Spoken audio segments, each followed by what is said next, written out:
We are alive!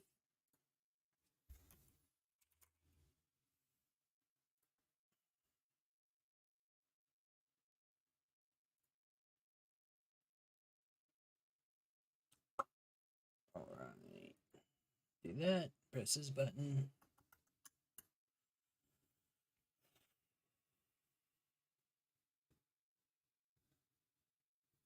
Noise, noise, noise! Alright, let's start a new game.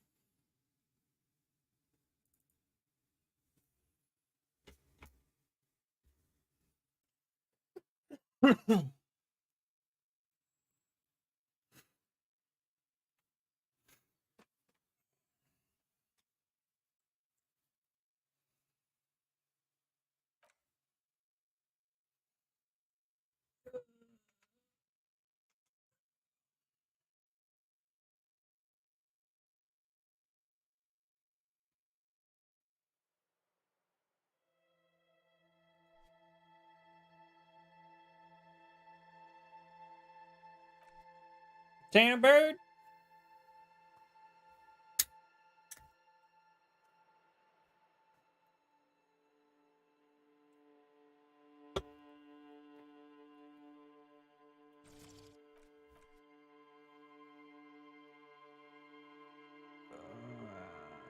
Alright.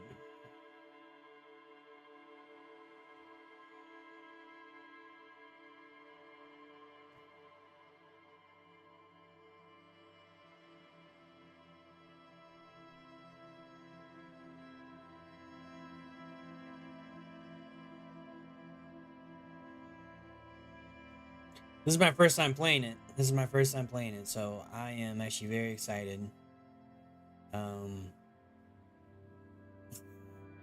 Very, very dop.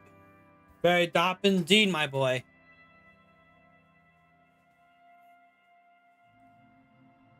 I've heard extremely good things. I've only seen like one trailer. And I refuse to watch any videos on it. And this is one of the things I want to start doing, is just going blind into a game.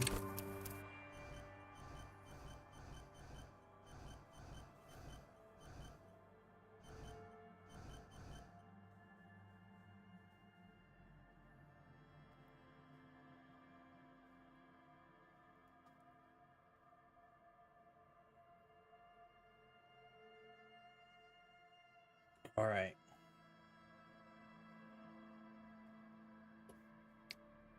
Extremely intelligent, very bad with people, knows interesting facts, comes up with original ideas.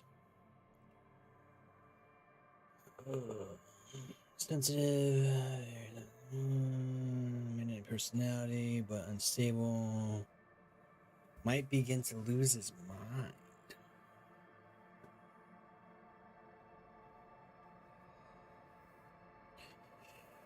Oh, jeez. Oh, jeez. How would I? What am I? What am I?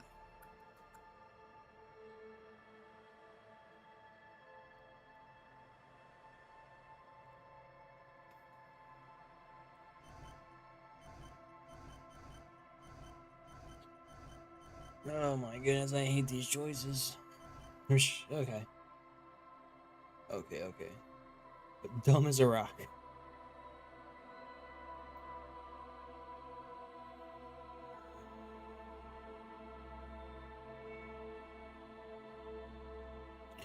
Are these adjustable throughout the game?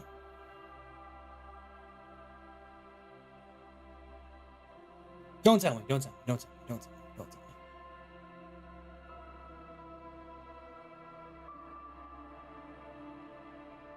Phones. Others. Body build.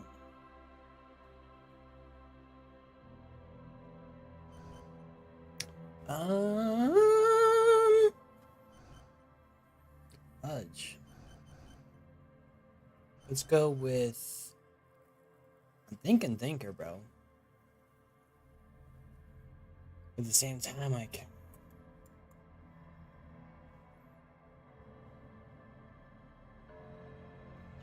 Let's do. Let's do. We'll create our own, but we'll keep all this the same, except we'll do. If we can.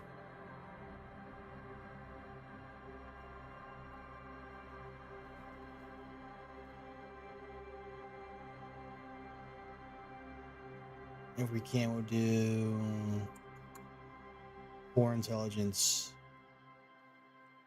1 psych. I'm sorry, 2 psych, and yeah. Let's just see what happens.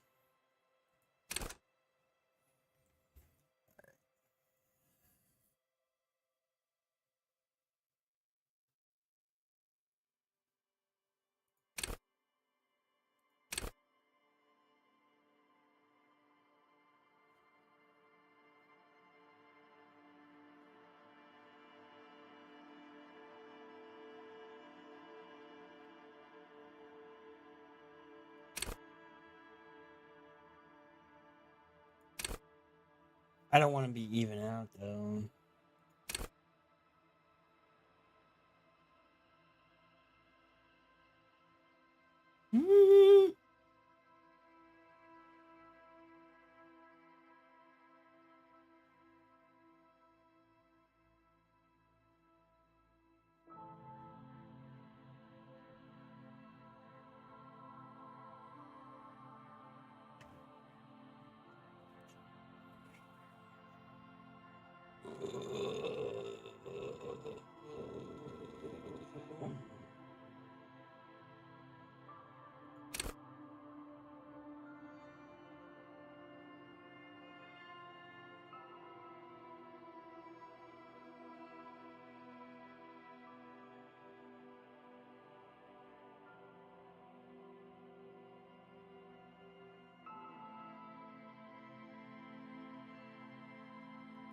Screw it. Let's do it.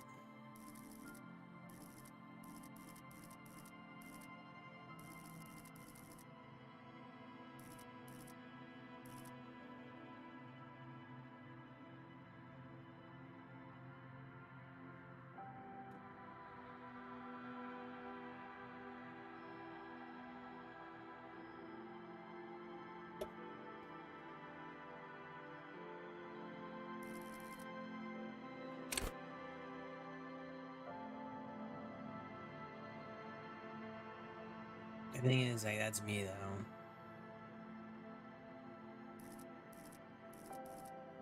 I'll just shoot random shit from the hip.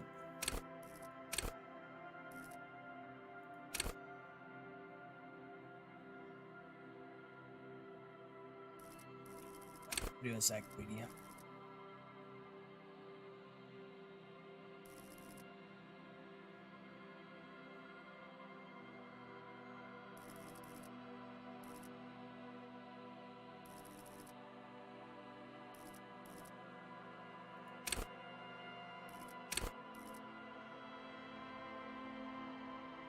Oh.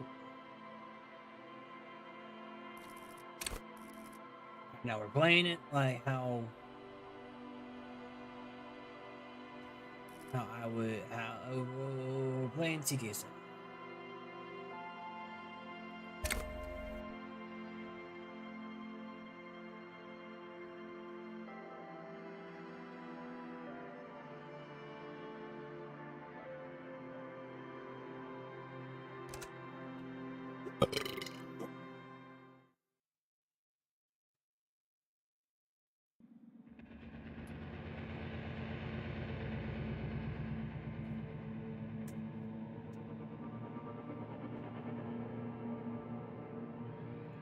There is nothing.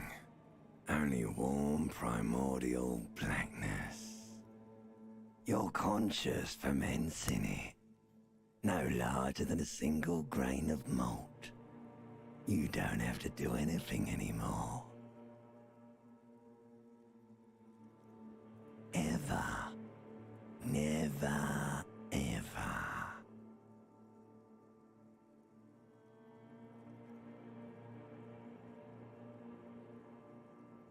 Never, ever, ever, baby.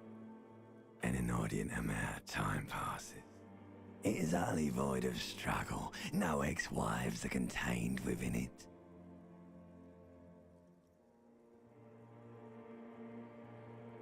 An awareness creeps up on you. A mass lies hidden in your dead angle, soaking in some lurid acidic sauce. It's bloated and shameful, a ball of meat surrounding you. This is a terrible line of questioning, and it will only lead to more awareness of the meat thing. Ex-love, ex-tenderness. It is foolish of you to resurface to the loss. Not after all the damage you've suffered to get here. Some of it irreversible. Stay. Sail with me through the abyss of pelagic zone.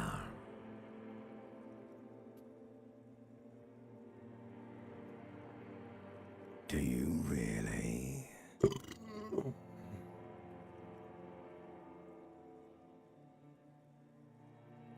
You wouldn't like it if I told you what was back there.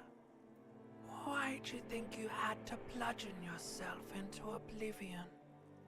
Or did you not sense yourself marinating? Poured so much on yourself, got a bit carried away, did we, Chef? Fear and apprehension. You should ask what's out there first.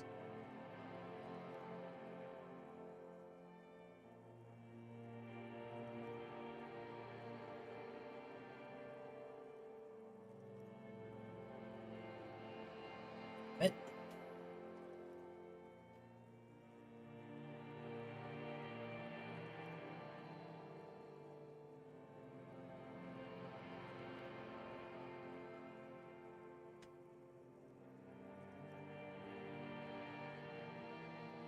Yes, your one disco mother. There's this giant ball there. And evil apes. And the evil apes are juking it out on the ball. You're one of them. It's basically all just evil apes juking it out on a giant ball. You can't even make out it's a ball when you're joking it out. It's that large. Infinitesimally small. Vying for resources is just a stupid expression you picked up somewhere. The part of the presentation you want to take home with you is this. You have to beat the other evil apes in the face, or you lose. Yes, it is. And you drowned in that sadness a long time ago. You lost. The sound outside, you recognize it. It's a Caprice Canela motor carriage.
Oh,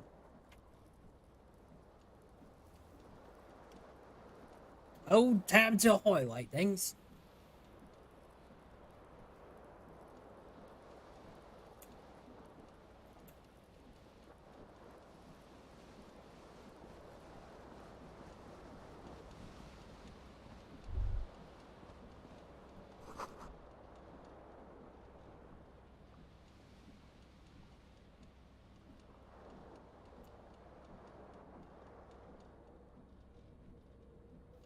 Uh-oh, phone lit up. A mirror hangs above a bent and broken sink. In a fierce discharge of masculine energy, someone has ripped half the faucet off.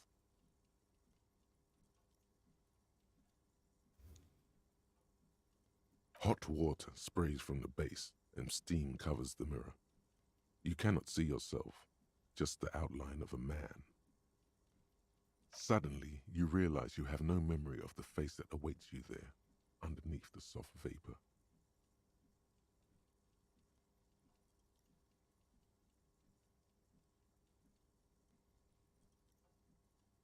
As you slowly reach your hand towards the surface of the mirror. Abort. You clearly have not thought this through.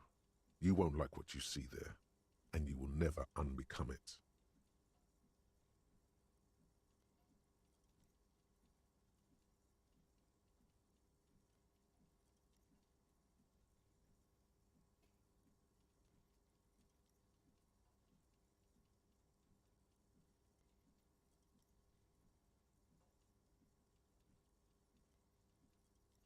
Yeah, there is definitely something wrong with it.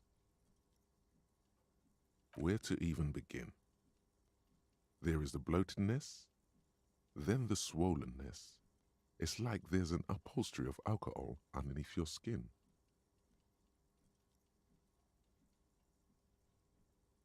Bet you are. Your nose feels like a small balloon in the middle of your face. It hurts when you honk it. It doesn't appear to be a particularly tiny nose either. Not with all the drinks it's absorbed for you. It's not. It's swollen and snail-like, wriggling between your fingers. Behold. Jeez. You have no idea who this thing is, do you?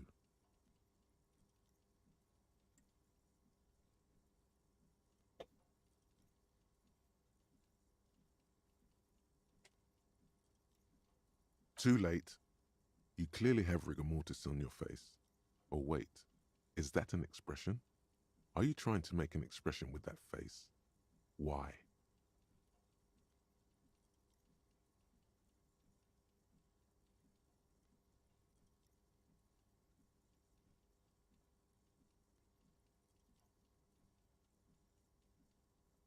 Please stop. It's horrible.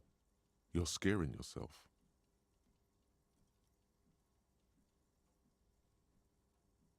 You can't, can you? It's like it's not even voluntary anymore. You have worn that grin into your face, and now it won't come off. What does it even mean? What is the emotion you're trying to convey?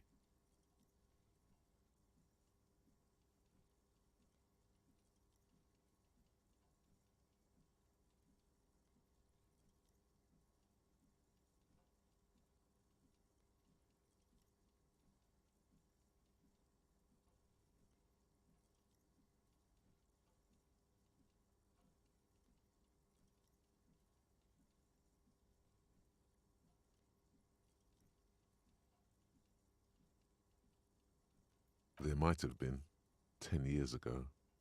It's little more than a cadaverous spasm now. Oh, shit. Am I rolling dice?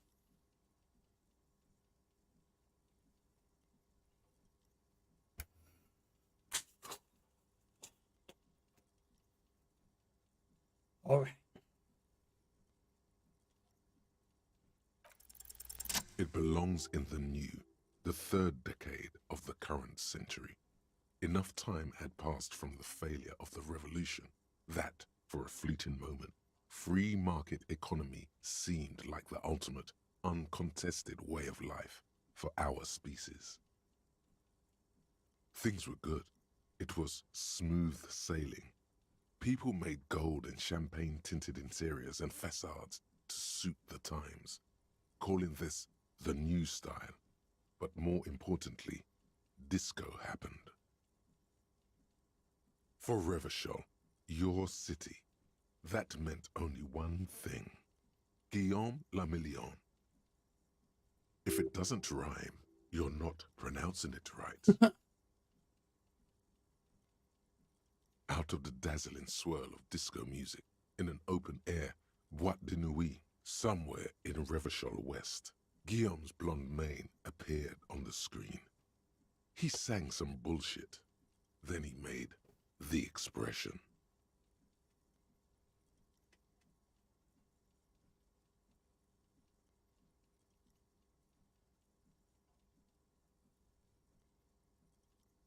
Everyone loved it. Maybe you thought some of the stardust would rub off on you. Maybe it did. Either way, it's all gone now. Only the grimace remains.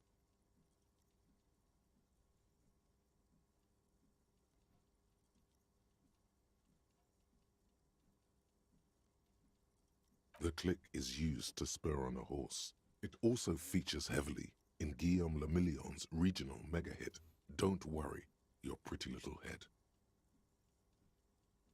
Some 20-odd years. There is a vast ocean of time between right now and the expression, looking good on you, or anyone. Humanity has run aground in that time. It's a different world now. The expression is a relic.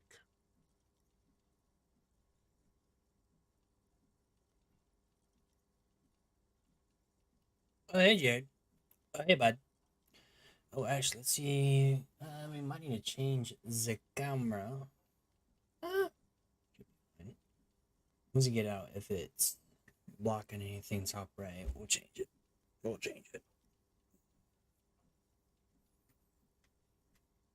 You have some understanding of the near history of disco. The rest is darkness. Aside from the useless fact that the motor carriage outside was a caprice canema. Is that the man that gave me the booze? It doesn't have to be. You can swoon over Guillaume and his champagne-corked smile whenever you want to. Maybe some of the stardust will return.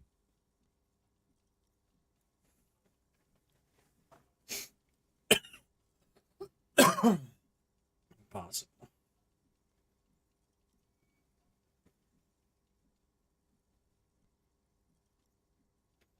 There's a 3%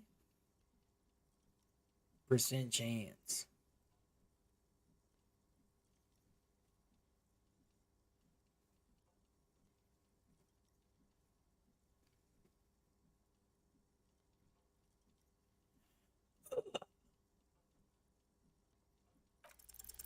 It's too late.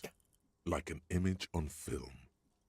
The expression belongs to your primary motor cortex. It would take a minor neurological miracle for you to cease producing it.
The window stands broken in its frame.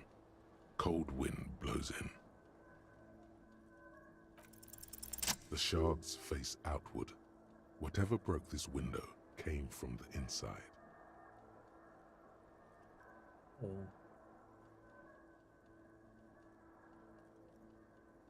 A fine web of scarring covers the back of your right hand, but none of it is recent. More likely a projectile than a held object. There are no fragments on the floor from pulling a tool back in after impact. Where's my gun?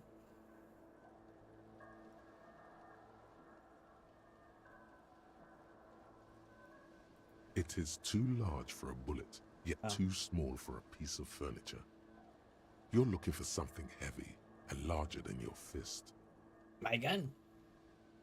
Like the green shoe that's on the hat rack in the corner, which, coincidentally, is missing its friend. Congratulations, you smashed the window with your own shoe. Now you only have one. If you're lucky, you can still find the other on the balcony outside. The door to it should be outside your room.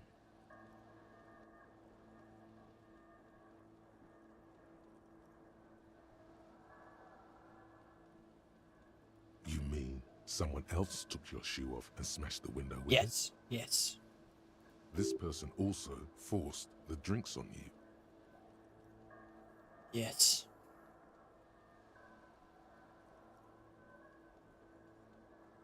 A cool wind gushes in. Your toes curl up from the cold.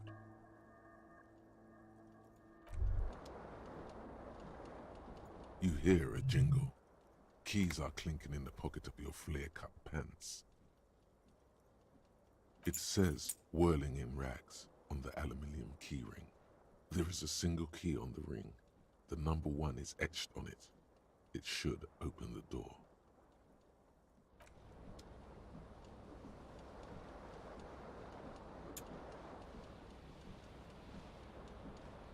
This fan has 2 chain pull switches. One ends in a tiny fan, the other in a light bulb. A truly horrific necktie has somehow attached itself to one of the blades. Let's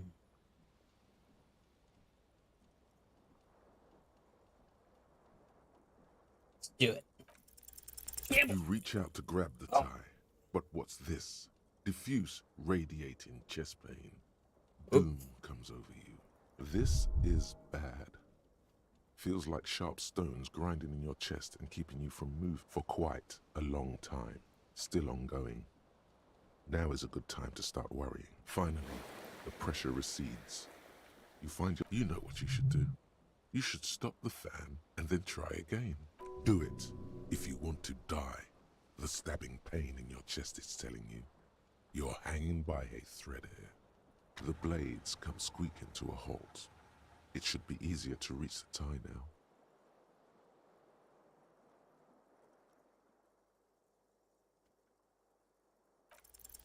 You swoop up and catch the tie. Snap. It's released from the blade. That's if I grabbed it the first time, though. What you have in your hand is a truly hideous necktie with 4 or 5 different patterns. The knot reminds you of a noose. A terrible mistake. Turn the lights off immediately. You can practically feel the photons burning a hole in your brain. The lights are off.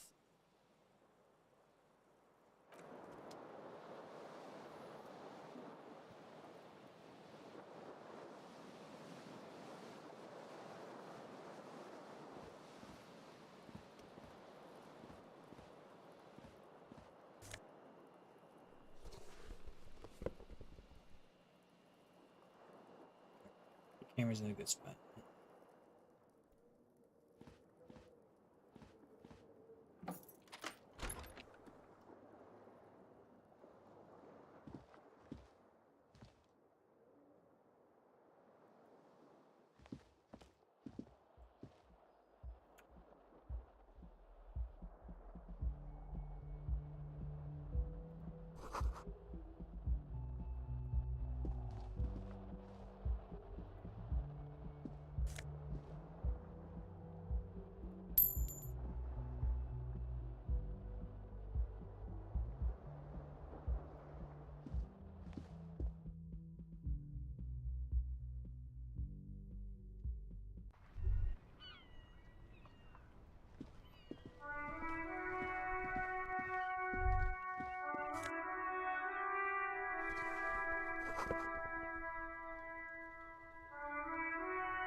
There they both are, two identical shoes, both copiously green and indiscriminately snakeskin, reunited on your feet, like two baby crocodiles.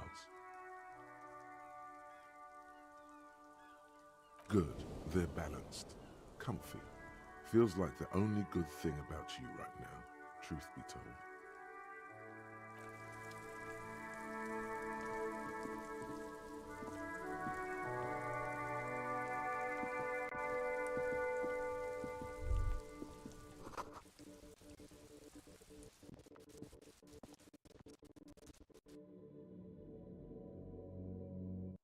Audio's getting weird.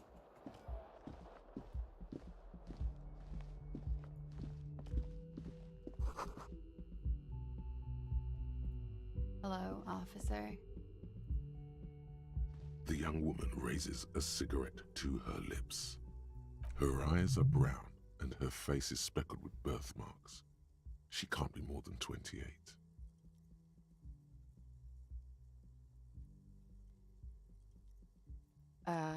No.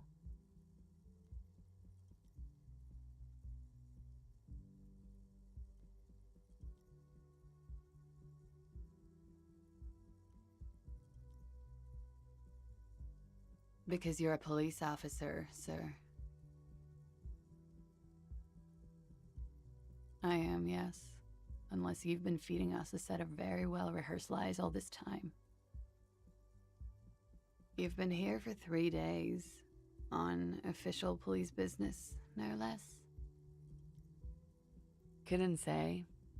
In truth, so far, mostly drinking.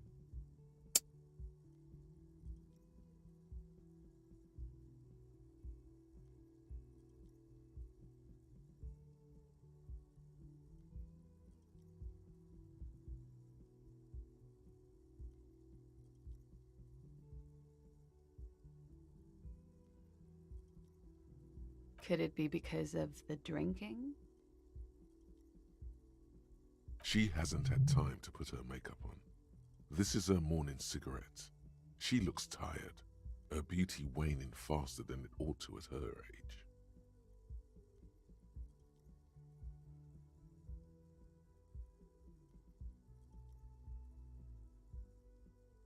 Of course. Be careful, officer. They don't like the police around here. Something stirs in you as she's about to go. Call it an instinct, a need. The need to ask questions. It's like you've said the words 1,000,000 times before. She looks back at you, a light glinting off her eyes.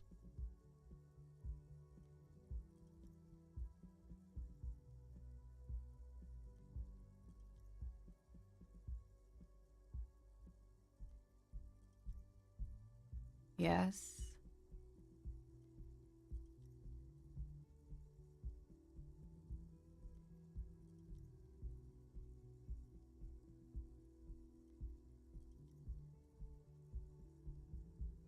There was the usual ruckus. Loud disco music. I couldn't say. It's impossible to hear people speaking from over here. Oh, yes. Various artists. Ostentatious orchestration prime among them.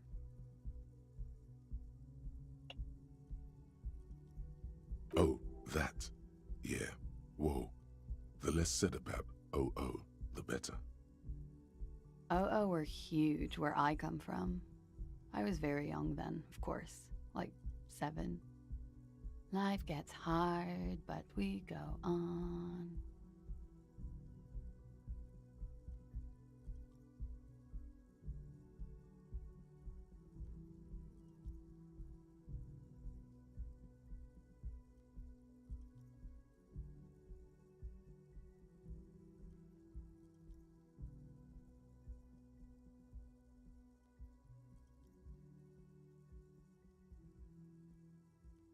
It would appear so.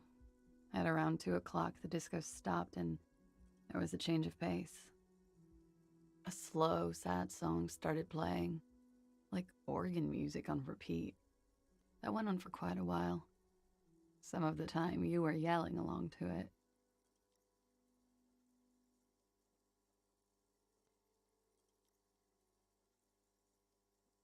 Yes, there was a church in there. A really small church. Like the smallest, saddest church in the whole world. It was about that. And also that it doesn't matter anymore and that we're alone now. It was difficult to tell. The song itself is very quiet and soft, but you sounded like a winded boar, sir. It was hard to understand what you were singing on top of it.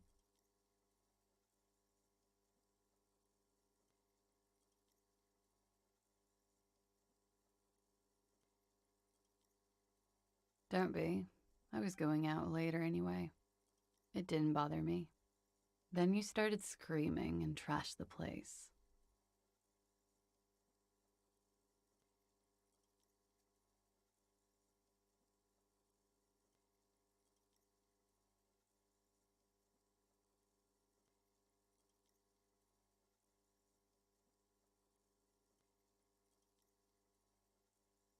A window was smashed. The tape player, probably. The song stopped. And furniture, too. A real destructathon. There was screaming. Then I think you passed out. There was. I think you screamed that you didn't want to be this type of animal anymore. I may have misheard, but it was sort of memorable. It's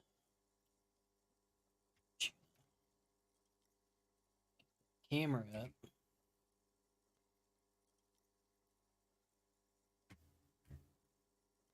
Zoom, zoom, zoom, zoom. And then we do this. We make it look good.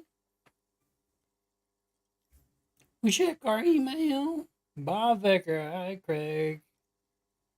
Tom, instead, deal with people sold me the product on there and since I can answer concerns. Jesus Christ.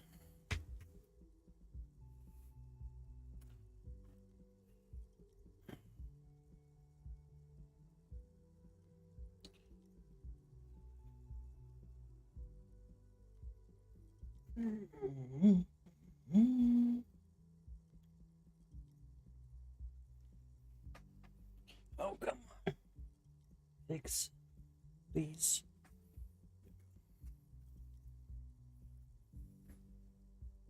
I went out afterwards. Everything was quiet by then, around 4 or 5. And that was it.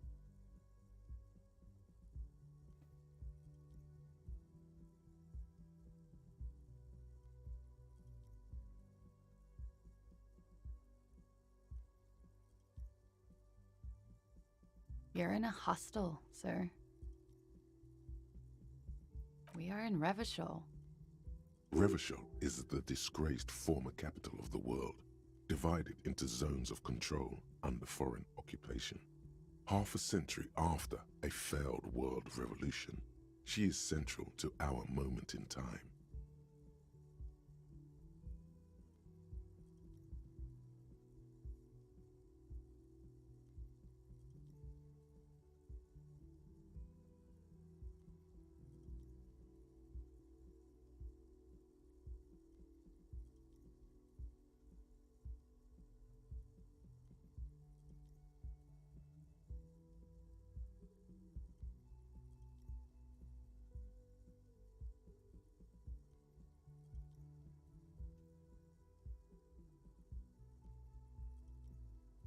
You sure look like you're from Revachol. Revachol parties. Her accent suggests she is not from around here. She's from Aranier, another part of the world.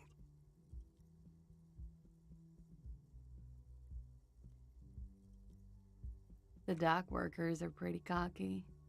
They think they're police enough. At least here on the coast. I can't say about the rest of the city. It's 51. The current century? Centuries don't have numbers. They have names. And this is the current one. Civilization has existed for 8,000 years, sir.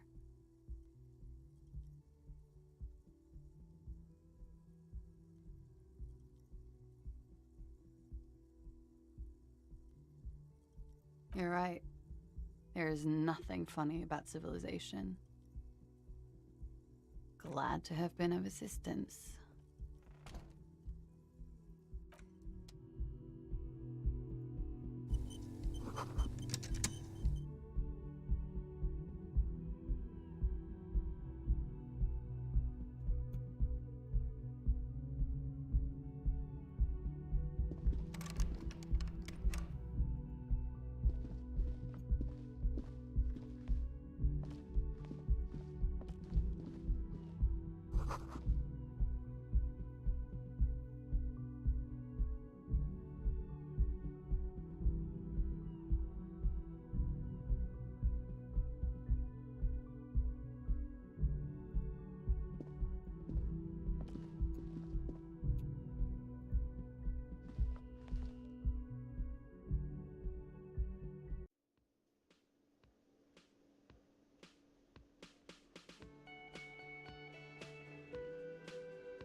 A man in his late 20s stands behind the counter, inspecting a stuffed seabird. As you approach, he gives you a sideways glance, then looks down again.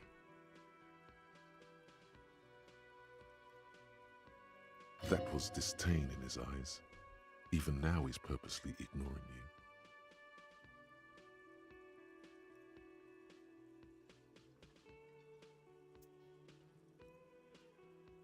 Oh no, you're a hero. A real hero cop. Could the massive property damage upstairs have anything to do with this?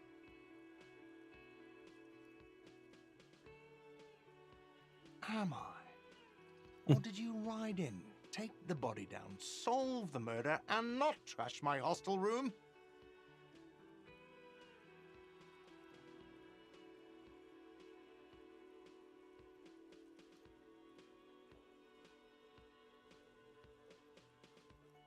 No, you see, actually, you didn't. You haven't done anything even remotely useful since you got here. Oh crap, I didn't read it properly. No, I haven't seen you around. I'm not always here. Oh no. Could the massive property damage upstairs have anything to do with this?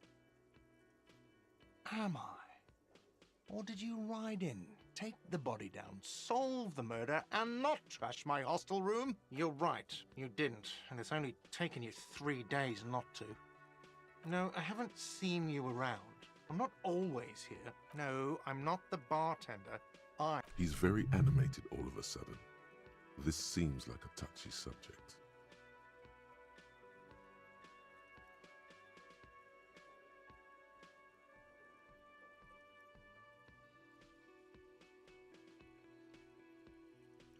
Mm-hmm.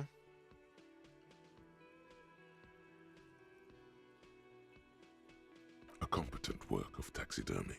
The white and brown seabird lies among piles of coasters and drying mugs. One of its wings broken. The man is trying to mend it.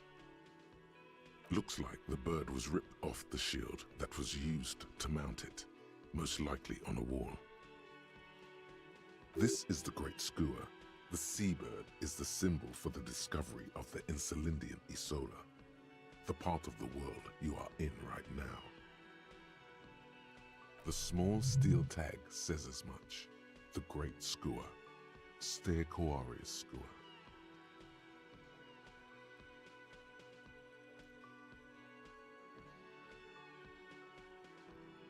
Look, your buddy is over there. Why don't you go and talk to him, okay? He pretends not to hear you, concentrating on the bird instead. You should totally sing karaoke here, the first chance you get. Your emotions need to be expressed. People need to know your vast oceanic soul.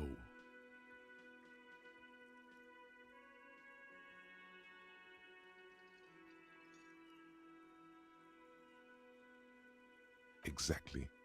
It's measured, level-headed, and it needs to be heard. Through a PA system. By other people.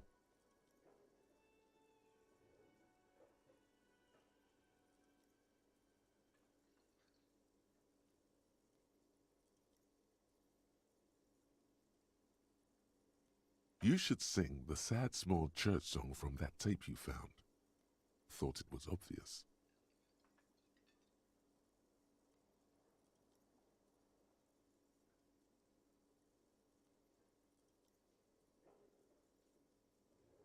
Serves them right. Wipe that smirk off their face with your sad, tragic, small church song. Who's laughing now? No one. You would need another copy of the tape first, though. The one upstairs is destroyed.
A bespectacled man in an orange bomber jacket is tapping his foot on the floor. Looks like he's waiting for someone. You. As you approach, he narrows his eyes and extends his hand in greeting. On the sleeve of his bomber jacket, as well as on its back, are the same enigmatic white rectangles as on your blazer.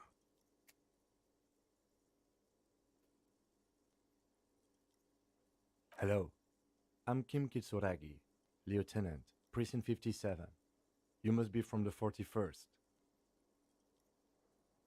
You realize he's waiting for your name.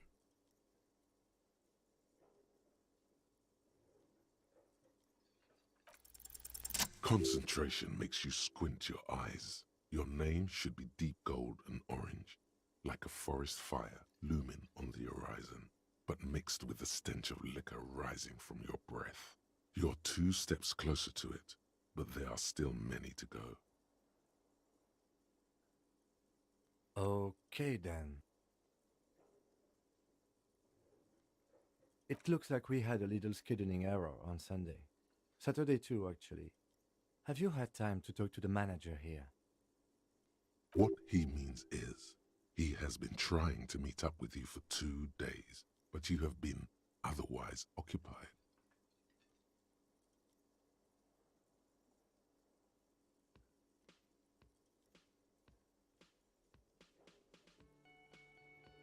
If you don't mind, we should talk to him again. Ask him for a rundown of the area. Now that I'm here as well. I understand the scene is out back, right?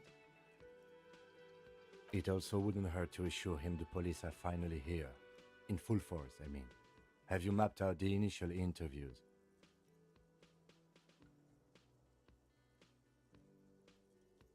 Okay. We'll have time for that after we take a look at the coroner's case.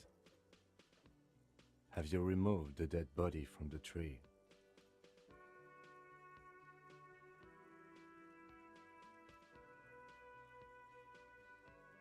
Jesus Christ.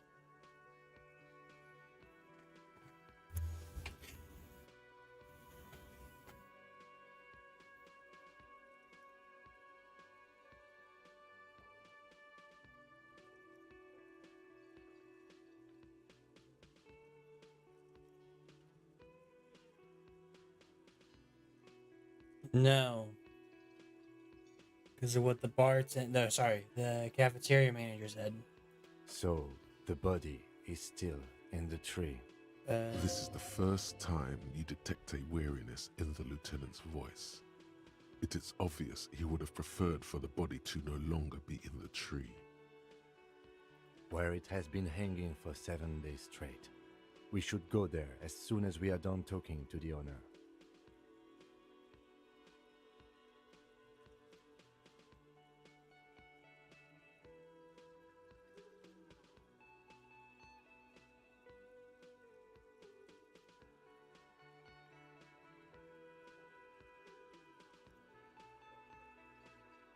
I was sent here to meet a detective from Precinct 41.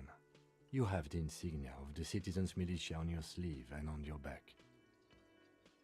I suppose you could be impersonating him. You could have gotten the insignia from the black market or forged it. But for now, I'm going to set those possibilities aside. I'm not from the Inspectorate General.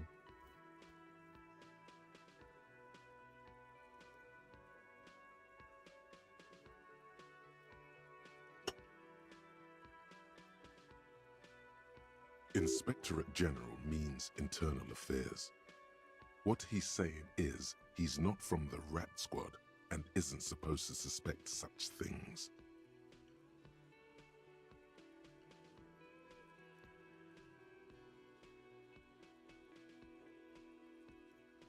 Yes, but I'm not them. I'm from criminal investigation.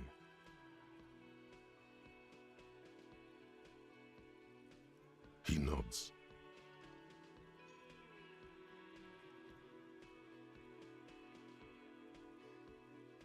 I want to pass off that I know what I'm doing.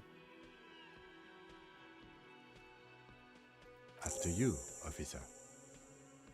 If you're about to embark on an investigation, shouldn't you have a badge? You mean you don't have a badge?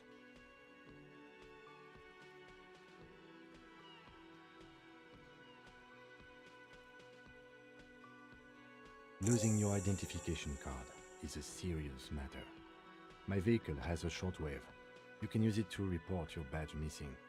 I advise you to try to locate it as quickly as possible, but getting the body down should still take precedence. Lieutenant Kitsuragi is now in your party. You can talk to him whenever by interacting with him. Where the hell's my badge? Hello, sweetie. Cryptozia. I'll just swipe. Wait, who's Sweetie?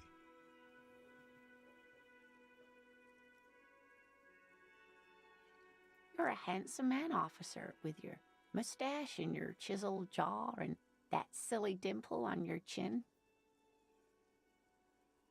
But dear, you're not for me. I'm too old and too married besides. You must forgive me. I'm getting so scatterbrained. I completely forgot to introduce myself. I'm Lena.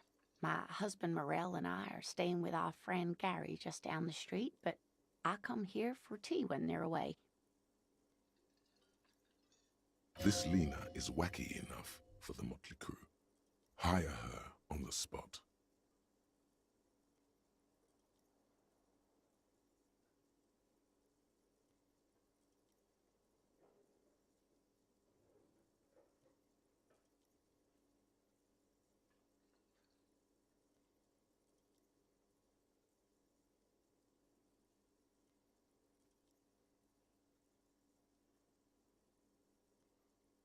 Whatever do you mean?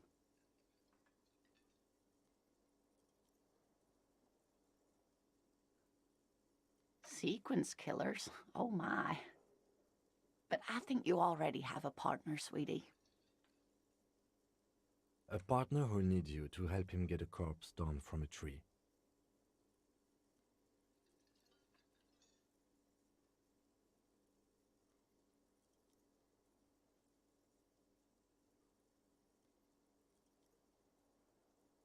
I can assure you with absolute certainty, there are no sequence killings taking place in Martinez. Now, gentlemen, no need to squabble. I wouldn't be of much use to you anyway, sweetie. Thank you, but perhaps another time.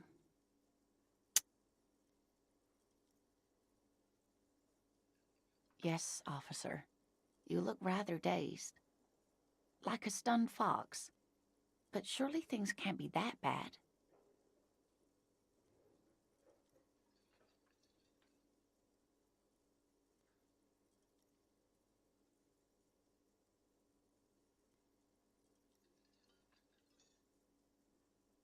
She nods, but still looks worried.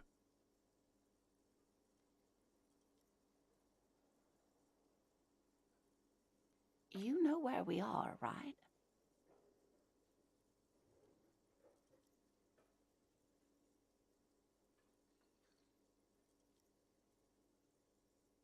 That's right.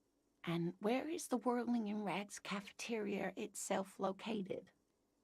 Yes, indeed. We are in the fine city of Revachol.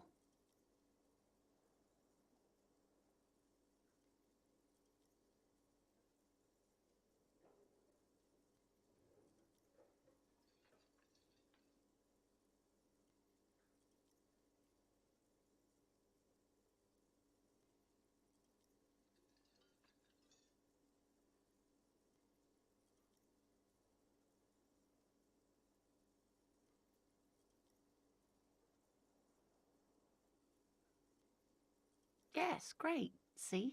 We're getting somewhere. What else do you know about our city of splendor? Tattered as she may be.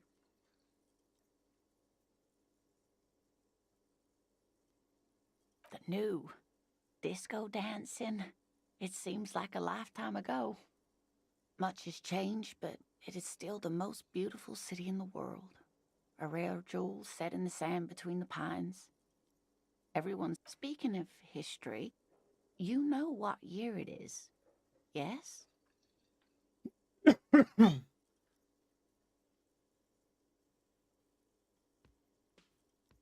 right, dear.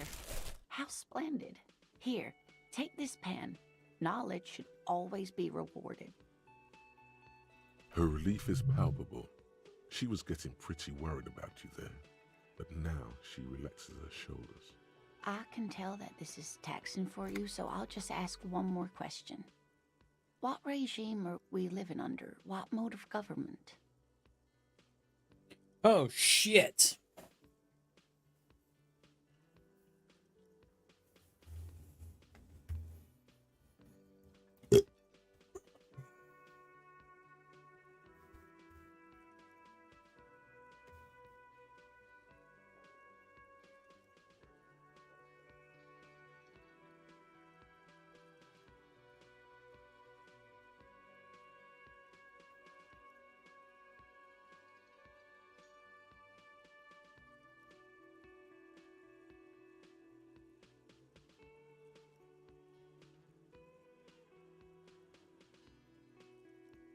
Oh, sweetie.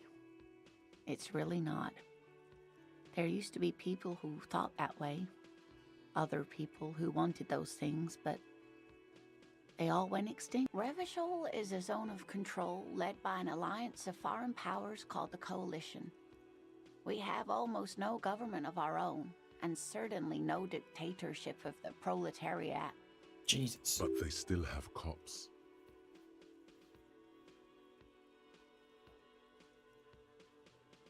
Oh dear. And you were doing so well. There aren't any cops in Revachol, not in the traditional sense. The status of law enforcement has been a complicated matter since the revolution.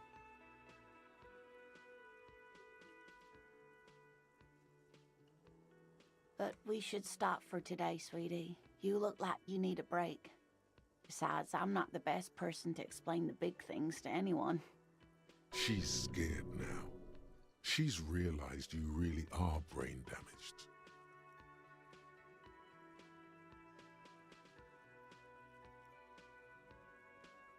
You were doing quite well up until the end, dear. It does look like you're having trouble remembering things. History and places. A sigh. The lieutenant buries his nose in his notebook. But maybe a fresh set of eyes is what the world needs. And while I'm no doctor, such bouts of amnesia are often temporary, so I wouldn't worry too much. A defeat, I'm afraid. The people of this archipelago tried to build something new, something different. The rest of the world didn't like it, so they came and ended it. This was 42 years ago. It has something to do with everything. Someone more educated in sweeping matters. No, I'm not an encyclopedia. I won't be a guide either.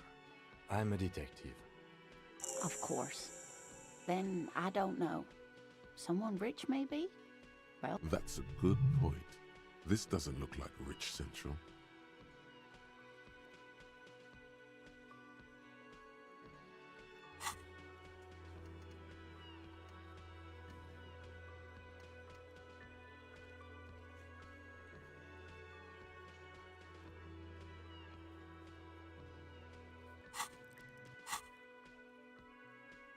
of course, dear.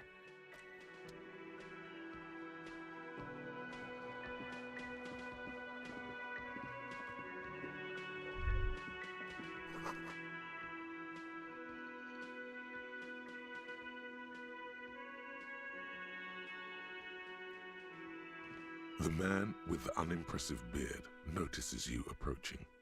He drops the ledger he was holding and turns to the lieutenant. Mr. Gart, right? You're Yes? I am Kim Kitsuragi from Precinct 57.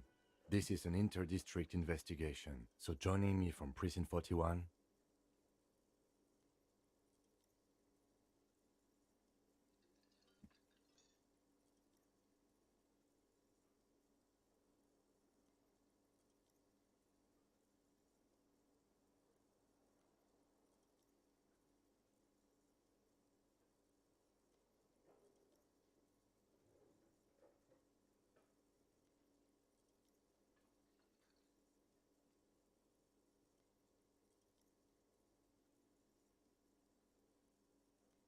Right. Now, I know it took us a while to arrive at the scene. It also took you a while to call us and report the dead body. It was you who placed the call, yes?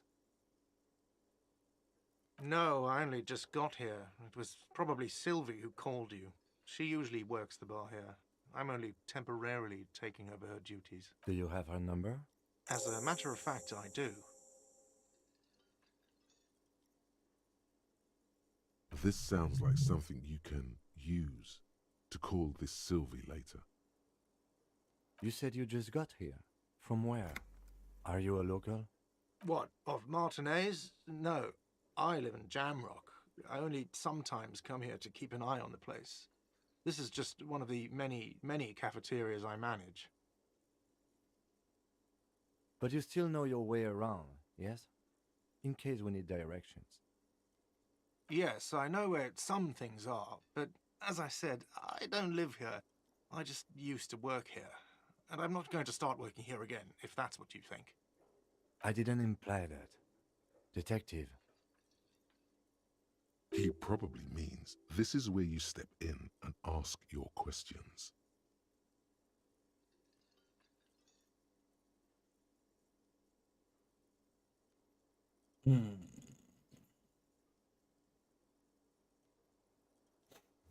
We can do this. Confidence. His face expresses profound doubt in your having this.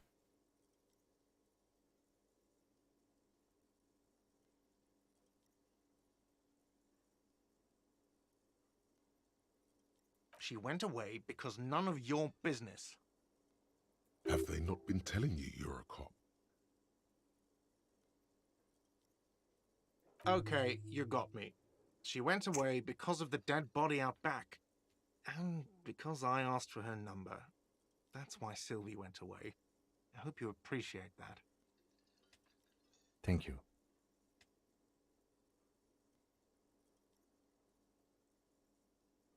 I asked an employee out. She didn't want to come, but felt obliged to. It was a bad idea. Now, what is so goddamn fascinating about that for you? It's got nothing to do with the lynching.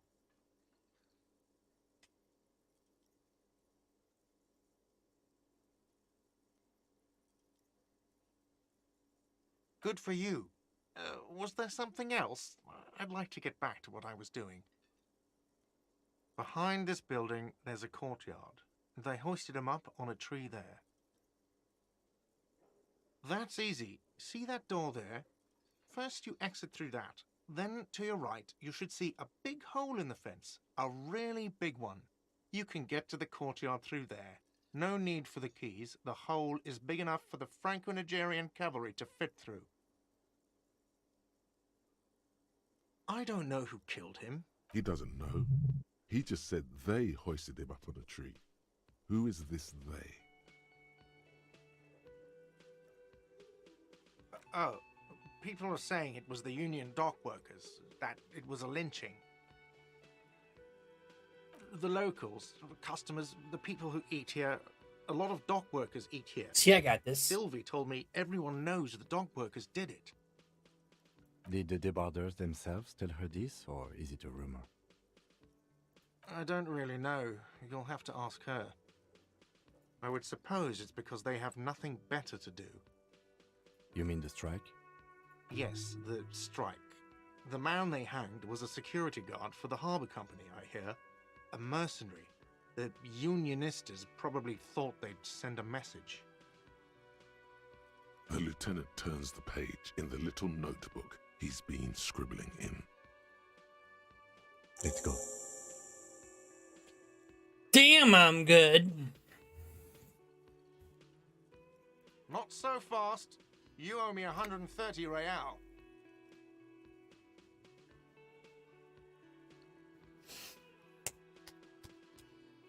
Alright, we got 58% chance.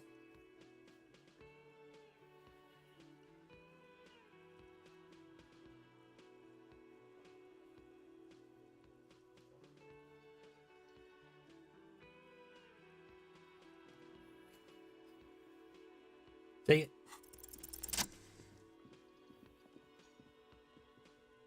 As you blow this joint, behind you, a whiny voice shouts. Success. Success. Real mature, man. Real mature.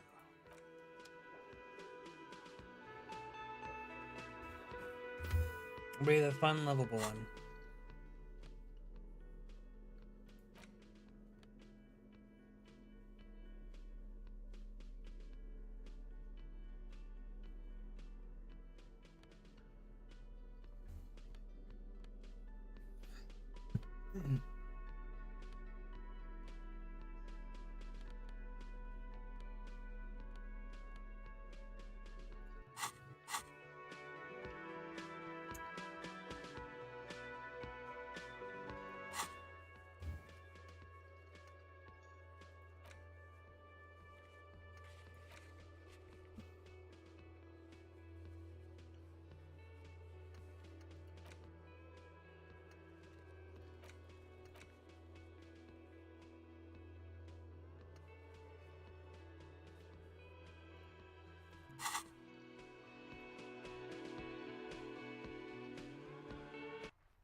Can I like adjust the camera?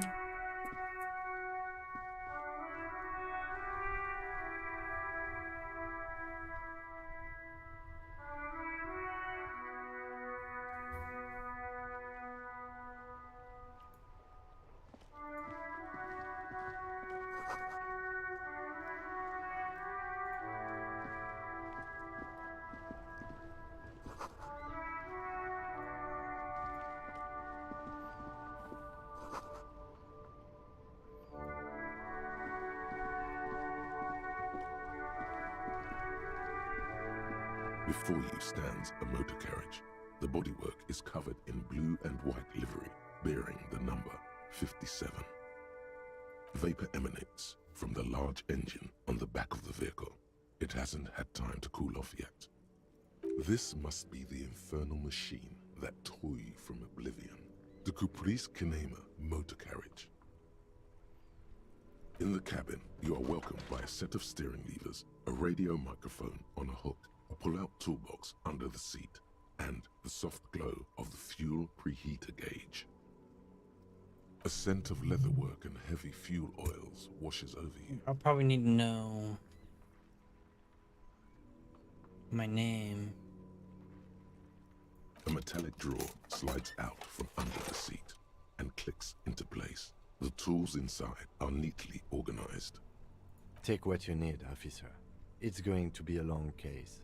I'm not protective of my tools, like some men are. He's clearly a little protective of his tools. But what can you do? Work is work.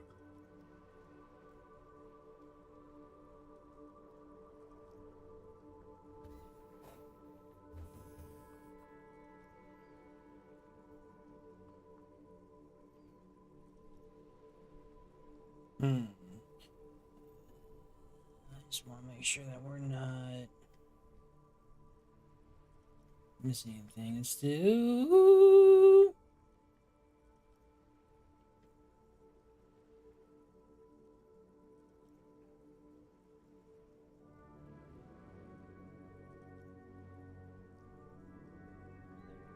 The handles are long and sleek.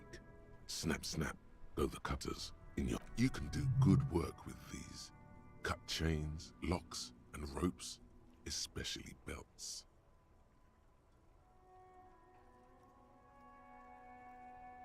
The pull-out toolbox slides back into its nest. Preheater gauge casts a warm glow on the steering levers and the radio on its hook.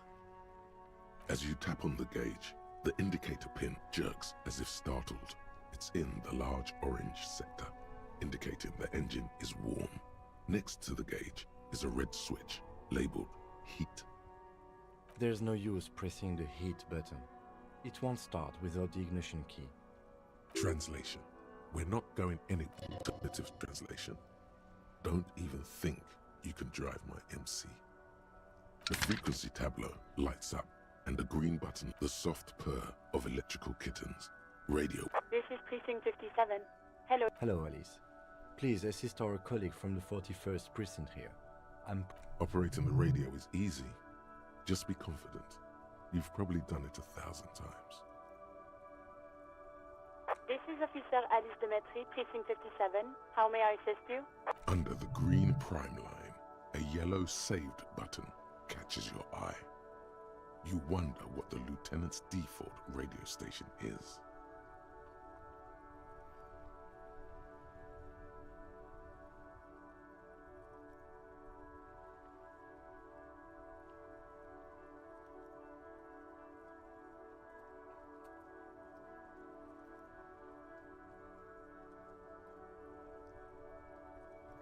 Of course.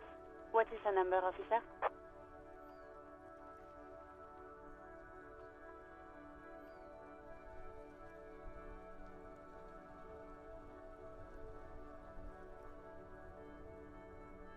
Yes, hold on. Her number is 005 1944 298. Received. Hold on, officer.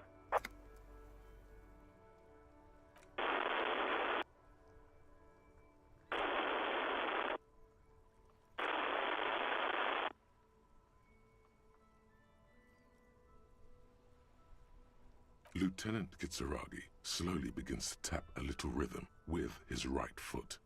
Quite a lot of time has passed. Officer, I have Sylvie Malaika on the line for you. Yes, hello?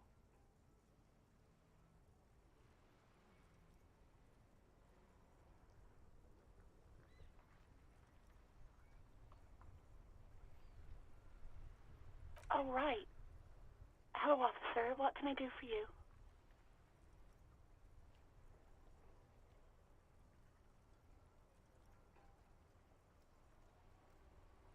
You mean, why did I leave the bar?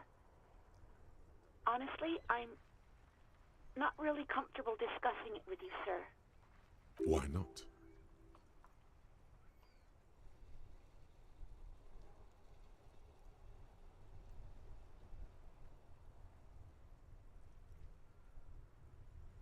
What? No, why would you even think that?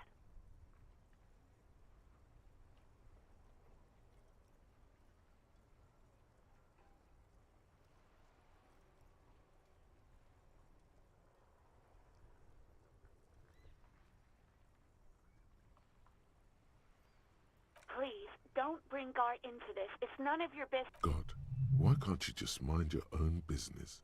She muttered. I already said I don't want to talk about this. You're No, not me.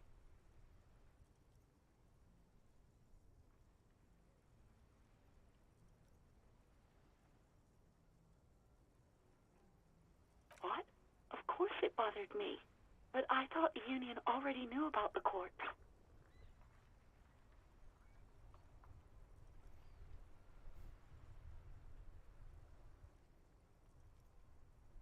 No one calls the police.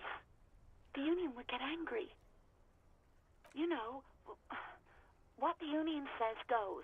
People listen to them and they take care of their own, which is like everyone here.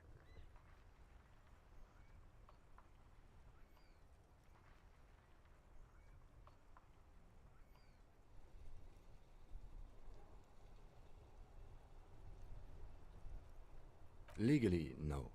In reality, yes. Martinez is de facto policed by the Dock Workers Union.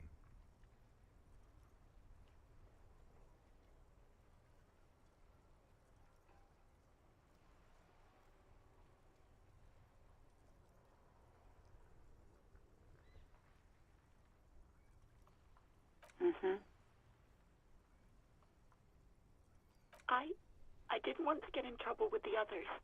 Push her further. Show her the error of her ways. The other people who live around here. Local people, I didn't want trouble.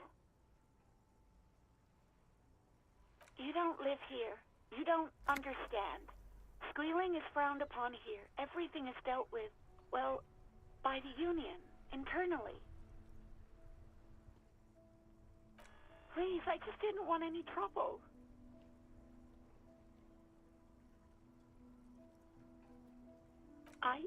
I didn't know I had to report it. I thought someone would take him down eventually.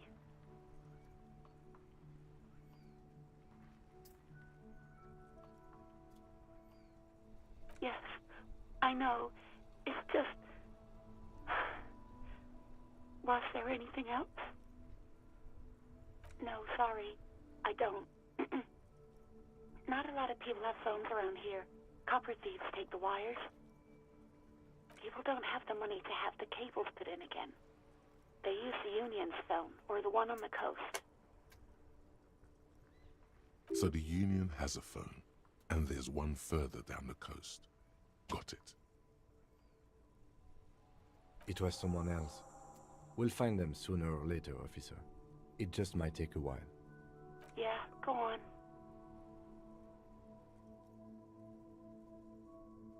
I do hope so. Please, don't call me again. Bye.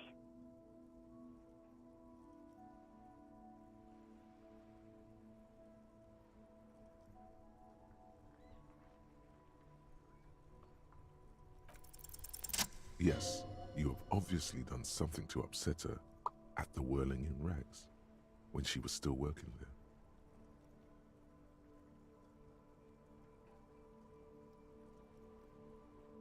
I'm not mad, it's just... You were so drunk and so emotional all the time, and then the Skua thing happened. It just made me want to quit.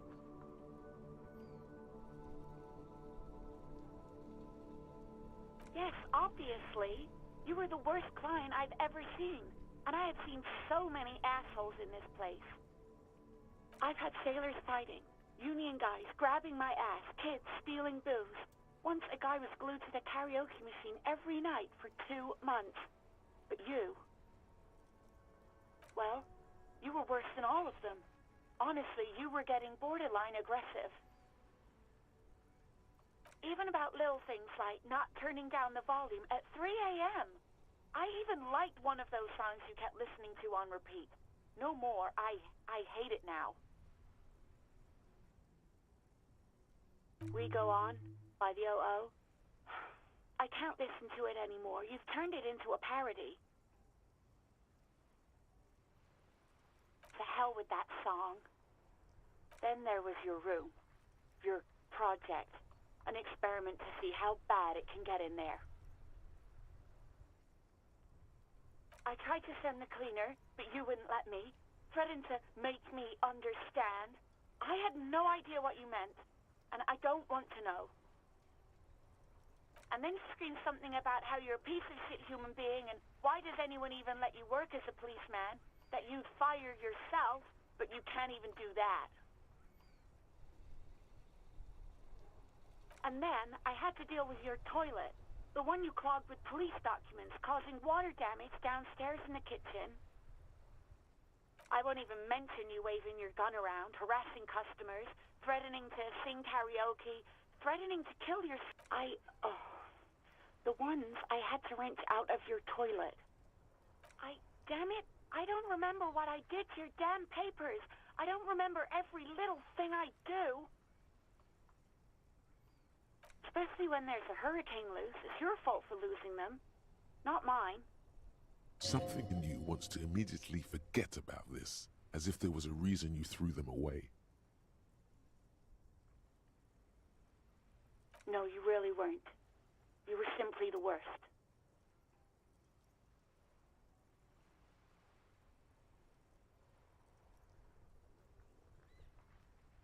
Girl, just loosen up a little.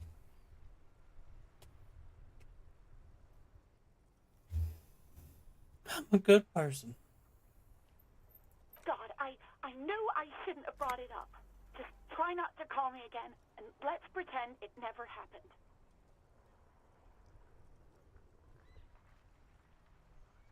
The stuffed bird, the great Skua. I think you said it had been giving you shit ever since you got there. Bitchburg got what going to her.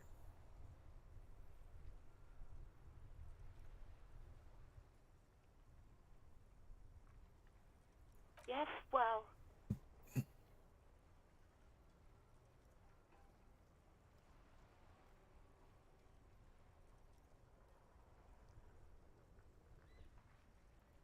all sorts of things. From disco, rock too. So much disco and rock. Yes, that's the one you like to sing along to the most. The later it got, the more that one came on. Interesting. You still have to find a copy, though, before you can blast it. True. Fuck it, just ask her. Wait, really? No, this is absolutely not true. I like Guard. I really do. No, I was actually flattered. I've always liked him. It was just bad timing. With the corpse and all that.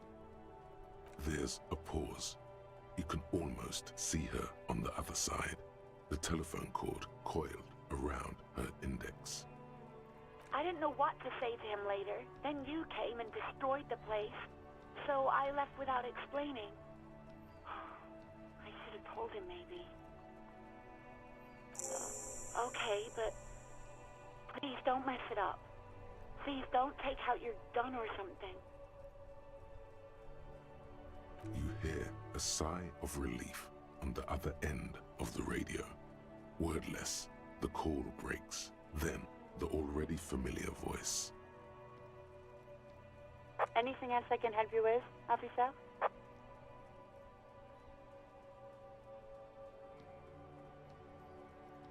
'57's over and out. In the cabin, you see a set of steering levers, a radio on a hook. Can't hope I can come back to it. Hey, so we've been monitoring you internally, and now we know your Copo type. Yes. Guess what's yours?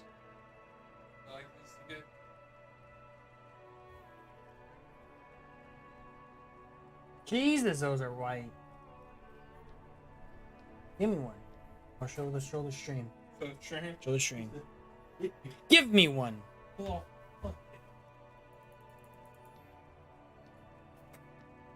I think it's Zacharias on here. Jesus Christ, look at that. How bright that is. Aaron. It's bleaching out the frickin' It's almost white as you, dude. Hey, dude. Look at that, dude. Look at that, dude. So you're gonna go hang out with your friends from the country club? Jeffrey, I need a refill.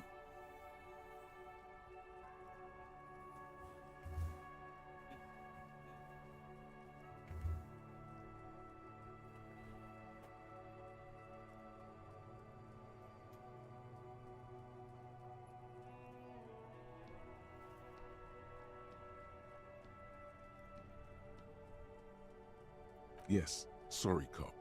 The cop who's sorriest. Let's make it official then, shall we?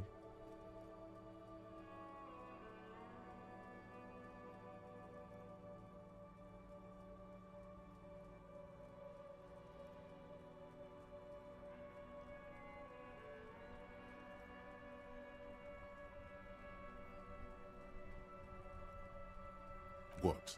Jealous of the sorry cop? I think they'll be fine. Don't worry. They'll be super fine. It'll be totally okay. You can dual Copo type from sorry to anything. Oh, you know. Apocalypse, Superstellar, the advanced interesting cop, liquid shadow cop. But you're too sorry to say those things. So, here we go? I am.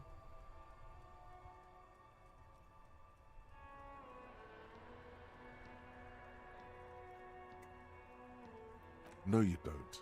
Come on. You'll be back to saying sorry in 2 minutes. Stop wasting time and begin the repentance. Of course you are. It's okay. See if you can get something out of this, like info. Or maybe every time you say you're sorry, you get $1 million.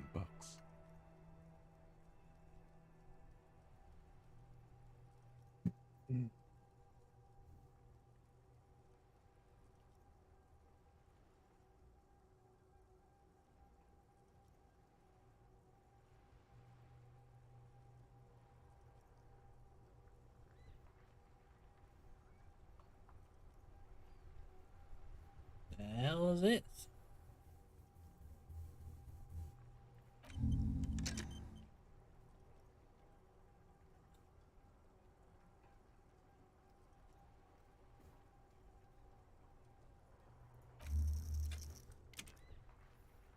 Think of these ones.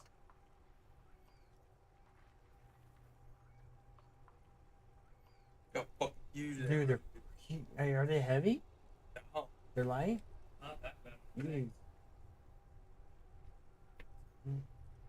They're heavier than the other ones. Oh, yeah. For sure.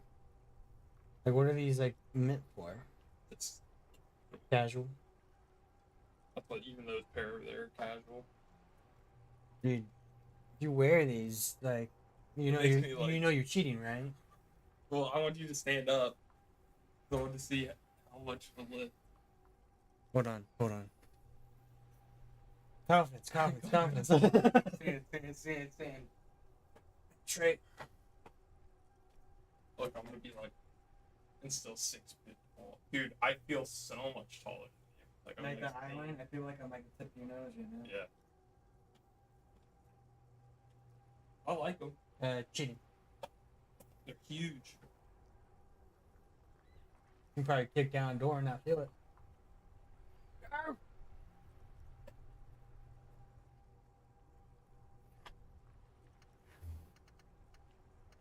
They don't look as God ever. I'm looking down at them. Then pull it up to the side. Bang. Big ass shoe, boy. Big ass shoe, boy.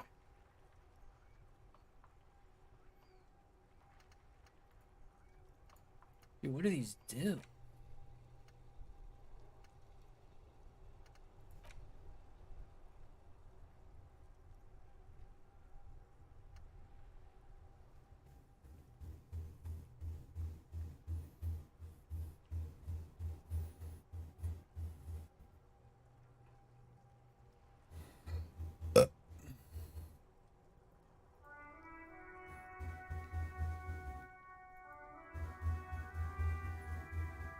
So if I'm thinking about the thought cabinet. Instead of a mind fortress, a thought cabinet.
That won't happen.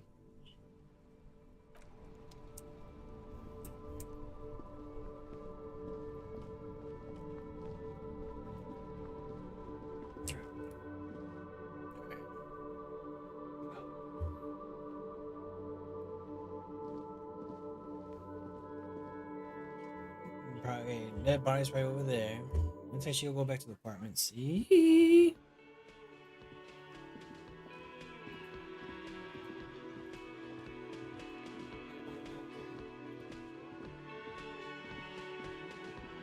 Real mature, man. What exactly were you trying to accomplish? Damn, your feet thought we got away.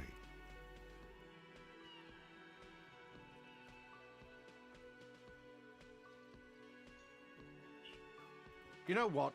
The stupid drinks you've had are on the house. You know why? Because I know you can't pay for them. Not because you ran away. Now, I still have to charge you for 3 nights and the broken window. That's 100 square. Not entirely cool. You still owe me 100. Now, what the hell did you want? I assume you wanted something to come back here.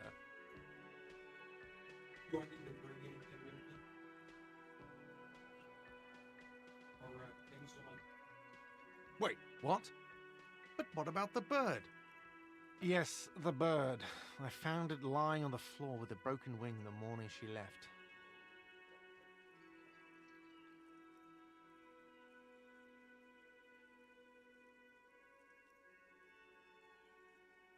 You broke the skewer. I assure you it was him. Why on earth did you have to break the skewer?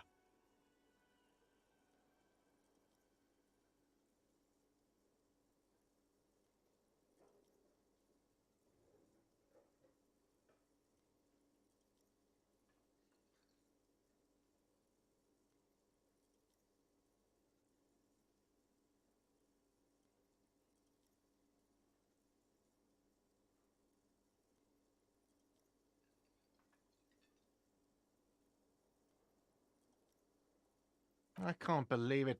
I was so sure it was Sylvie. Even worse, I thought she was trying to send me a message. Symbol of hope and all. A tender type of hope. Something stirs in you. Perhaps this is why you broke it. All right. Did she say anything else? About me, you know? Did she say anything about me?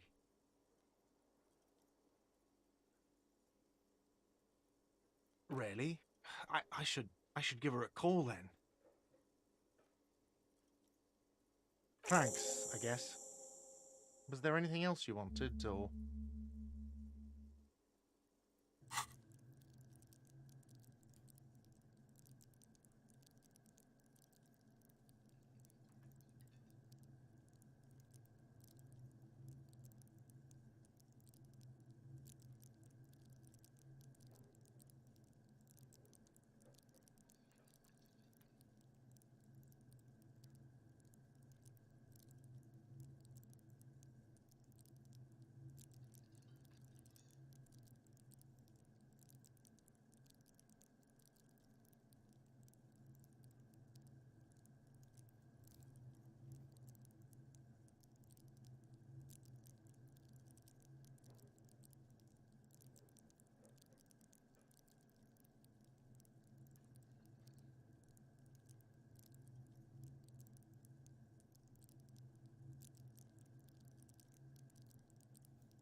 We were sort of hoping there would be a gun, an expensive jewel, or at least a sword in it for you, if you deliver the message. Oh well.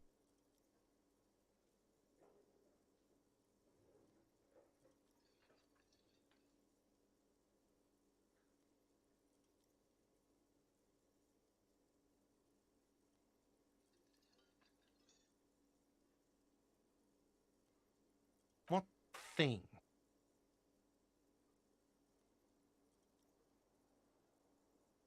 Yes, not the whole damn Union, thank God. Just the nastiest and loudest faction. They come here in the evenings. Dumb, unruly. We should find out who this Lord faction is, occupying the booth. Lord, we don't. We have to wait. They'll show up sooner or later. Men get hungry, even striking men. If not today, then they'll be here tomorrow. There are these things called days. You sleep between them. He's saying they'll come after you've slept.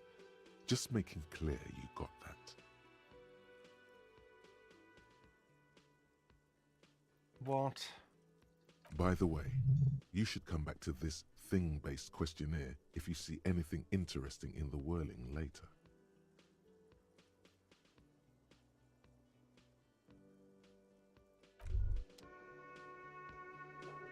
By the way, where is home? The address is coming up blank, and this place sure isn't it. But you've been at this hostel cafeteria for only 3 nights. Where were you before? You had to be somewhere.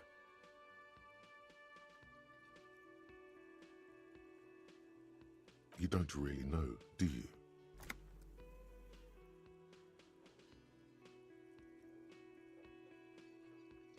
A vague, blackened image doesn't sound like somewhere you can stay if you run out of money.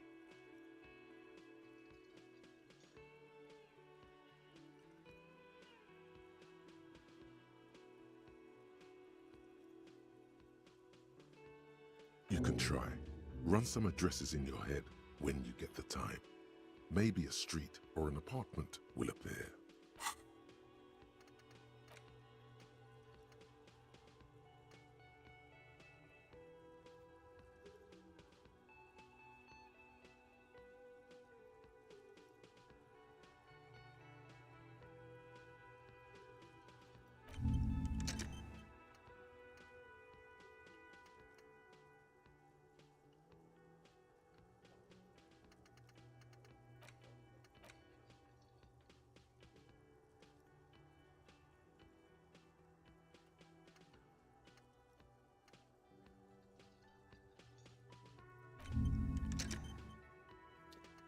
Okay.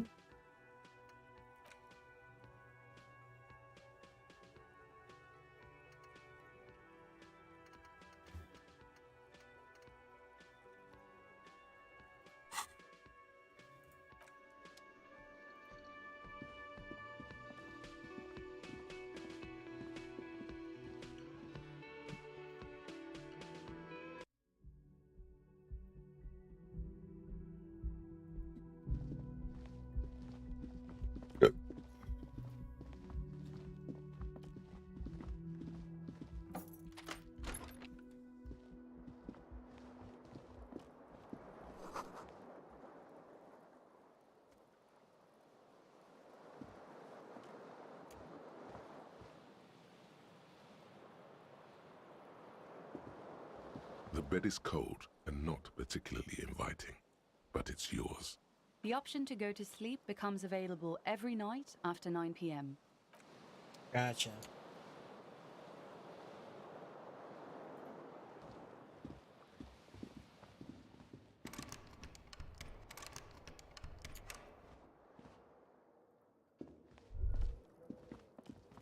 Kim also tries not to look at the pile of taped viscera on the carpet, or the weird suitcase on the hat rack, or the potted plant dying in the corner. The man is finding it hard not to trip on the tape, and not to send any of the bottles rolling across the floor, where unidentifiable sludge makes it hard for him to breathe. Smells of vomit in here.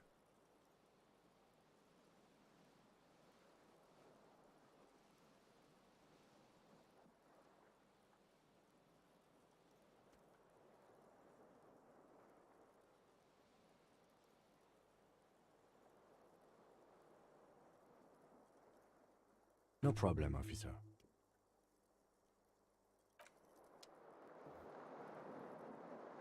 The fan stands still. The switch must be broken because nothing happens. The air in the room is starting to feel a terrible mistake.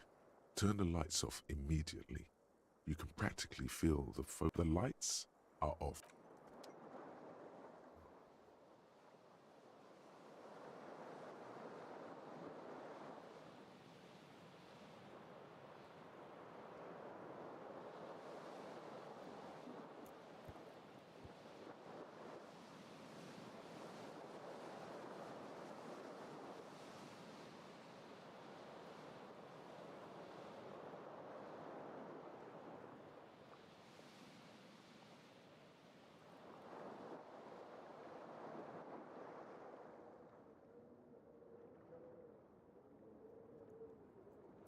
Be right back, Sheem. I gotta take care of work stuff real quick.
door is closed. There is no answer. You hear the shower being turned on, somewhere inside. A tremendous loneliness comes over you. Everybody in the world is doing something without you.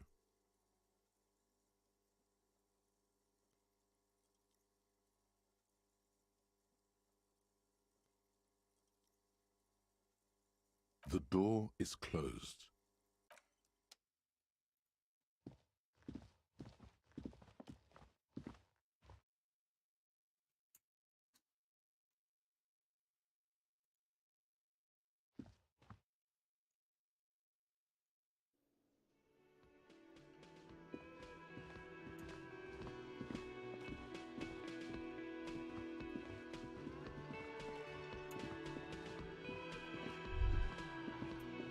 The theme on that pinball machine is a standard royalist theme, used on everything from pinball cabinets to full-flavor cigarettes, clinging to a picture book version of the past century, waiting for the king to come back and cast out all the profiteers and homosexuals. Basically, imagine a yellow plastic crown with a liquor brand emblazoned on it.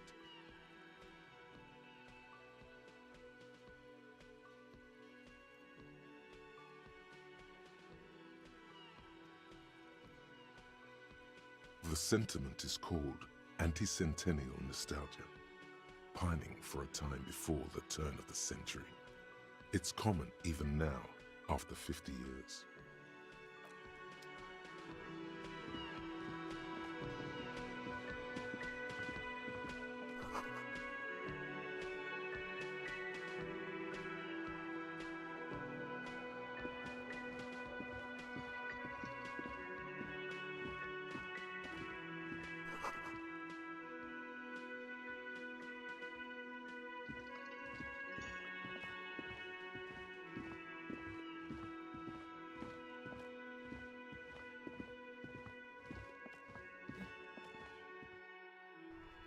There's a guy in there.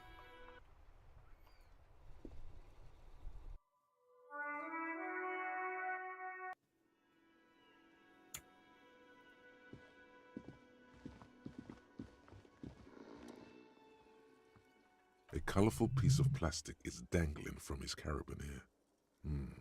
Makes your fingers itch. On the counter, rolled out of his open hand, you see a blister pack of headache medicine.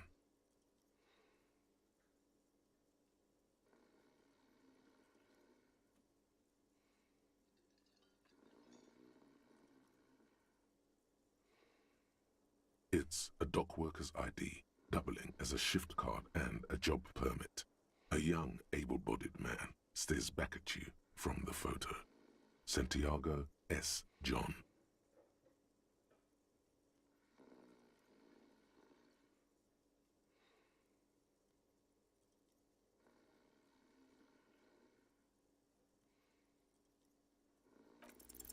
You gently shake his shoulder, but nothing happens. The man does not mind. You probably need them more than he does. You've just picked up some magnesium. This item is stored in the bottom left corner of the screen above your character portrait. Use magnesium to heal your morale if you have morale damage.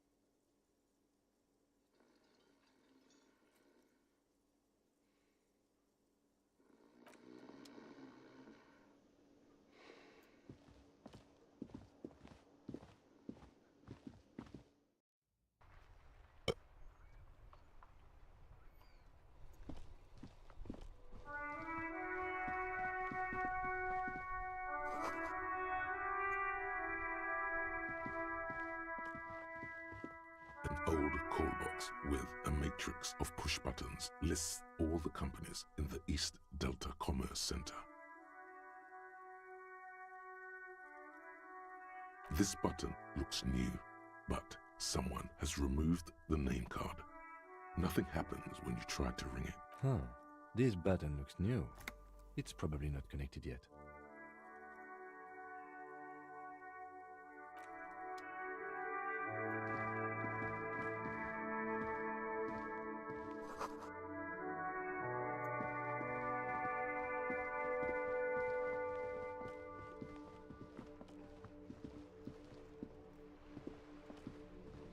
This Postlavantorie mail collection box has been heavily vandalized with graffito. A closer inspection reveals 2 bullet holes in the front. A faint sticker on the side reads, RCM Emergencies Desk number 8102, with a slogan, Mankind, be vigilant.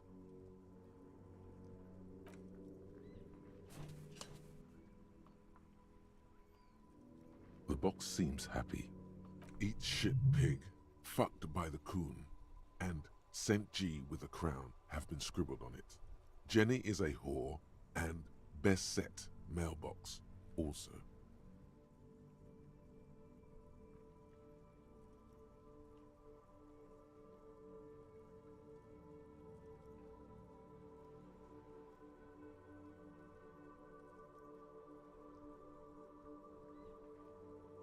The mail collection box seems cathartic, thankful even.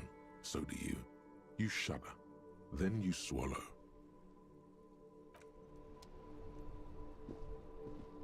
Go take a look at that dead body.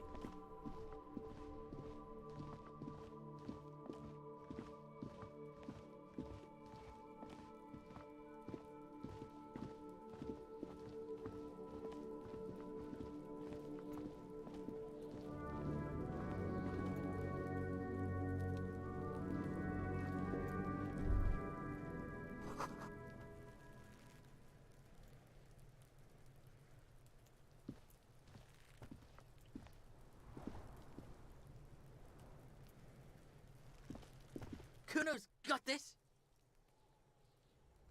If there ever was such a thing as an ugly kid, then this is it. He's almost exquisite in his ugliness, like a gremlin. Oh yeah, nappa comfy, Kuno!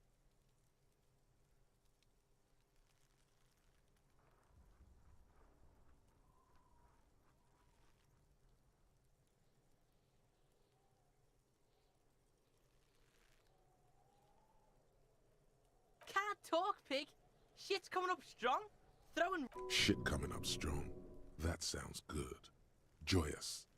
You should hang out with this kid and see what that juicy shit is all about. I mean drugs.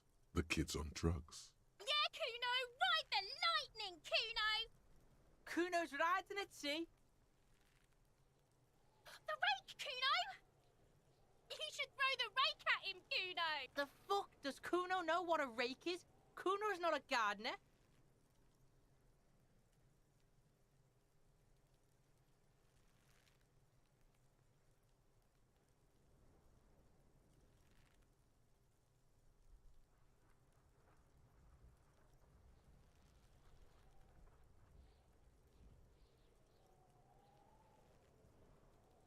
Fuck no! Kuno doesn't buy that shit. Fuck. Fast. This kid has got street smarts.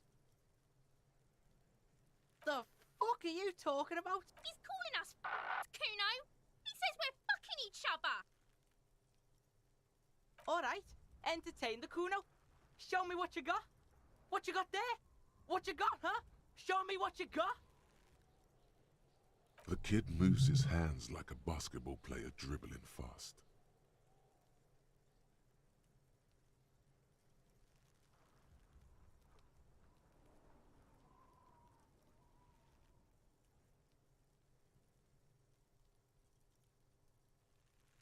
Right, pig. This is where Kuno plays with his little wooden choo-choo. What do you want with it? Yeah, whatever. Kuno doesn't give a shit. Shitload, pig. What's your question? Don't tell the pig shit, Kuno! This is where you quickly ask him questions. Real cop questions. Like a cop.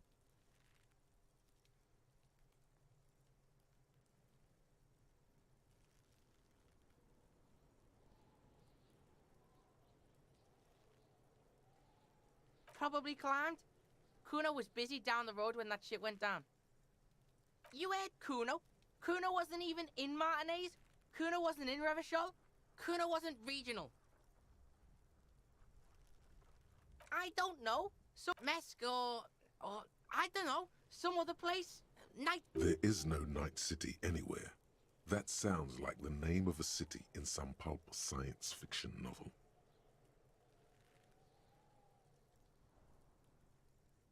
Why you gotta be riding Kuno's ass? You haven't been where Kuno's been. You haven't been in Kuno's head. You wanna know where Kuno was? You wanna know what Kuno's been fucking up to? Oh, don't tell him that, Kuno. It's lame. It's not fucking lame. Kuno's building Kuno's City. Night City. Rage City. The City of Rage. That's it. And it's not lame. Lame. That's the name of Kuno's City, bitch. Get the fuck off Kuno's back. This shit ain't about that. It's impossible to deduce what it is about. At least Kuno's fuck imp. Kuno uses the fuck imp. he's trying to hide the fact that he doesn't know.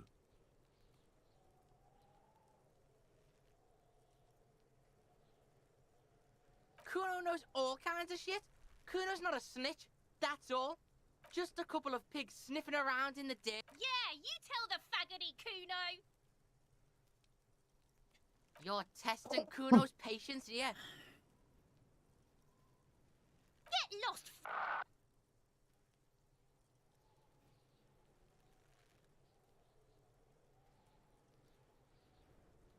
Yeah? The king? Yeah, whatever. Kuno doesn't give a shit. The fuck about it? Kuno's fuck. He's trying to hide the fact. Kuno knows what you meant. Kuno's not a snitch. That's all. Trying to. Your test. Get lost. Kuno's Kuno, pig? It's always Kuno, never I. Clearly the kid's using the third-person perspective as a shield.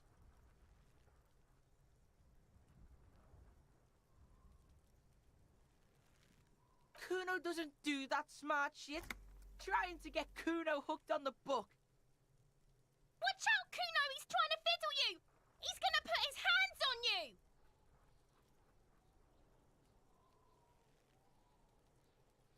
Help! Pig's got Kuno. Help! Rape! Help! He's got the Kuno, help!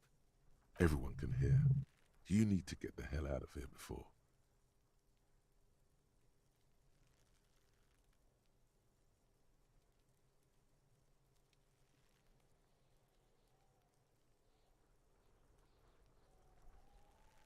Help! He's digging his dick out! Escalate, Kuno. His dick is out. You're afraid. Pigs in here, Kuno! Somebody, please! How did we get here? How did this happen? This makes no sense. There may still be a way out. Just appeal to his reason.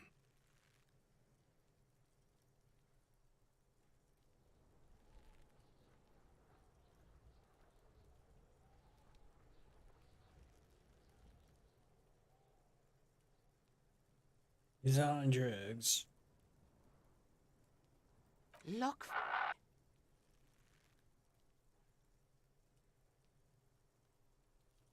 For emphasis, a ghost is saying this. A shit-eating psychopathic ghost with an ace up his sleeve.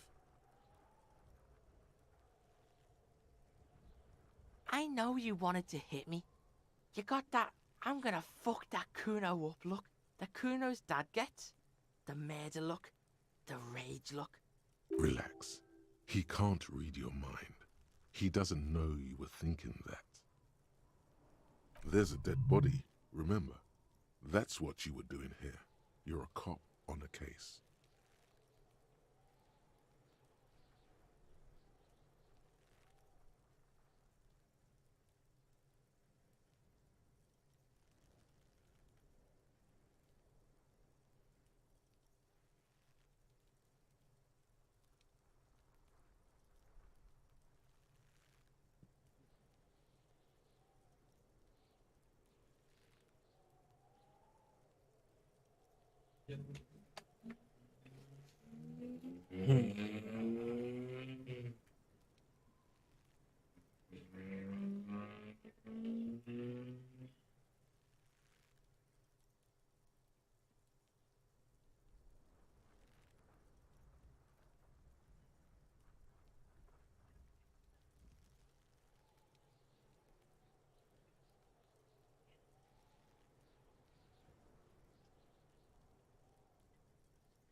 Decade. I can. Kuno can smell that violent shit. I know what you were thinking. I'm gonna fuck that Kuno up. I'm gonna shut his shit down. You know what? You should have hit the Kuno, because now you're nothing. You're a joke to Kuno. Kuno laughs at you. Kuno turned you into his prison, bitch! You're gonna be... No, you're not. We can just leave. Bitch, you're gonna be in this shit with Kuno forever! A peepo is a type of hat, by the way.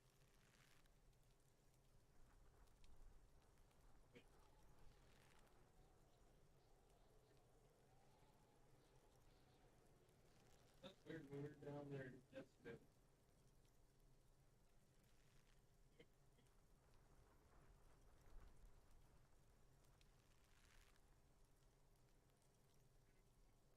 You don't talk to me about my fucking people! You don't know where I come from! You just Kuno's Okay, Kuno is kind to his bitch. Ask your questions, but remember, this changes shit. Click, click, click, click!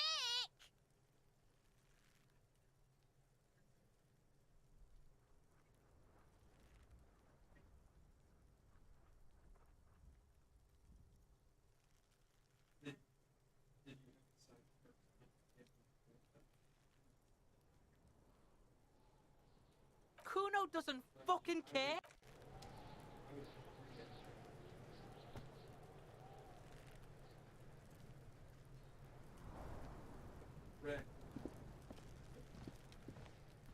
This trash container is locked.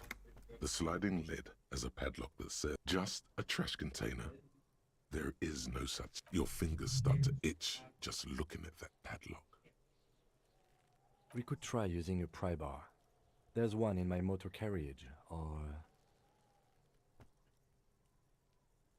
we could ask for a key from the manager of the Whirling in Rags. He probably has one. He might also have information. This is better than the pry bar idea. Just a trash container. Your fingers start to itch.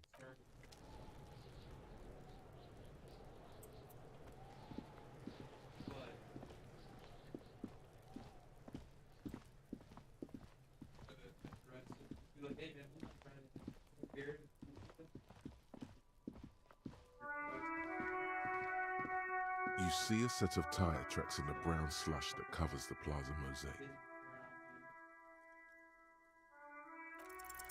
The tire tracks were left here by an unknown event that took place some days ago.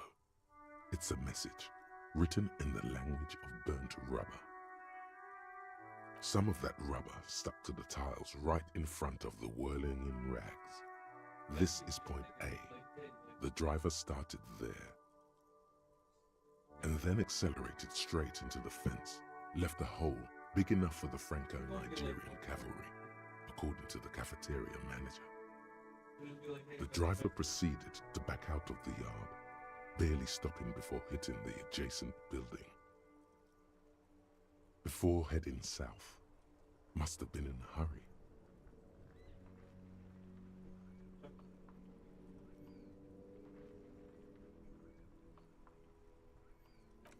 You are correct. This is a rather motor carriage-friendly city.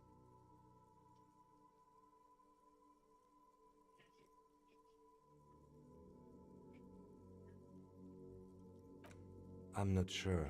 There are plenty of traffic accidents waiting to happen in Martinez. With a jam right here on the roundabout, I would keep them separate. You could follow the track south. There seems to be a canal there. See where they went. If There is a spread.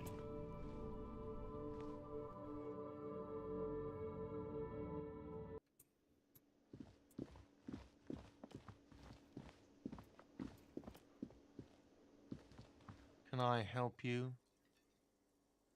Mine? No, it belongs to the Whirling in Rags. Thank you for clearing that up. Why do you keep the container locked? Why? To keep the hobos and drunks out. That's why. And the neighbors too. They put that. I thought as much. And are you the only party? Well, yes. Us and the garm. It seems a little callous, doesn't it? Something stirs in you. Prod at him and find out.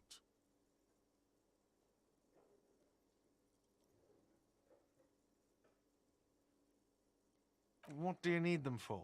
It concerns the case. Please cooperate. Just bring them back once you're done, please.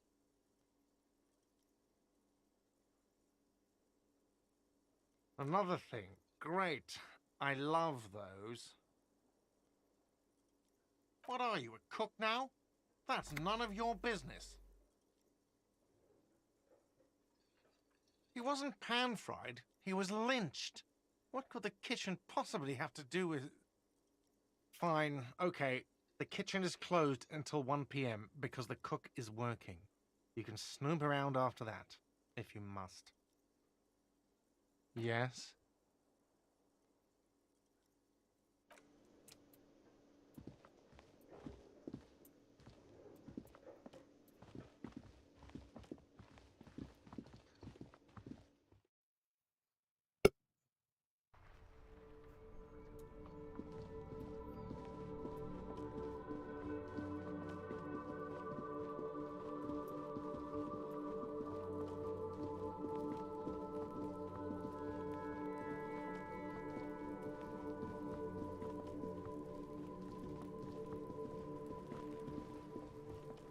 This trash container is with a well-oiled crack. The lock don't. Maybe you shouldn't.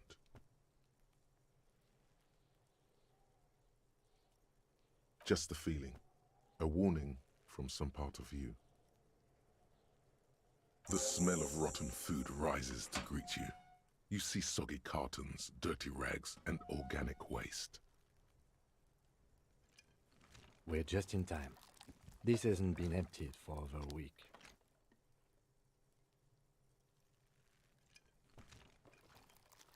Among the threadbare kitchen towels, something catches your eye. A pair of denim trousers.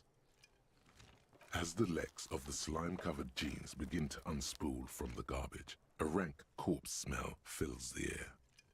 The victim's clothes? Cadaverine odor is faint. If these belong to the deceased, they were removed when he was still in the early stages of decay. Drop them in here, officer. Guitar-marked blue jeans. Pockets empty or emptied. He wore them with a belt, too, a white belt. The loops appear stretched, but the belt is missing. That's it. Do you see anything else in there? Something slimy catches your eye. A drab, long-sleeved shirt, olive-colored, appears from the food waste, dripping. This is a military-type overgarment. No label or serial number. This is the kind of rib-knit shirt that's worn over light armor to conceal it in an urban scenario. Anything more? The rest of the rags are just kitchen variety waste. A yellow old mug that catches your eye. But other than that... All right. We should go to Gart again and ask if he knows who put the clothes in the trash. It could be as simple as someone from the hostel cleaning the yard. Or that one. I'd advise against confronting that force.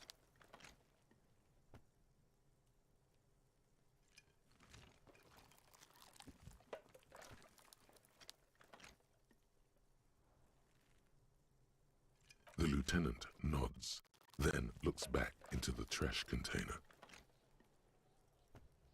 You see milk and egg rest with one broken egg in it, some pasta wrapper.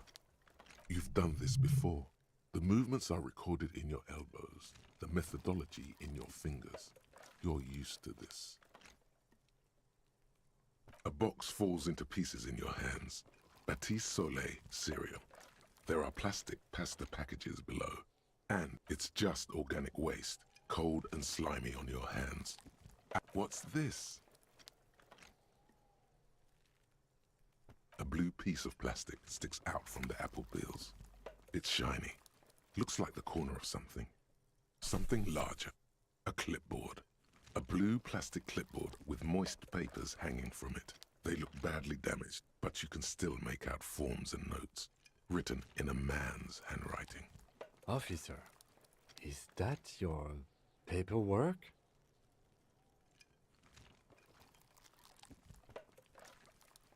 Yes, it is. Look.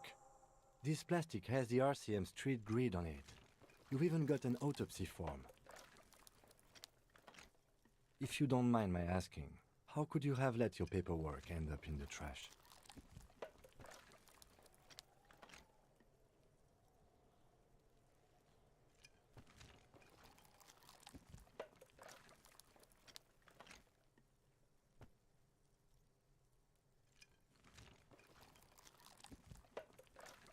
Understood. You pick out a broken mug with an oddly racist depiction of the yellow man frolicking in saffron. Only in its social sensibility.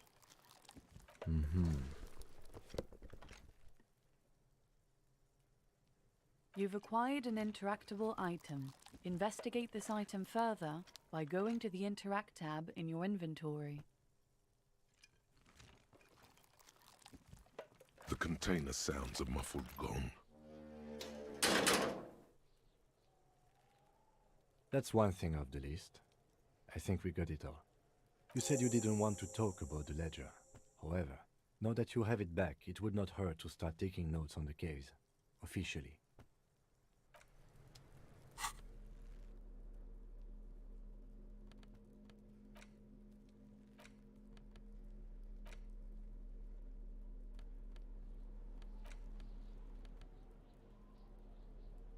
It's the ledger you found in the trash. A pitiful cabbage of white and yellow papers hanging from plastic board, barely held together by a metal clip. This sad display is made complete by the faint smell of urinal cleaner. There's a piece of toilet paper, or is it cleaning tissue? No, it's toilet paper. Desperately, it's a metaphor for you.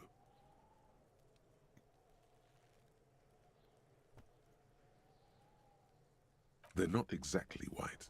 They're yellowed in patches by sunlight and alcohol, and covered in dense blue handwriting. Ink escapes into watercolor patterns, reaching its tendrils across entire pages. The paper itself is checkered, with faint red lines, forming short paragraphs. Once in a while, there's a red stamp that exclaims, "Case files commit to paper." The case files themselves are plenty. You count more than 100 sodden, crumpled up, earmarked pages falling apart in your hands. They appear to be sufficiently organized and extremely dense, if mostly illegible. Work, strife, poverty, the Jamrock Quarter. These are handwritten logs of investigations dating back to January 51, this year. The exact number is hard to estimate, due to missing pages and an odd naming convention. But there are at least 20, maybe 30 cases, undertaken, not completed, mind you. It's the middle of March. You have attempted 2 cases a week on average.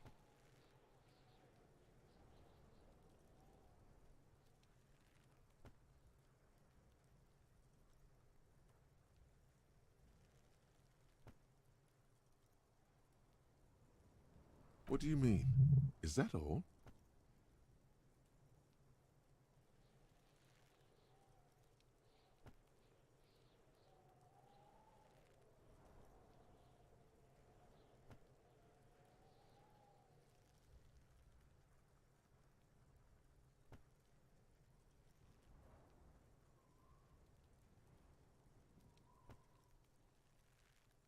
The notebook is annual. It says 51 on what remains of its cover. A molten strap of cardboard. Everything prior to this must have belonged to a previous volume. In short, there was more.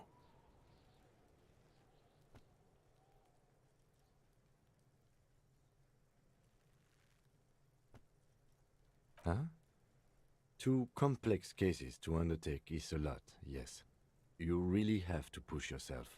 I would not suggest it, lest you start making mistakes. 2. That's a lot. I didn't mean to say you are making mistakes, by the way. That was presumptuous of me.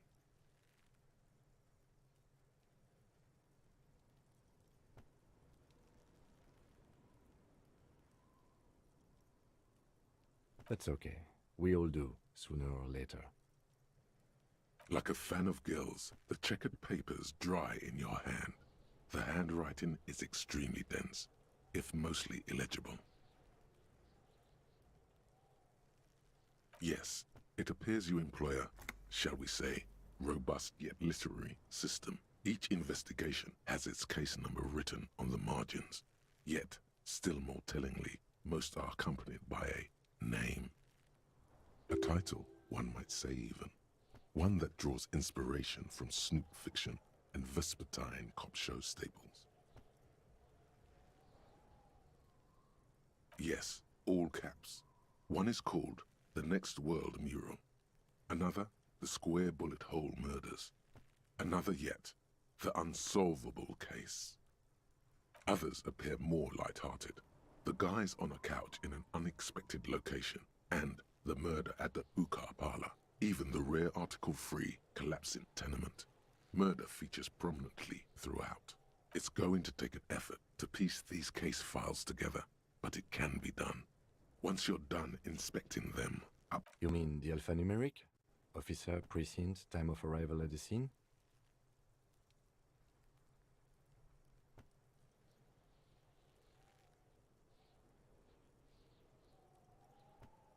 Oh, you mean the titular? Yes, well, so do I. In our defense, almost everyone in the RCM does. It's a holdover from the early days of the RCM, right after the revolution, when the organization had little idea how to do things. It persists in an unofficial capacity. Officers use these titles to refer to their work among themselves. Again, in your defense, I seem to have named one the man with the hole in his head. That was a real person. His death was real. Still, I named it that, to amuse myself. I pray his loved ones never find out. Rail spiked through the head. He died. It was a workplace accident. There is, for precisely one more. 15 pages near the end remain untouched by the damage. The checkered grid forms a structure of passages, breaking the case into subtasks to accomplish. Once all the tasks are accomplished, the case is complete. The tasks you've completed flow out of the kind green ape pen in a brash freehand similar to the rest of the letters. The wording comes easily. It's almost robotically simple, a language developed for mental rigor and simplicity. Inspect the victim's body. Interview the cafeteria manager. It's not exactly poetry, but poetry would be out of place.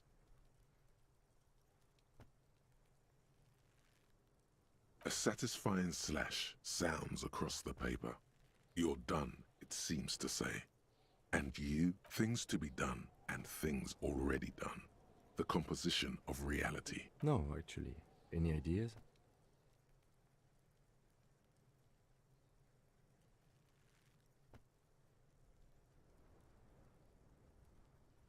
Great. That's great.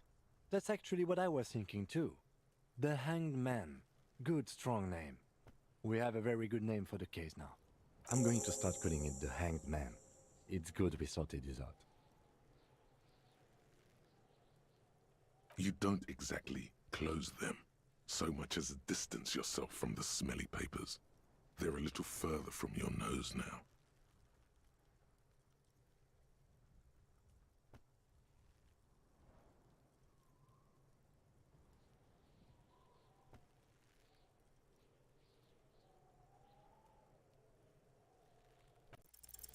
Yes, you can piece them together using the alphanumeric code on the margin. It always begins with HDB41, then date of initialization and time of arrival on the scene, followed by the title. For example, HDB 41120111700, The Next World Mural.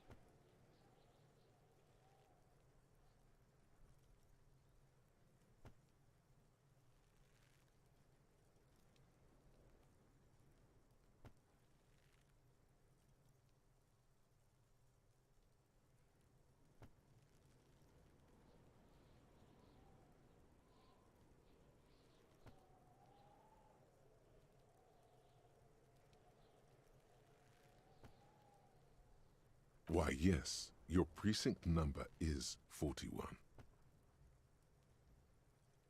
Every last alphanumeric in the files begins with it. And these are your case files. It's safe to say HDB are your initials.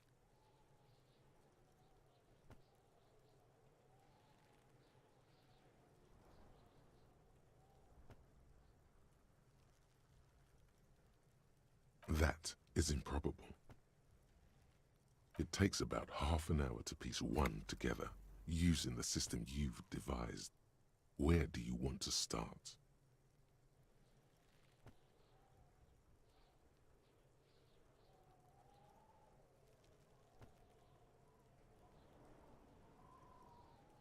This one is relatively easy to reconstruct.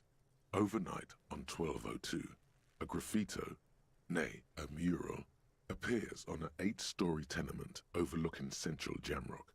The building is a sparsely inhabited ghost tower, part of a failed real estate development called Grand Couronne. Cause of failure, rent too high. The mural is enormous. 2 silhouettes, a man and a woman, are kissing. The text cut into their form reads, "True love is possible only in the next world. For new people, it is too late for us. Wreak havoc on the middle class. People call it that thing and that fucking thing. It's visible for miles. In 2 days, the station's complaints desk gets clogged with requests to the graffito crew is easy to track down.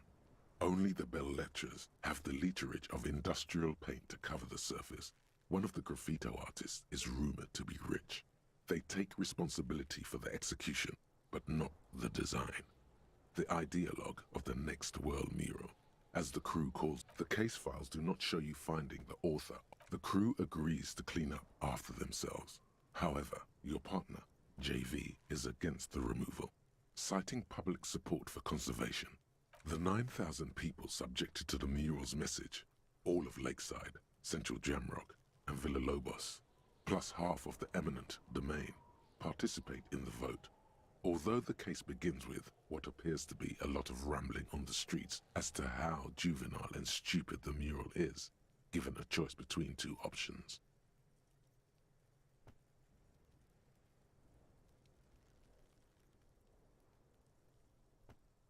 A staggering 78% of voters choose to keep it. Turns out the opposition were a loud minority, and that love truly is possible in the next world for new people, and it is too late for us. Bro, this is so in depth.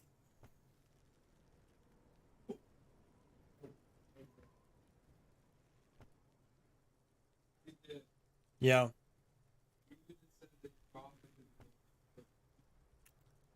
That my coughing's what?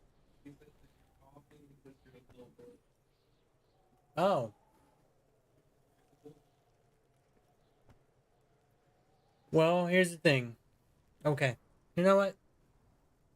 I'm not going to dignify that with a response.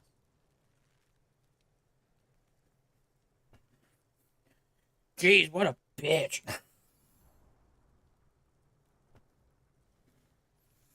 Alright.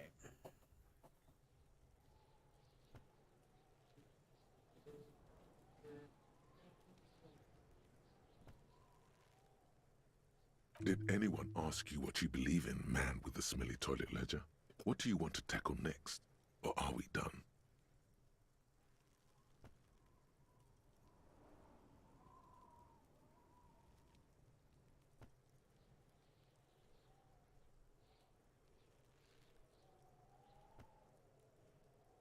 Not much has changed in the meanwhile. A bunch of sodden papers still sags from the clipboard.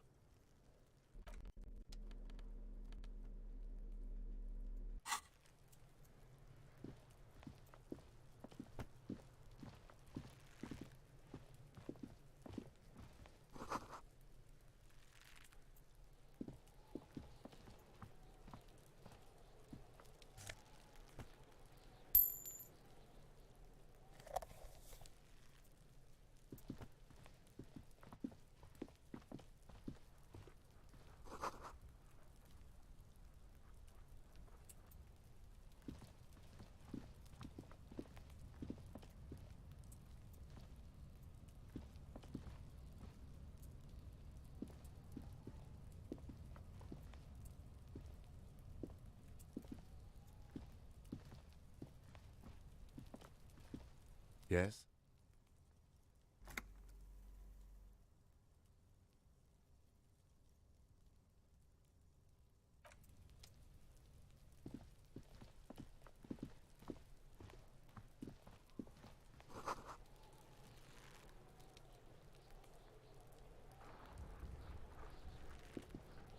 The corpse looks at you with bulging white eyes.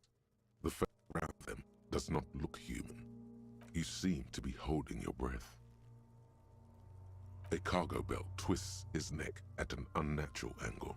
The body below appears stiff. It's letting out an ungodly rot. The smell seeps in even through your clenched nostrils. Active decay.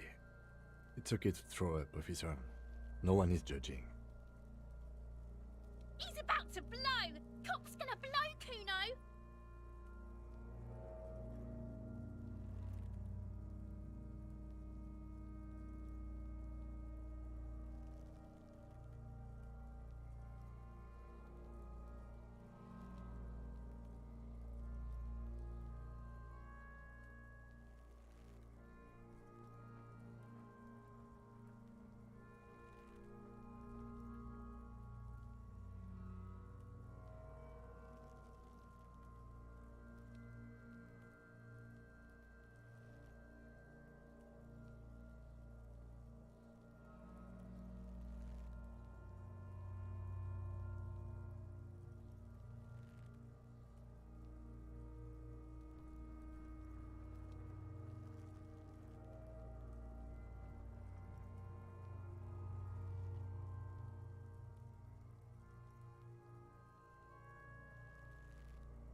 Like back is being dog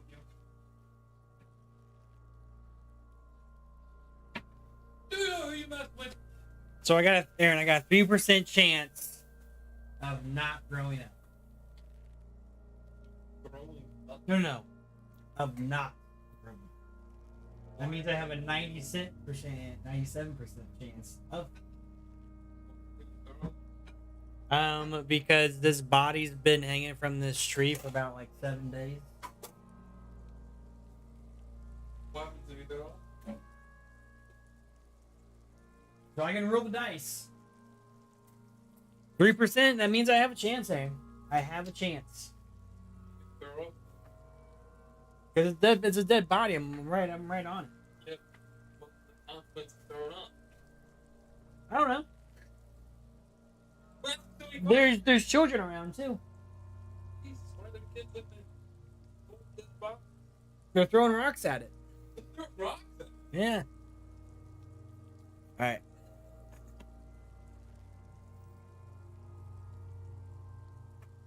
Who told you to play this game? Craig Locke. And then my little brother got on here too, and he said this game is super dope. BT dubs. Believe it. I guess so. All right. I know. I'm just gonna turn away. I'm not gonna throw it.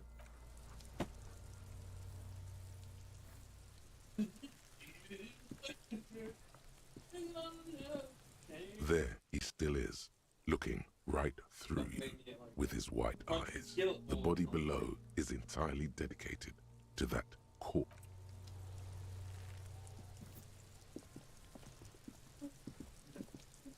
There are several footprints in the mud, left by work boots. Anywhere from 6 to 12 pairs have walked here. Heavy workers' boots with reinforced toes and hobnails all over the yard. Isn't this something an industrial worker would wear?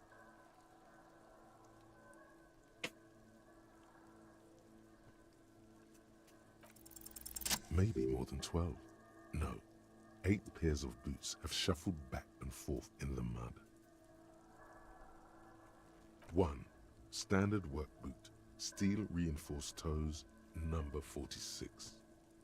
2. Standard work boot, steel reinforced toes, number 44. 3. Hobnailed work boot, steel reinforced toes, number 43. 4. Standard work boot, number 45 or 46.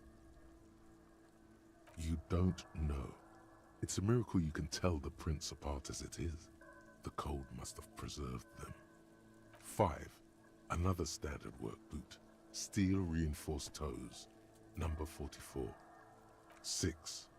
An aberration, light as air, even pace, same make of boot, but number 41. Impossible to tell. Could also have been an adolescent. The gait is undeveloped. You're not bad. It's as if the whole world darkens. Everything else has a thin film of unimportance on it. And 7. The glowing outline of a standard work boot, number 46. But the imprints are twice as deep as the others. The weight exceeds 200 kilograms. 8. And yet another standard work boot, number 44. There's an aberration in the pattern of the sole, however. The right sole is smoother, more worn. How many?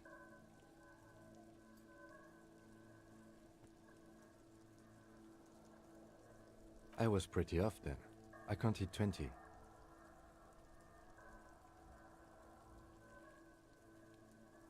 I never got the hang of it.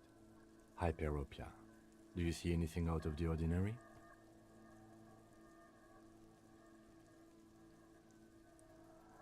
A woman or a kid?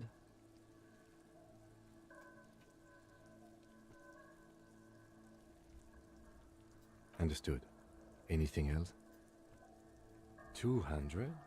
Could it be the combined weight of 2 people, one carrying the other who's tied up? Let's say a heavily built worker carrying a similarly built, soon-to-be-dead man. He might be right. 200 kilograms of living weight is unlikely.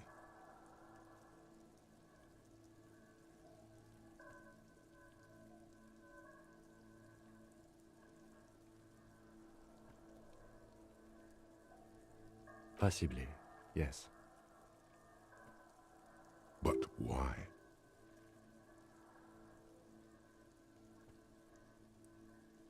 Yes, they could have used a makeshift stretcher or just march him up to the gallows.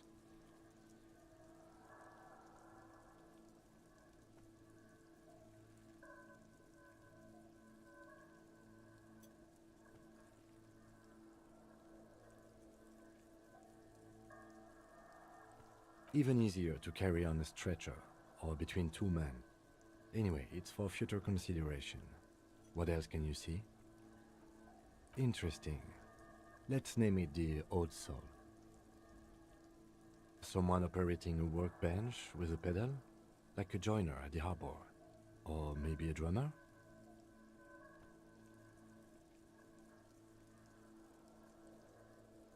No, it's not. Forget I said it. We are not looking for a drummer.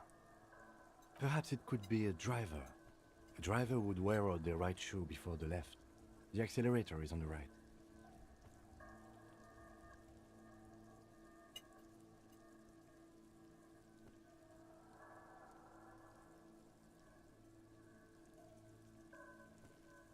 He doesn't seem to hear you, looking south toward the traffic jam instead. The machines are silent. The engines are all turned up. We should keep our eyes open around the traffic jam. See whether anyone strikes out as a potential suspect. Seems prudent, no?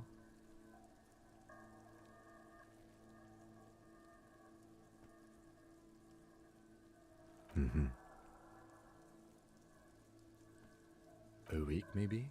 7 days would fit the time frame provided to us by the caller, who reported the hanging. It is not impossible. I pulled last week's forecast for coastal Havashol. 7 days below freezing. The day before, the day of his hanging, was the last warm day. Correct again. Sub-zero temperatures would preserve the tracks in a good state. The commotion here could have taken place a week ago. What do I think? A mob of people brought something heavy to the tree. One of them was carrying the victim. They shuffled around, especially under the tree. Then, after hoisting him up, they stood in a semicircle facing his direction. At first glance, this appears to be a lynching. Indeed, they all stood in a row here and looked at the tree. Yes, everything fits so well. Carried him over, hoisted him up, watched him hang. The lieutenant's eyes narrow. He's thinking to himself. Either way. What else?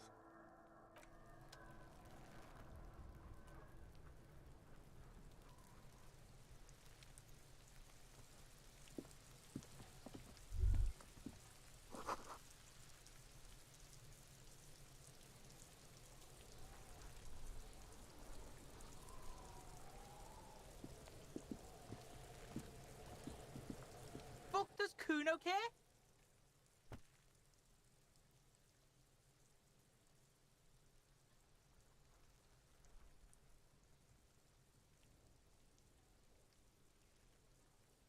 Kuno doesn't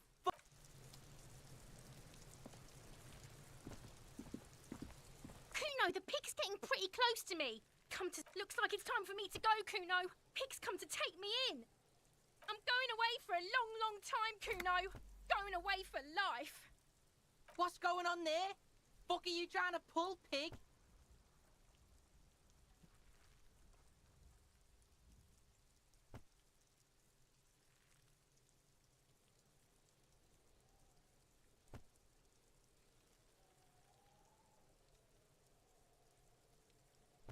I come from the woods, good Davidu.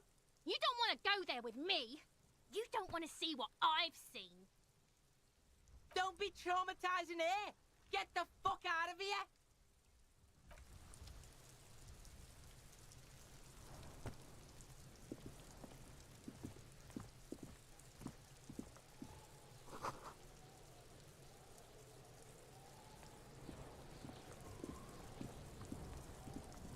Fuck does Kuno care? Kuno doesn't fuck.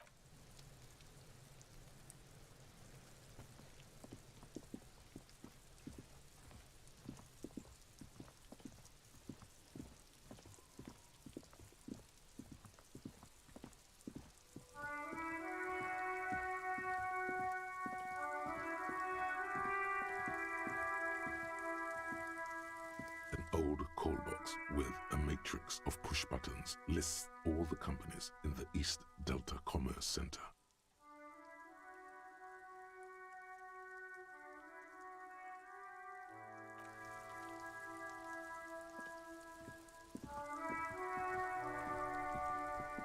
Oh, it's gas. Ooh. The RCM in Martinez. What can I help you with? We don't see a lot of police around here, that's all. Of course. What can I help you with? Me? I am just... She hides it well, but behind the sweat and dirt there is something else. in her rigid posture.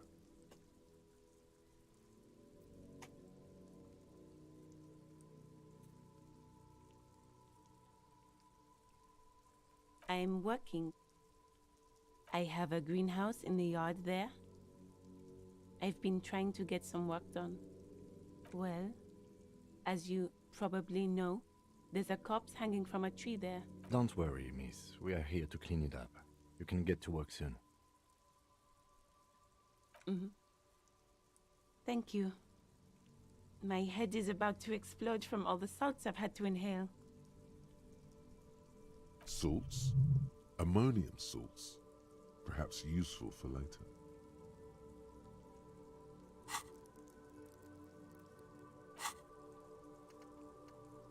We's almost there.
Of course.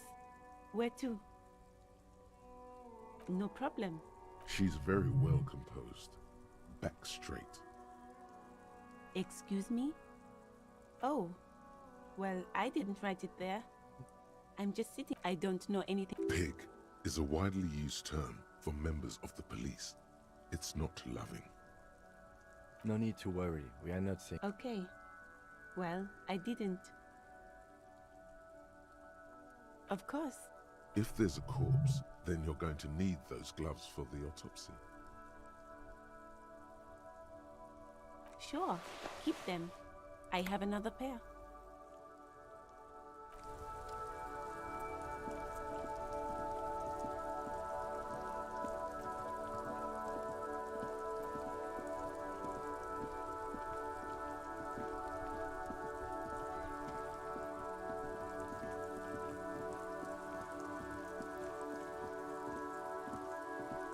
Hello, sir. Step right in.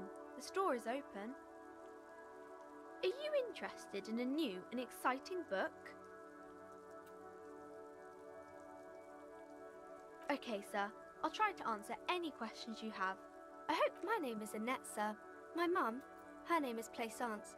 She owns the store. She's inside minding the register or organising the stock. Feel free to step in and browse our wares. I'm signalling that the store is open. Otherwise, people might not know. They'd miss out on the crime, romance, and biographies of famous people.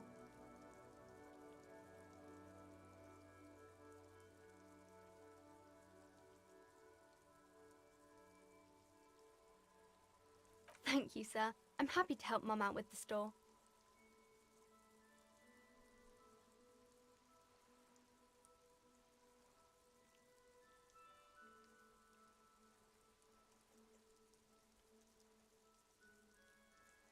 Oh, kings and queens and generals of old, or artists. I think that's why people read them. Seems like most people who read those books fail to get more famous from reading them.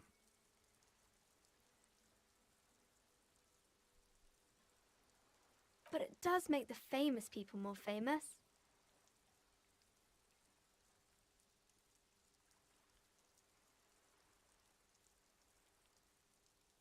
Why would they do that, sir?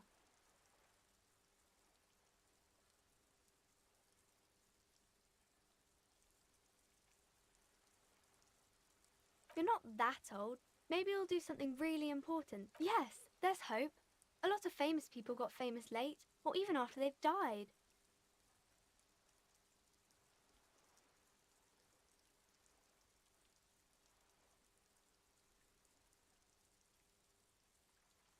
Maybe not. No one needs a book written about them anyway. It's always better to read books.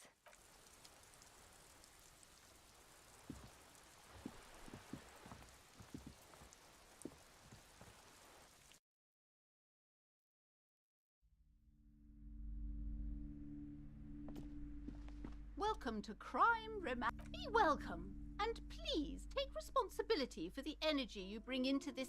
Sir, don't be ridiculous. I certainly will not give you money. I would be doing. One has to earn one's success. Certainly there are good things to be said about dependence.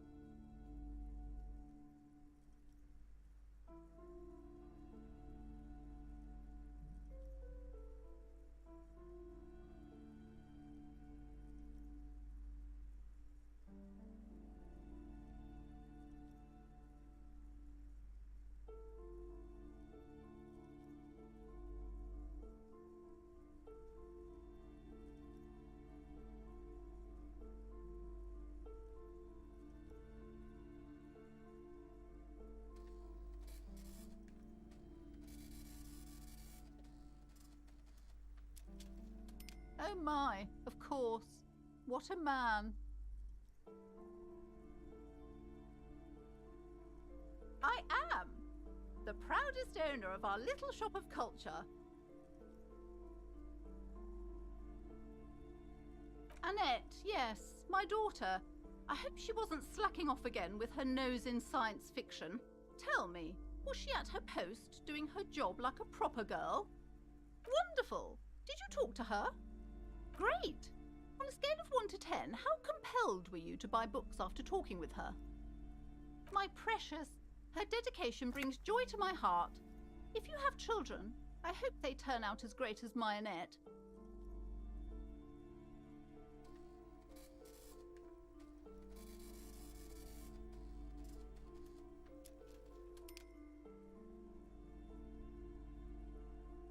As a young girl should be, with the proper attitude. The woman before you scans the store, her shoulders rigid and tense. Every now and then, she nudges her glasses. Then why are you talking to me? Everything is on the shelves to browse. Everything is on the shelves. Take a look yourself. She smiles and nods, seemingly relieved.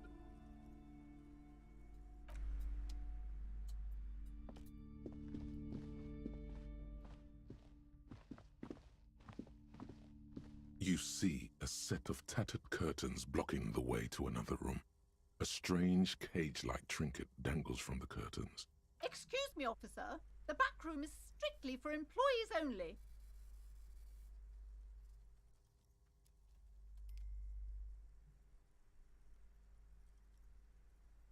Nothing.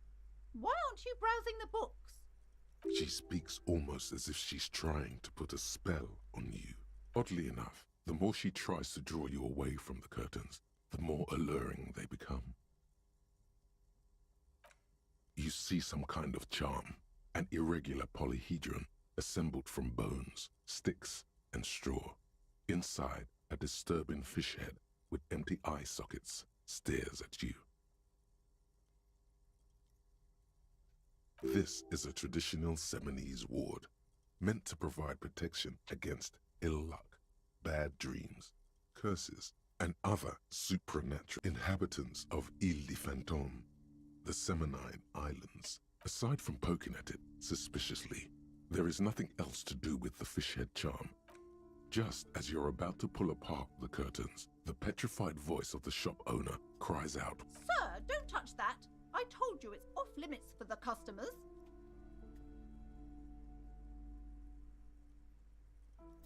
Parapsychologically speaking, we're done if you decide to open them. I won't be held responsible for the consequences. She looks away, mumbling. Why is everyone always messing with the curtains? Why can't they just buy books like normal people?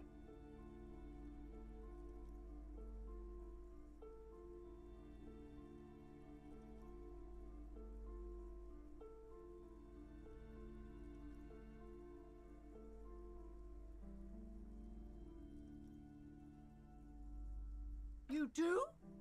My God, even more reasons not to mess with the curtains. Just step away, dear sir.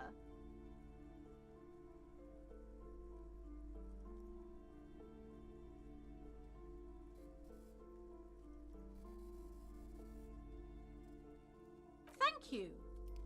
Let's just... Talking is always good. Go see what she has to say. The curtains, tattered with age and covered in dust, hang before you, as if taunting you.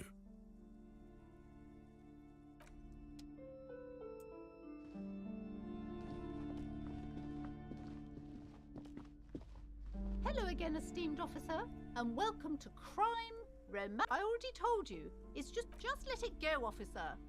Go buy some goddamn books. You're supposed to be drawn to the books. She recites it like it's a poem, or like she's playing a role she's grown tired of. She's so tense, it's a miracle she hasn't snapped in half yet.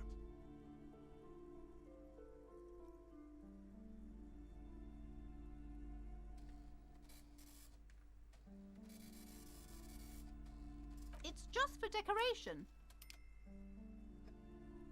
Okay, fine. It's just because this place is cursed, just like everyone said.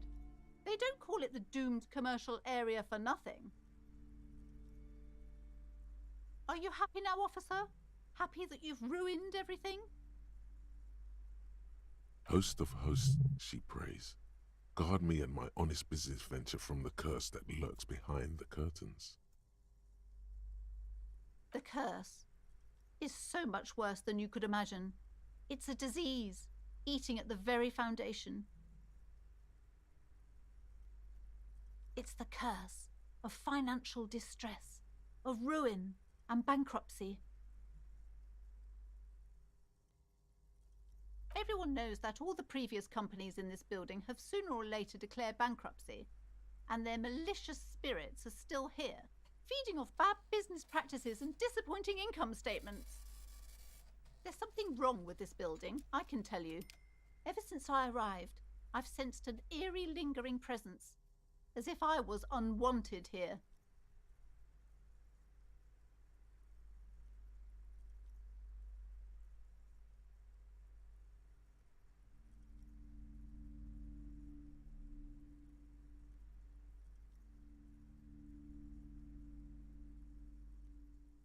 Yes, I've contacted numerous parapsychologists and even a pair of Simonese mediators. They provided me with the wards. The wards help to keep the doom at bay and protect us against the darkness that lies further in the building. Even most certainly not. I don't want anyone who's not familiar with the psychic arts to get involved in this mess. Stay away.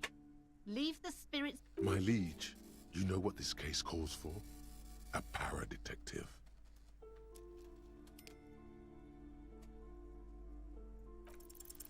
Slither up to her, you silver-tongued fiend. Show her what world-class perfidy looks like.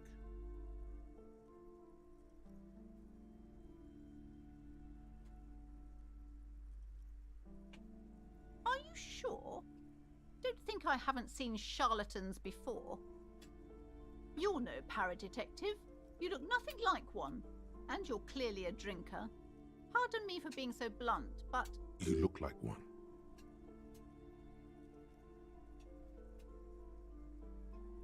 The lieutenant keeps his usual stony calm. He silently picks out his notebook.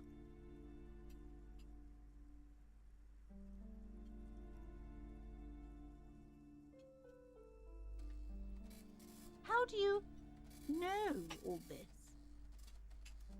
Here we go.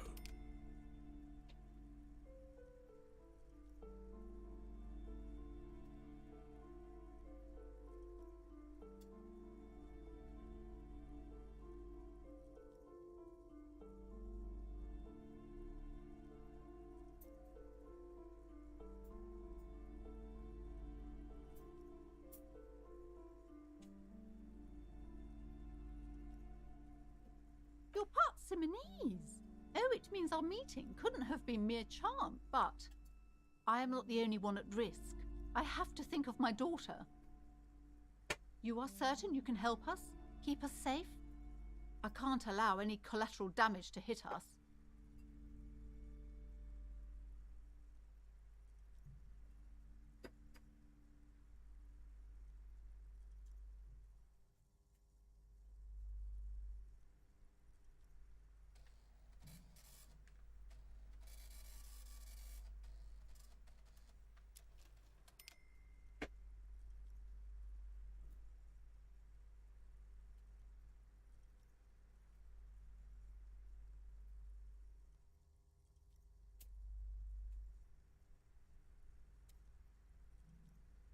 Can I trust you? Can I trust Kim?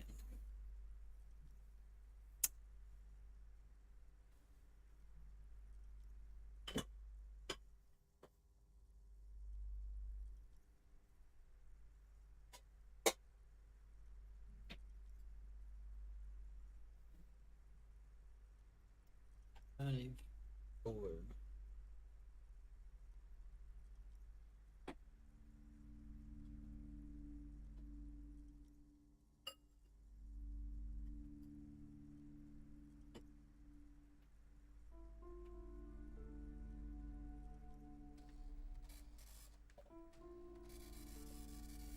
If you promise, good officer, then you might be our last hope. Do you swear it?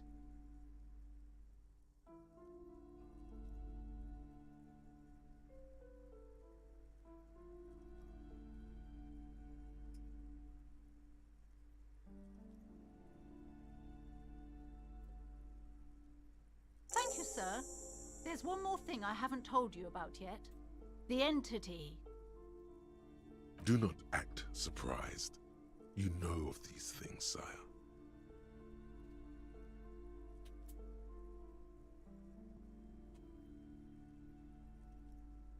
You have? The entity takes the form of a woman, a witch probably. I've suspected that she must be connected to the curse ever since I first saw her. Did you know that she lives inside the chimney?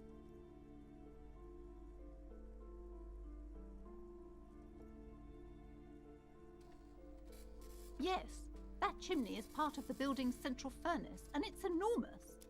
She has barricaded herself behind some metal security curtains. God knows what she's doing there. Some unnatural magic, I assume.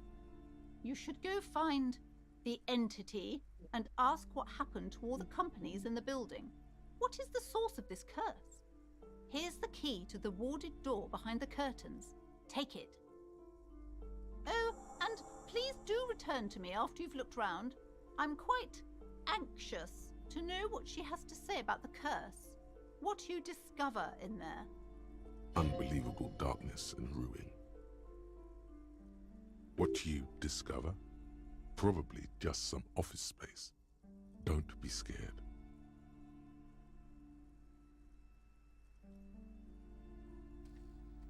Okay, but please, only a few questions. You wouldn't want to disturb the spirits. Oh, this? No, it's a special Himian amulet, blessed by desert pygmy shamans, with a spell of compulsion. It's to compel people to buy. There are numerous spells cast throughout the store. I had the books anointed with a different inducement spell, for example. It's guaranteed to boost sales 15%.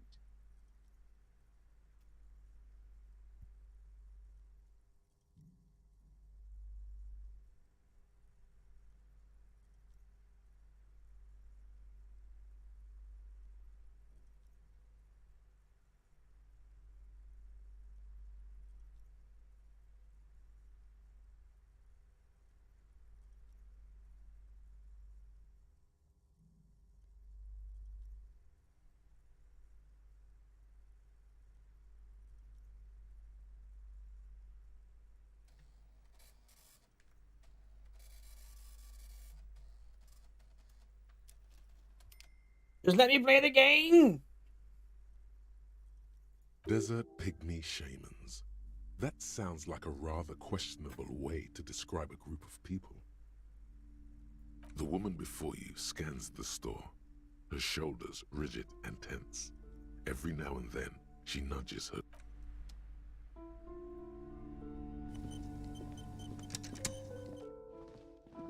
You see a set of tattered curtains blocking.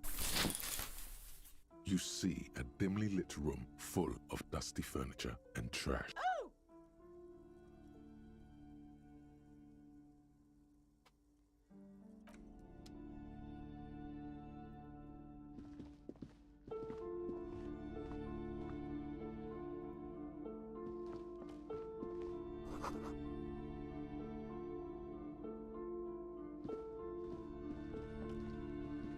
Yes?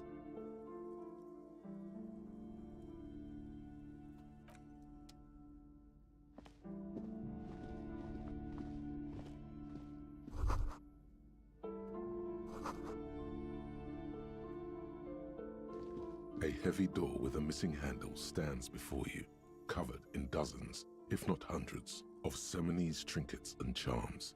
It appears to be locked. After exerting some force, you manage to turn the key.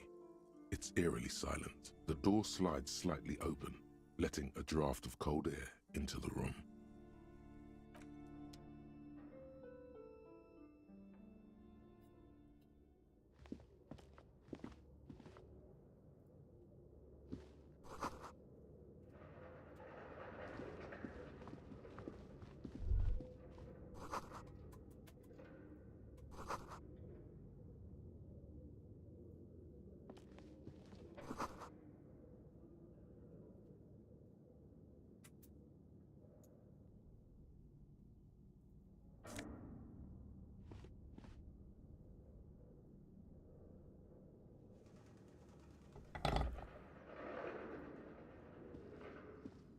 A barbell lies on the floor. The color has worn off its weight plates. It's 60 kilograms. Your triceps hum at the sight of these weights. Show the world what kind of beast it's dealing with. There are no collars on the barbell. This is a safety hazard.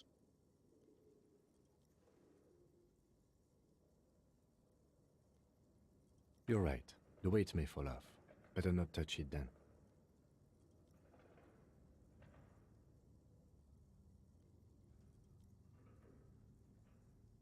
It would be a violation of EPIS safety regulations if the gym was still operating, but it isn't. No one's supposed to come here anymore.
It's dark. This would be a lot easier with... I've got one in the Kinema's toolbox. We should... Some areas are inaccessible without your flashlight. Damn it.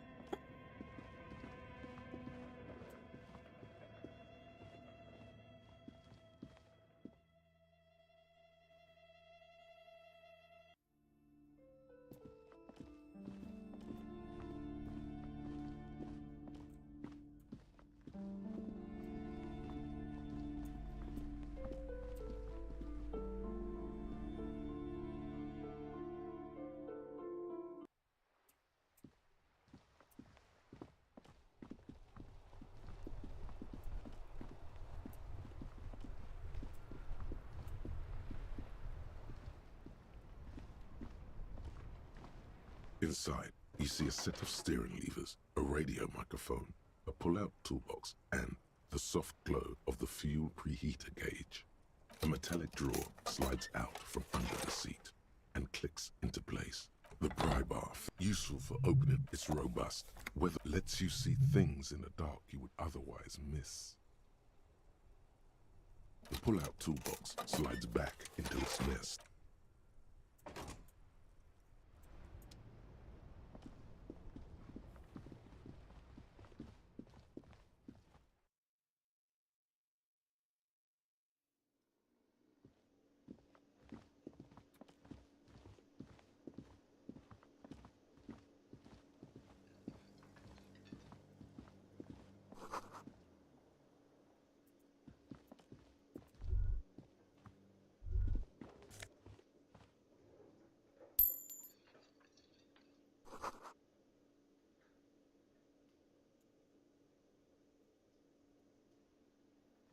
A thin man is smoking below. As you step in, he nods toward the table and says something in a completely foreign language. Okay, it's definitely not his name.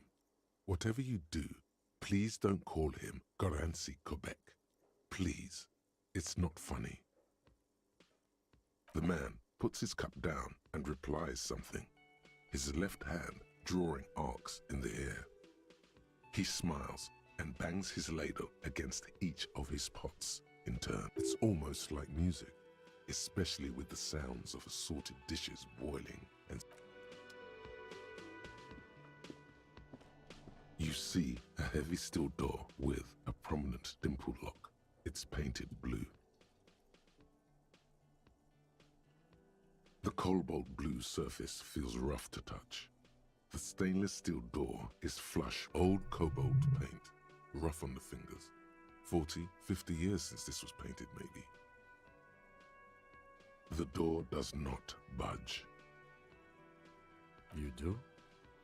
It's a door in the back of the kitchen. Why do you care where it leads? It is quite pretty. I suppose we could look into it as a side investigation.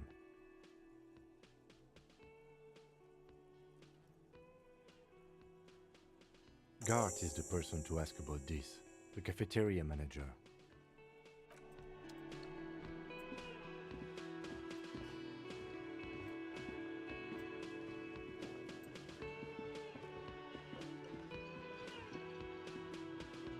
Can I help you? Thanks. I hope you found what you were looking for. How strange. I certainly didn't put them there.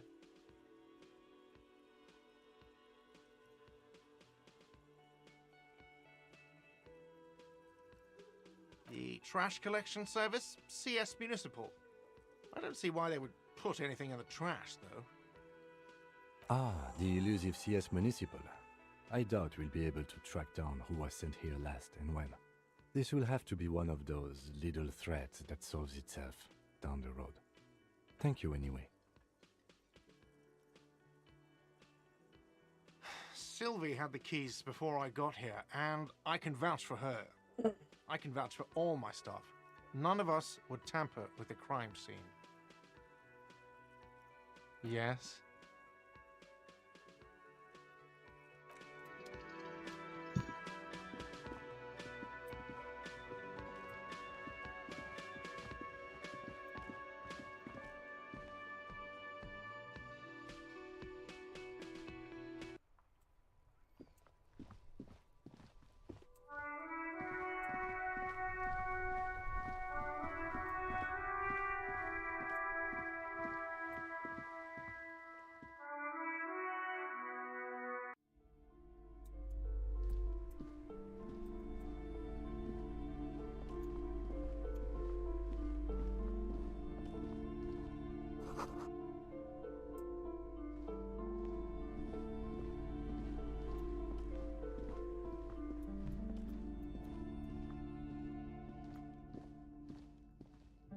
These shelves are overburdened with books from the same series. A couple of spook novels hide amidst all the detective books. Thrilling tales of spycraft and daring do. Crime fiction. These books greatly overstate the excitement of... What's more, they completely ignore not a single mention of all the stress this work creates upon the officer's family. Detective fiction just doesn't tell the truth at all. Now, would you like a list of all the books found on the shelf? Shelves filled to the brim with...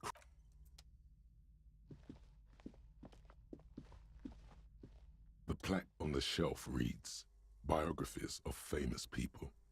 You see a large variety of names, none of which ring a bell.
Your flashlight slides over an old green chalkboard covered in scribbles, sketches, and schemes like some ancient cave mural.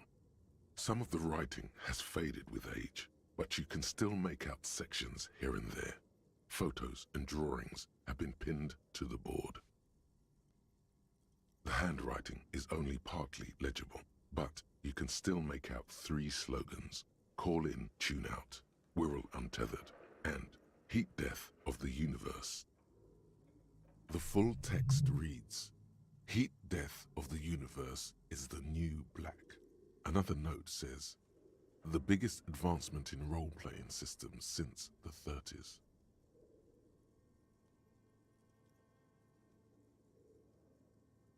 This is a monthly calendar from the year 50. Cryptic words like sprint, daily minimi, and GPI span the marker-drawn grid, the grand scheme of production and money. It looks a bit like an academic calendar, only much more brutal. Minimi stands for a mini-meeting. It's part of a bigger framework for managing work called RUN. Station 41 tried to implement it a few years ago, but failed. As time goes on, the numbers in the boxes grow rarer and rarer. The board becomes an empty snowfield in the final days. Only failure and regret dwell in this region. Looks like they didn't make it. A note in the bottom left corner of the chalkboard says, see the prod schedule filament for details.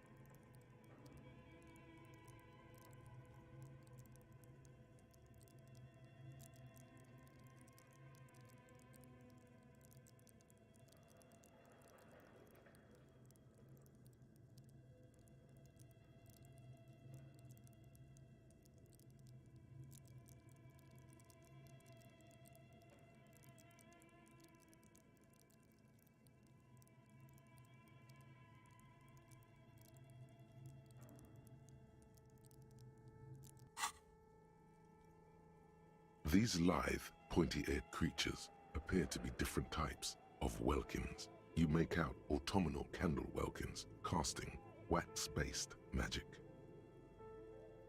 Translucent welkins with organs shining under their skin, and even ether welkins hailing from the vast emptiness of sidereal space. You should adopt one of those welkins as your persona. No longer a mere man, but a welkin.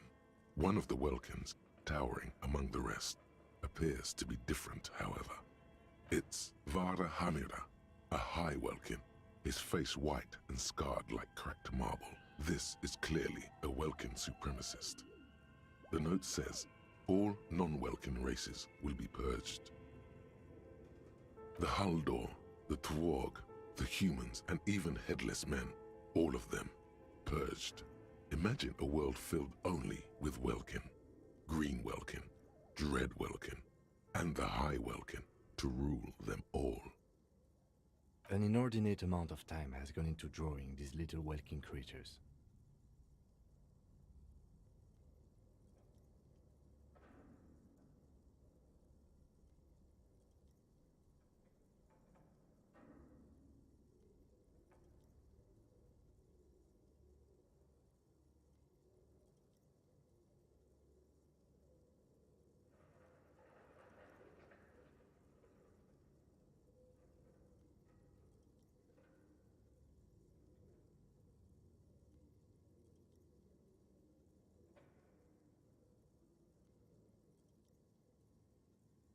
Some people really like building a world, I think, even if it's just for a game.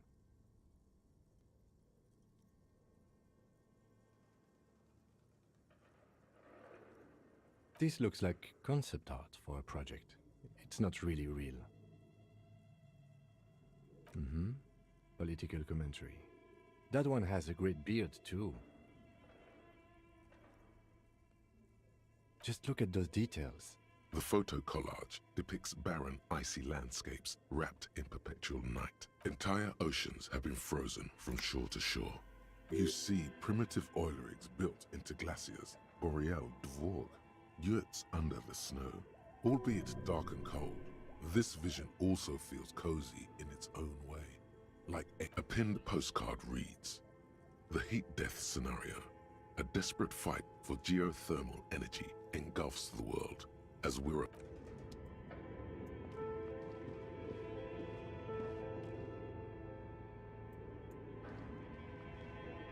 This old fireplace is covered in lines drawn in blue, and the whole thing resembles Kadran mosaic tiles.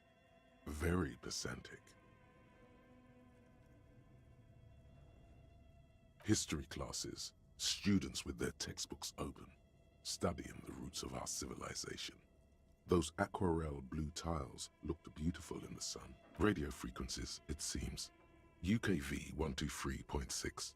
UKV 123.7, UKV 123.9. Some written notes, too, sparse and cryptic. Unclear. It looks like a cardiovascular system split into veins and capillaries. Very advanced.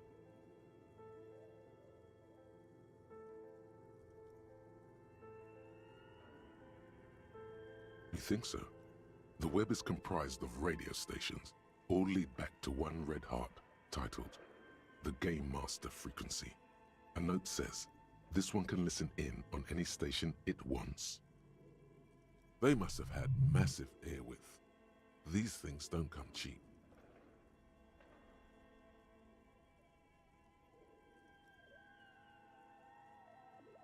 Someone very important. A conductor for the hundreds of story threads that pass whoever decides to call in to a call-in station, it looks like. A list of names under the stations suggests people across 6 Isolas would be playing Muindi, Insulinda, Kotla, Grad, Samara, and even Il Mara. There's no way a little basement studio working here could pull anything like this off. My God. It's as if the less money they had, the more ambitious their project became.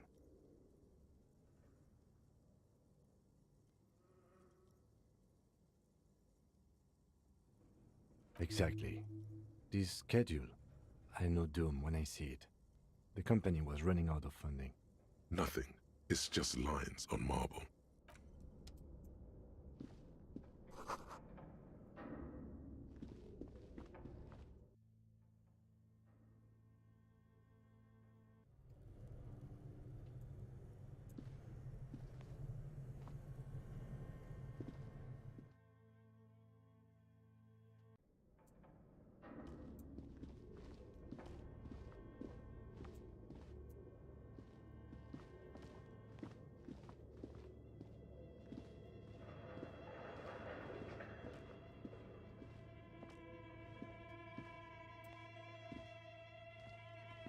An iron safety curtain curves before your eyes, folded like a bellows.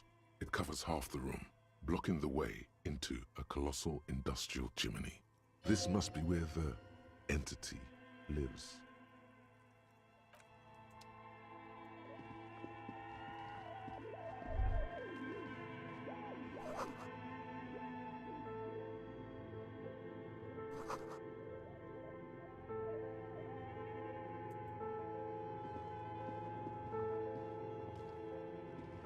As before, what an odd thing to do. Nothing happens. As before, still nothing. No. Those curtains prove to be surprisingly sturdy. If this is really an entrance to the chimney, then there must be a furnace. Can you please try to refrain from attacking random things?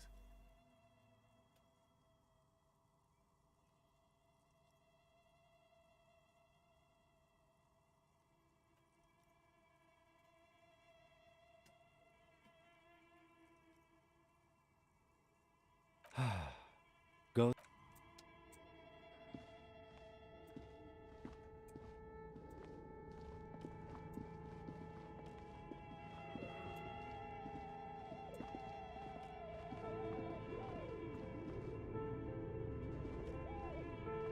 This appears to be some kind of machine with a cube-shaped heart and a wired framework.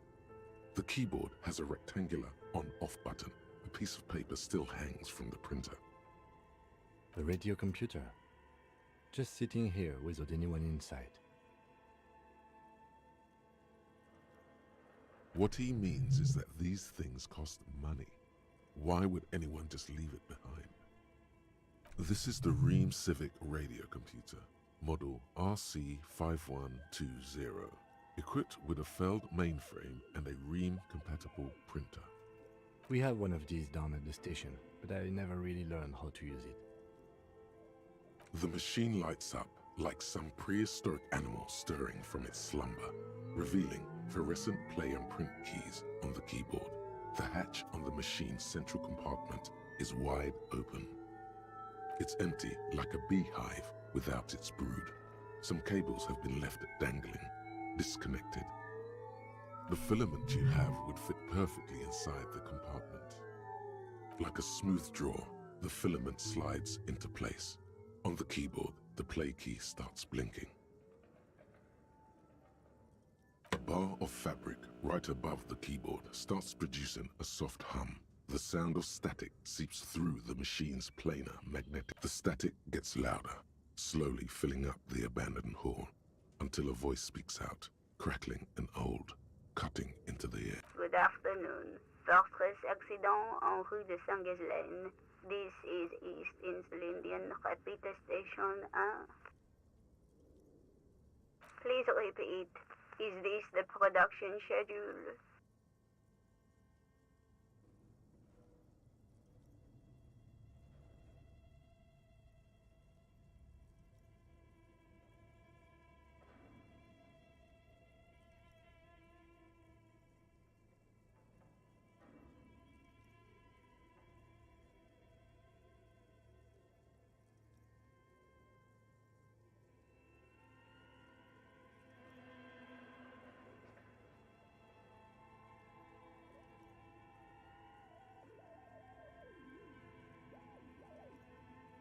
The filament you have inserted into the reader.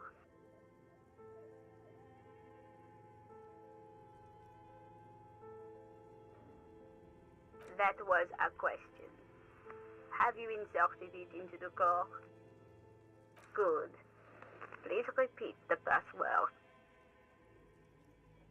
Password. Of course it would have a password. That's why there's a human administrator involved.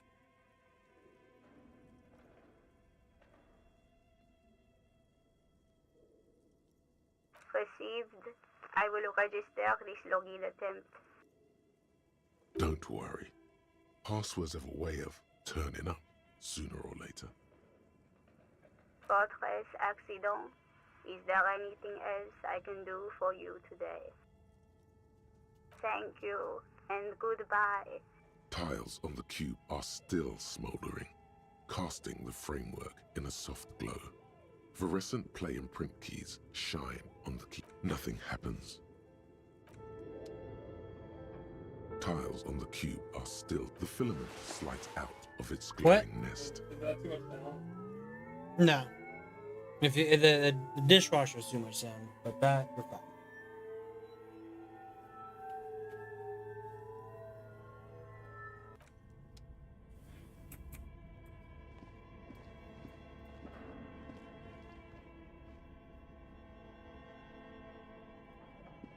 Okay, what do you think is going on with that computer, chalkboard, and fireplace?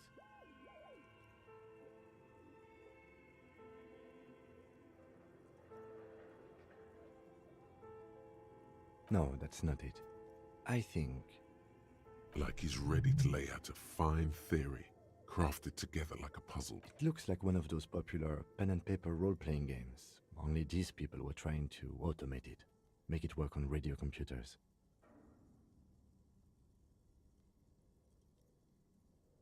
Through call-in stations, none of the players have to be physically present.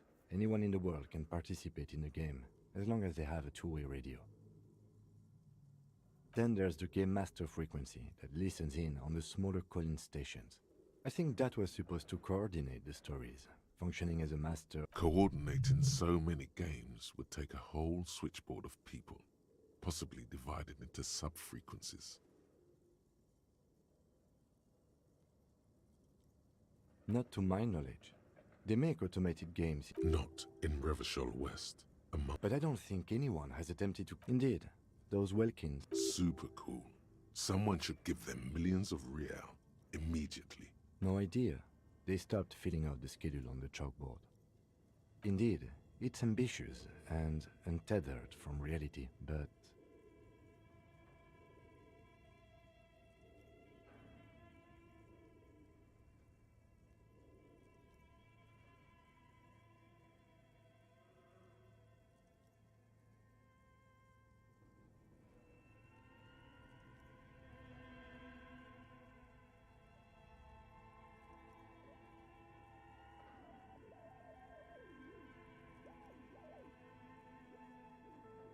Yes, especially in here. Okay, let's keep moving.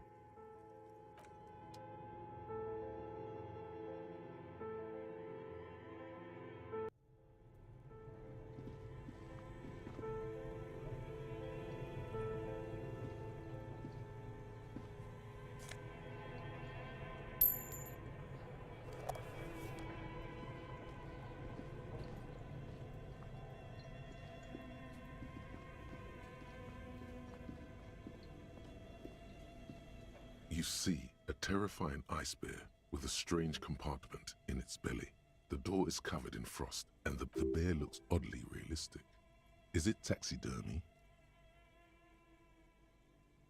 The lieutenant doesn't answer. His eyes are glued to the animal. A sharp slice of light shines out from a gust of freezing cold air rushes to greet you. You hear a look. The lieutenant takes a peek inside. His hand has found the holster of his gun. Of course, just a giant ice bear-shaped fruit. Let's take a look inside. The shelves are empty. All you see are crumpled ice cream wrappers with the brand name, Revachol Ice City.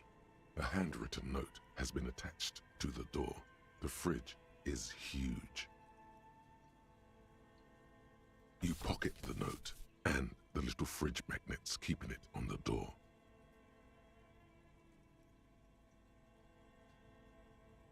A friendly cartoon bear smiles back at you.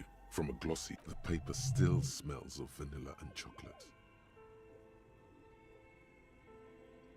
Good question. It looks like an ice cream fridge. I know. What an unfortunate marketing choice. What is even worse, the bear is still costing them money to this day. The fridge buzzes with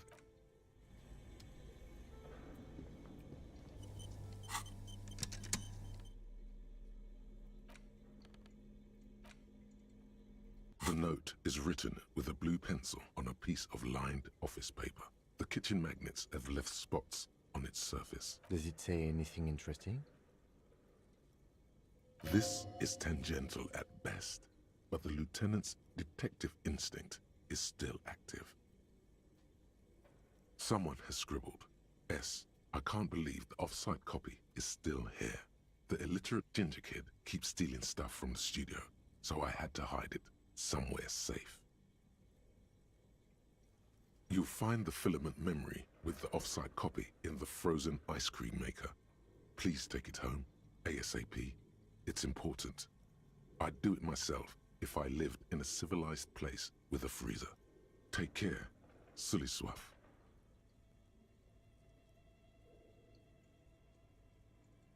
Looks like someone from that radio game company upstairs.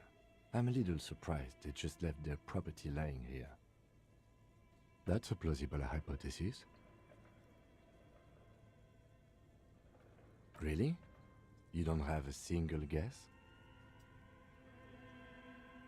Oh, I'm sure that child would love to get his hands on the filament memory. Even if he doesn't know what to do with it, he'd probably try to pawn it for speed. I don't know. I assume it's somewhere close to the ice bear fridge.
few bricks have fallen off, revealing a compartment behind the wall.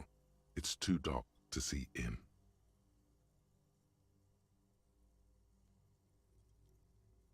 There is, yes. And there also appears to be something inside the hole. Interesting. Your hand reaches deep into darkness and spiderwebs. Rummaging around, you find rusty rifles hidden away. Most of them are rusty and inoperable, like the rest, but one catches your eye. A bolt-action model with a fine wood stock. You want to hear what it sounds like? Than the others. Okay. There's like, not enough action. Where's all the blood? That's a rare sight. Seems to no longer be functional, but still a beautiful thing in its own way. Seems like an old bunker from the revolutionary period. Look at all those. Did you see Means that there are 16 firearms, bomb? albeit inoperable, still lying What? around in That 16 Martinez. bomb last It's night? an interesting Yeah, coincidence. you see what I sent you? Might Well, come in yeah, useful in the The future. backpack, put the backpack on. Fucking- Then I had another one, 12. We won 3 games. Jeez. 16, 12, and I think we're at 5. Maybe I'm the problem, man. I think I'm starting to think that last time I was like, hey, this guy. Maybe TK's the problem. Nick said too. He's like, dude, I think TK. He likes this find. Aaron said that? I'm just- Aaron said that?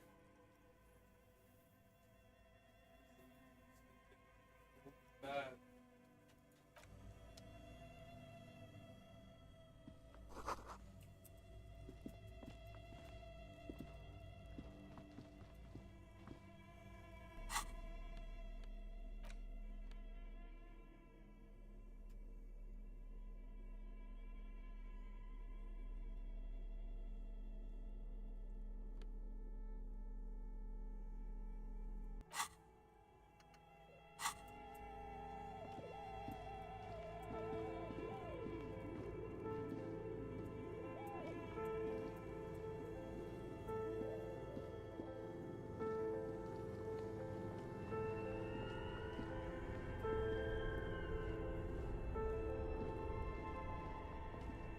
Two cables are plugged into the breaker box.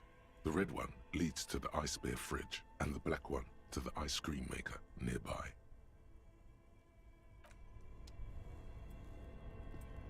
I would. This orange machine is buzzing like an old submarine. It has a hand-cranked ice cream churner on top and an electric freezer that appears to be frozen shut. You slip your fingers under the frozen lid, but the ice is too cold for you to get a good grip. A pry bar would... No, this is going to need something else. Some kind of super pry bar. Don't even try to open it with a regular pry bar. You're just wasting your time. If you want to try again, then you need to have the pry bar in your hand, detective. Equip the pry bar by going to the Tools tab in your inventory. From there,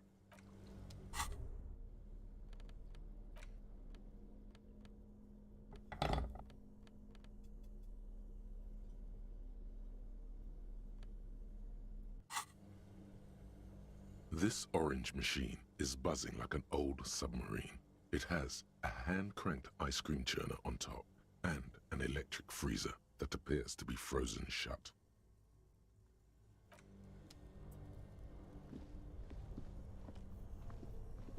Two cables are plugged into the breaker box. The red one leads to the ice bear fridge and the black one to the ice cream maker nearby. Something close to you dies with a soft electric purr. Why did you do that?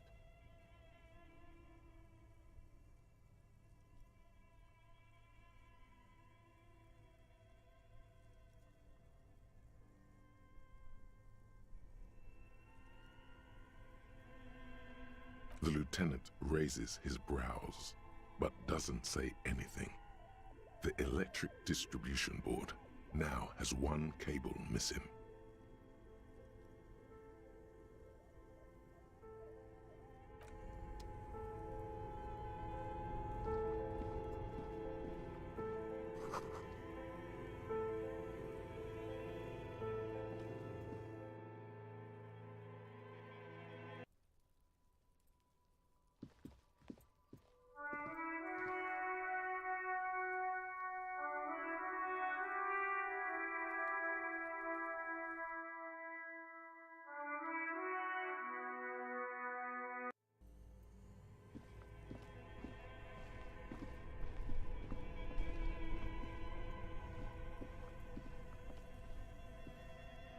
This orange machine is dead still.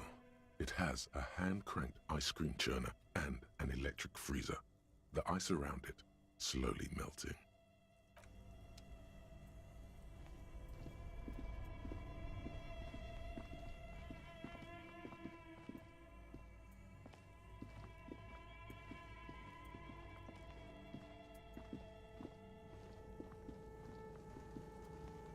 A thick layer of coal dust covers the furnace, coloring it pitch black.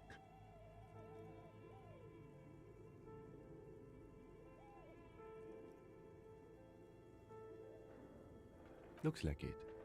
Looks like an old central furnace used to heat the building. It's connected to the chimney. No one has used it in ages. No signs of any recent fire. Only dead rats. It's dark and grimy here. In the darkness you can hear chatter. It's coming from above. A voice or several voices talking to each other. Near the smoke chamber, upstairs. The echo is so prominent, it's impossible to discern what the voices are saying or what's producing them. What are you doing?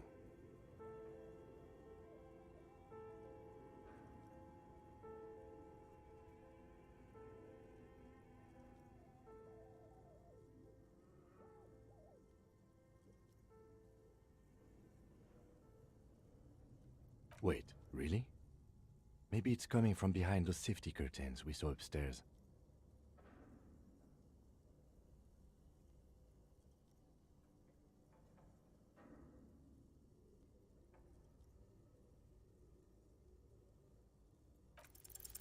You muster all your strength and yell. Your dehydrated, hungover throat can produce little more than a dry cry. A lifetime of smoking and drinking will do that to you. The chatter from the chimney continues on as before. You seem to have made no impression on whatever. Then again, maybe it's worth actually trying something up there. Maybe you should let your voice rest, officer. Try again later.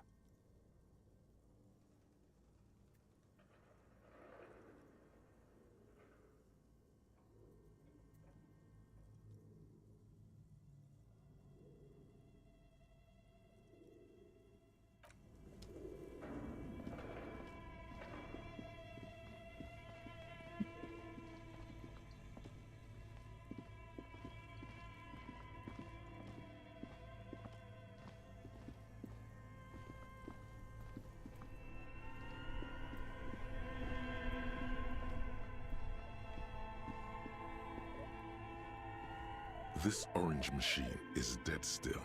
It has a hand-cranked ice. This orange machine is turning the crank feels oddly satisfying, like stirring your childhood dreams. In the distance you hear water dripping.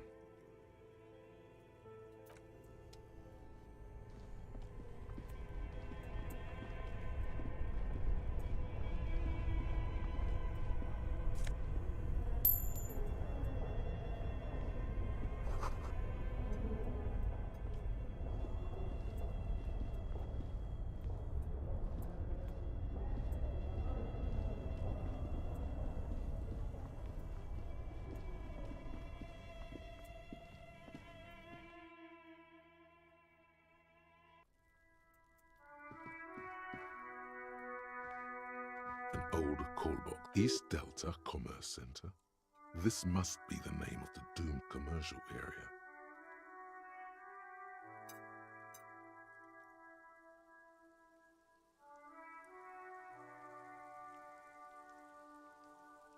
Silence. No one answers your call.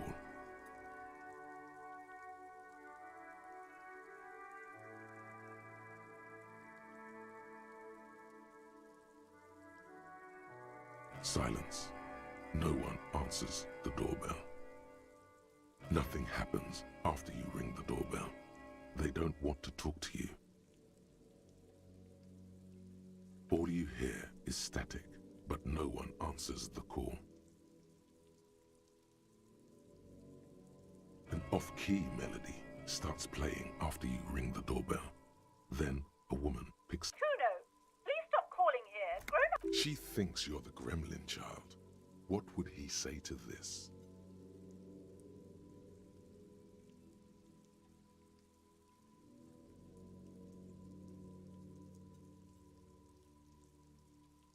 Pardon? This is not Kuno. Please just stop calling him. A single beep indicates that the line has gone dead.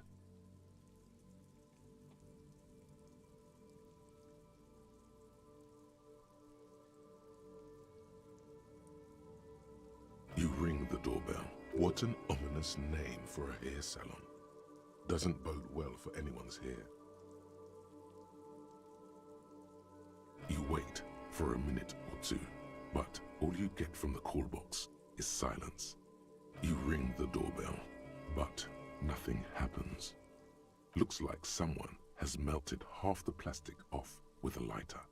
The doorbell doesn't work anymore. You hear static from the intercom speaker. You can almost hear them breathe.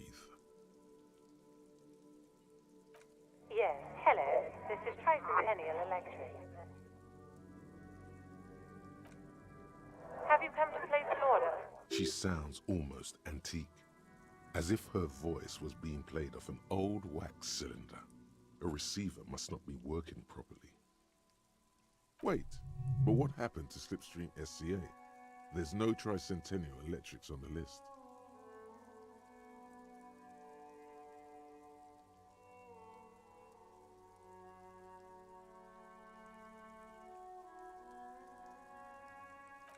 My God. The lieutenant exchanges a look with you. It's you. My God. I didn't think I would hear your voice. She must be mistaking you for someone else. Who cares that you don't remember her? Just go along with it.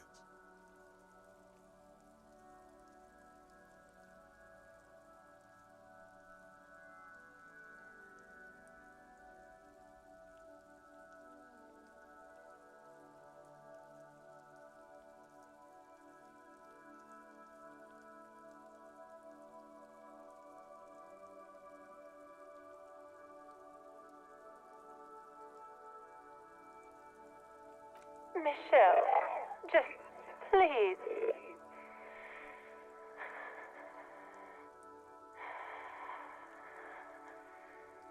Why did you even call?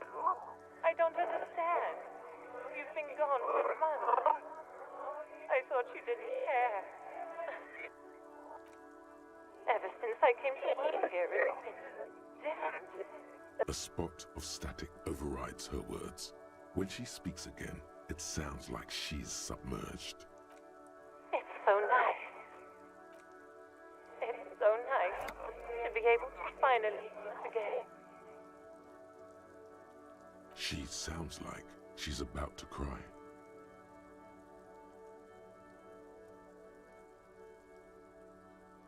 She doesn't answer.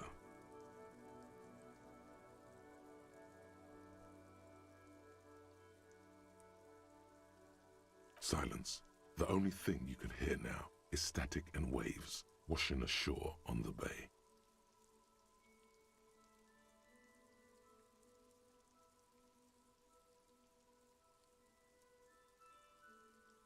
Another seagull passes by. I don't know what happened either. We should probably stop playing with this thing. You press the number sign on the keypad that terminates. Silence. No one's home at Fortress Accident. No. Hold on. The last thing you need in your life is more hysteric emotions. Forget it. Find something else to do.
As before, an iron safety curtain. This is directly above the central furnace in the cellar. Again, your voice becomes a raspy croak mid-sire, may we suggest something? Think of the yelling into the furnace as a grand performance. Use your chest voice, not your head voice. Sing from the diaphragm. Perhaps it's not such a bad idea. Try it again, son.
Looks like someone tried to reconceptualize their business here.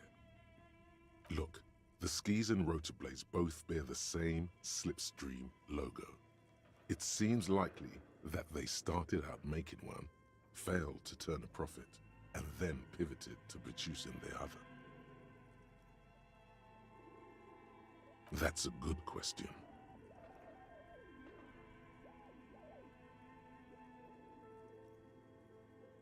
Reality is ruthless.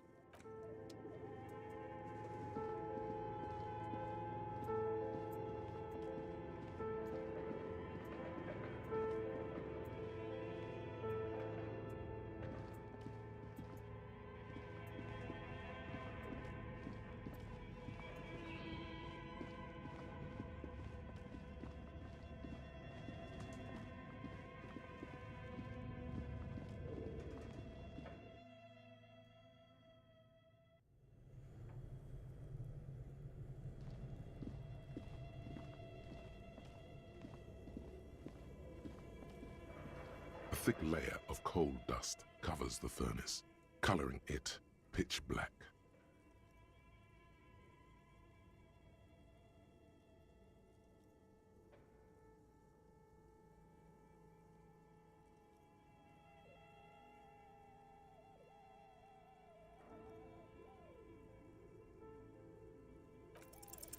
Something breaks loose in you. A mighty bellow echoes throughout the chimney's depths. The chatter of tiny voices above suddenly cease. Then, Hello?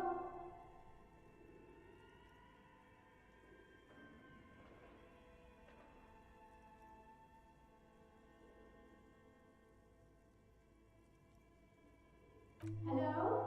Did you say anything? I can't hear you. Please come upstairs. There's a safety curtain on the second floor. I'll open it. you hear a low rumble upstairs, the sound of a curtain being pulled aside. After you, officer.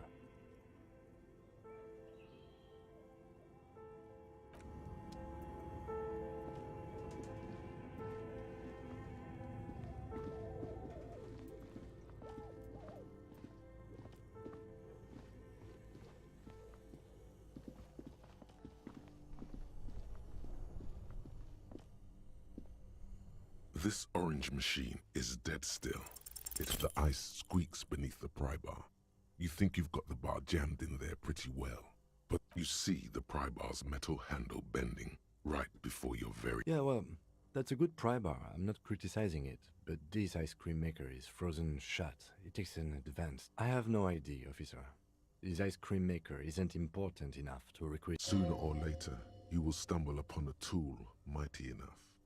Then we will know what's in this mysterious ice cream maker.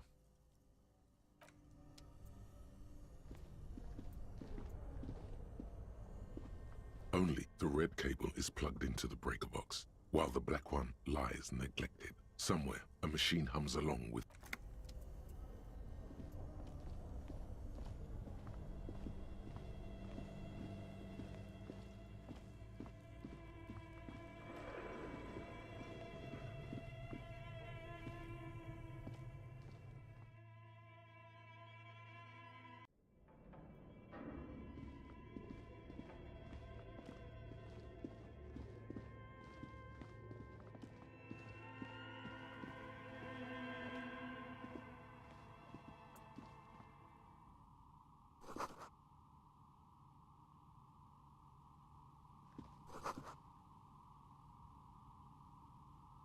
Hello, I'm Nia. Did you try knocking on my window? I must have missed you. I've been listening to my Milius. So what kind of die are you looking for? She's got a direct view to the backyard. You should interrogate her about the lynching.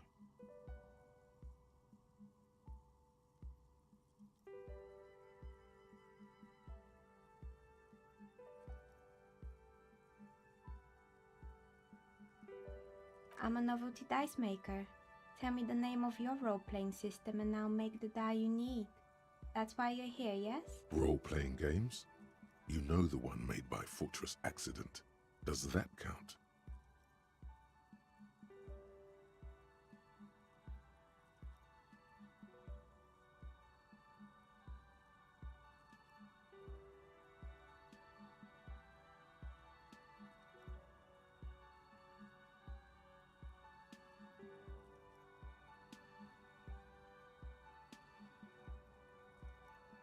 Of course, I can see that. I just thought you were a police officer looking for dice. How else can I help you then? No falsehoods are present. She's a novelty dice maker and doesn't have anything to hide. Ask what you need.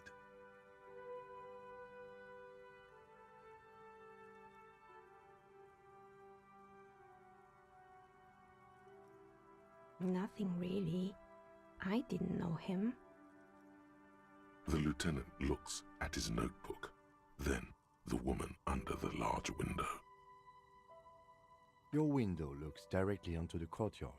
You're saying you didn't see or hear anything unusual last Sunday evening? I'm sorry, detective, but as you know, I usually have my headphones on when I'm working. It shuts out most of the daily ruckus behind my window.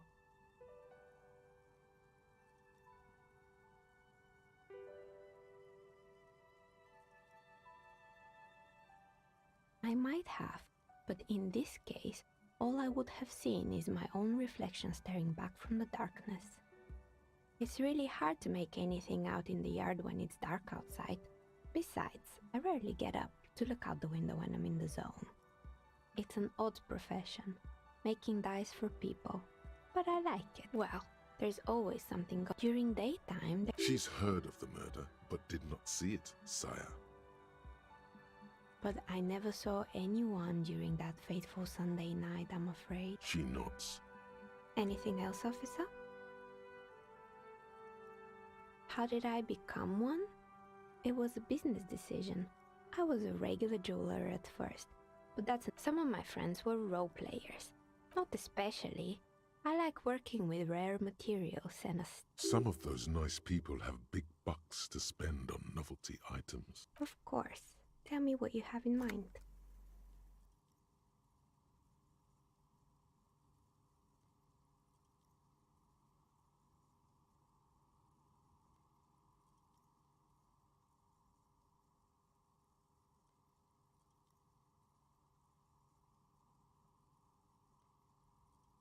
Ah, yes, Fortress Accident. It's too bad they never finished their game. The Wiro Untethered die is a variation of a standard role-playing die, only instead of plants it uses motifs of ice and death, and loss of course. Ice, death, loss. Sounds like you. I'm thinking something made from alligator jawbone, cast in black resin. The reptile bone is as white as ice and dead as, well, death. For 7 real, I could have it ready in 8 hours.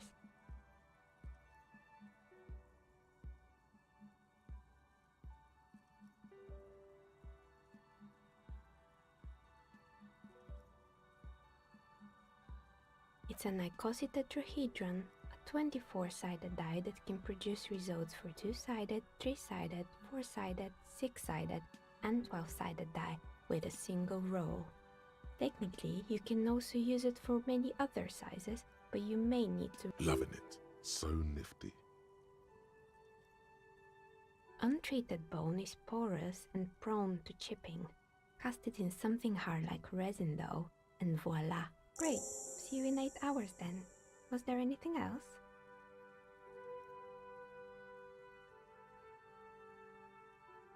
We're inside the chimney of an old central furnace. It's strange, I know.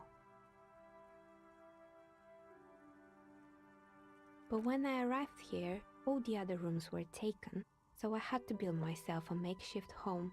Besides, I don't really have to pay any rent here. Creative. When she arrived here, there was no room anywhere else. She must have known the other businesses.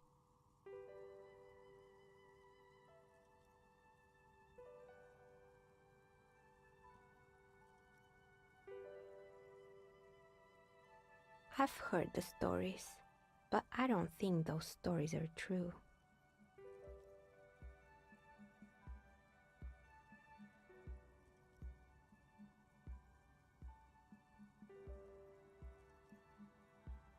It's just capitalism.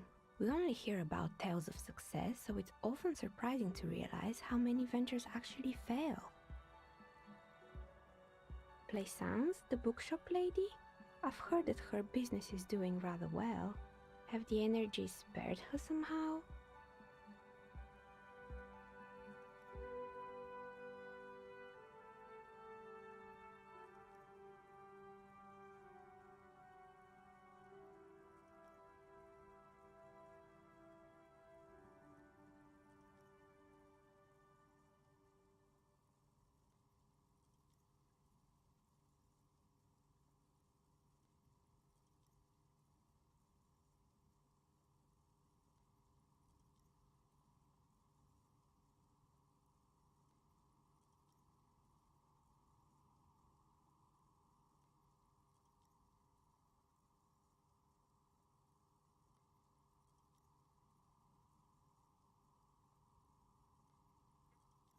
Oh, right.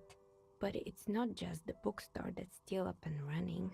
What about the whirling in racks? Some people say it's part of the building complex.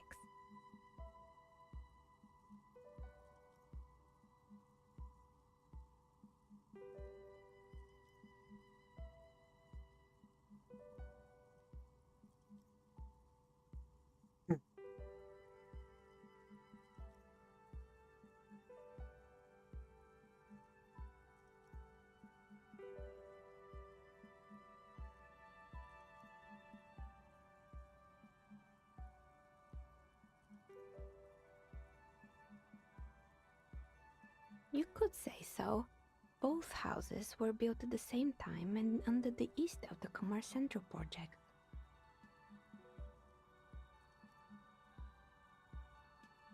And then there is me.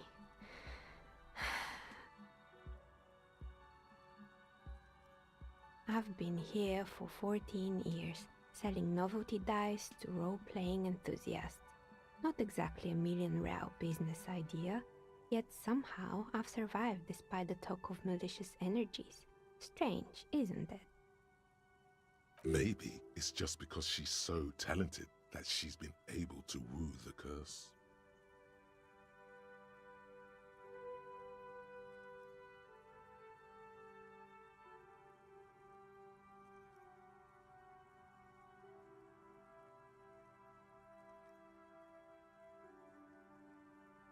Malignant entity? What does that even mean?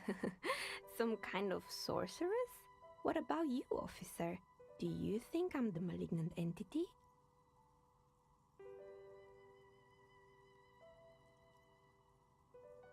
Exactly.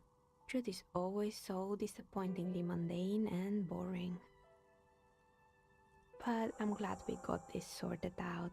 Anything else I can help you with today? That's all she has to say on the subject. She's been thorough and truthful, as far as we can see.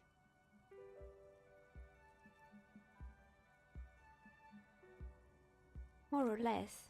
Are you interested in anyone specific? Oh, quite a lot of them spring to mind.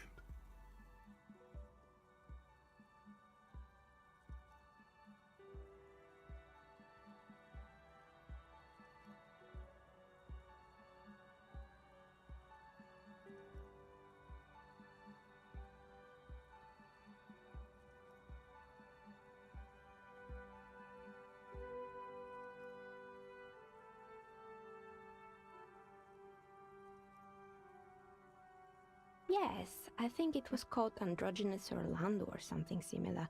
They weren't a big hit around here. Turns out that working class men don't like genderless haircuts. They're scared of that word. A bit of experimenting every now and then isn't bad. It's not about the haircut, it's about the confidence.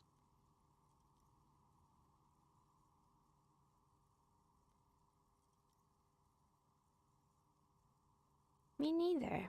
I just wanted off my face. It wasn't merely a gym, it was Artemitep's Boxing Club, a community project created to steer at-risk youth away from drugs and crime. Kuno. Who's Kuno?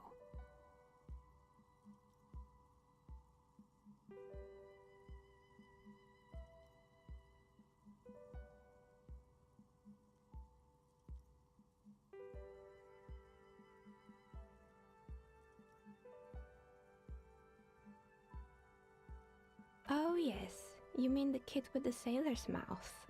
Yes, I've heard him yelling profanities in the backyard. I think it would take more than a gym to help that. A kind man, from Zemsk.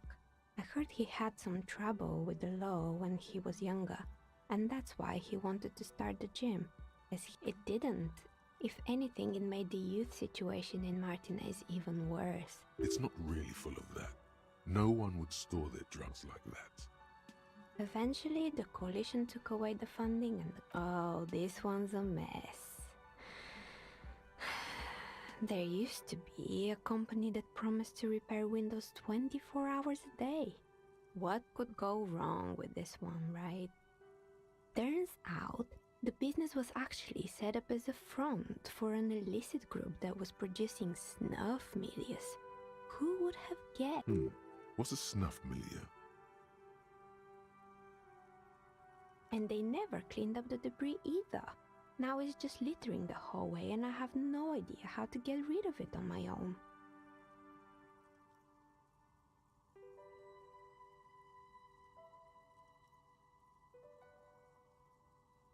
It's a sub-Rosa radio station that broadcasts real murders with real victims. Some people pay good money to get off on it. Nothing changes in her tone as she says that, as if it's just another piece of information. Don't worry, the ICP has a separate division that deals exclusively with unlicensed sub-roses. This isn't our problem. Good luck with that. It's not easy catching those perpetrators. You mean Mr. Fabron, the taxidermist? No, he mostly... Anything else? There used to be a fashion atelier here, but I have forgotten the head designer's name. They were doing well for a couple of years, until the insect rights activists came. The atelier produced a certain collection that used chitin among the materials. Apparently chitin is made in the Occident, where it's extracted from beetle wings. And you know how all kinds of political movements are big, and, naturally, all the most fashionable tastemakers refused to be seen in chitin from then on. The atelier went bankrupt before they could finish the collection.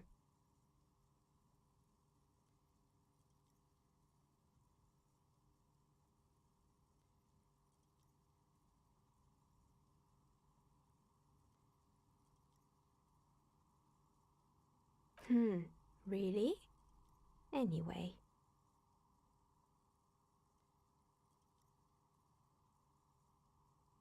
They were made by a company called Slipstream.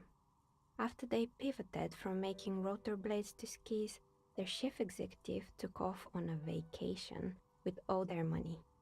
Honestly, I think it's quite funny. I think he's still sending out holiday transmissions from Tulula or Tiumotiri or Hashtkor or wherever he is.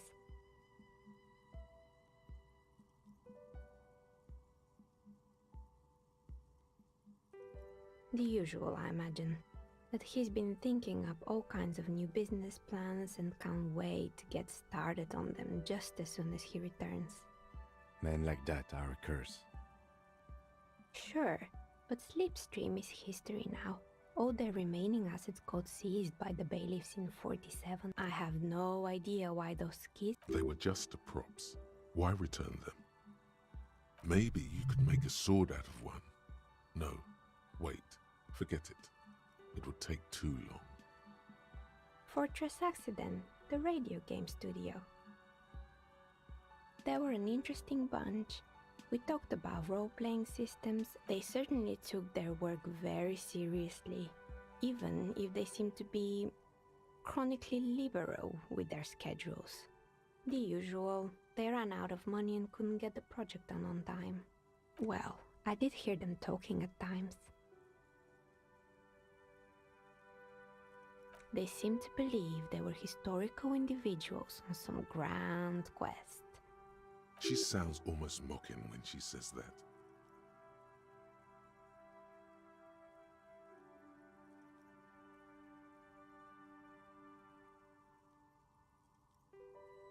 Yes, but when the money started to run out, they just began to complain a lot about capitalism. You know, how the markets are rigged to keep out new businesses and so. In the end, they just didn't get it done. They didn't have enough willpower to produce something truly historic, and to show up to work on time.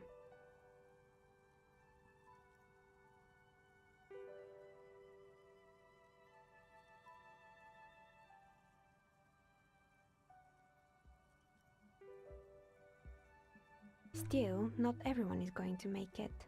That's the nature of the game. The result is 1 on a 20-sided die. Anything else? Oh boy, the fabled Revachol ICT. You're in for a treat here. The place was owned by two guys who had some rather innovative ideas about marketing. The bear was one of them. Now ask me about their other ideas. Indeed, what were the other ideas? There was really just one, and it involved picking out the prettiest girls in the neighborhood and paying them 20 cents per hour to man the booth. And by man the booth, I mean slump behind the counter with a face that could maim you if you ever dared to disturb their bored magazine browsing.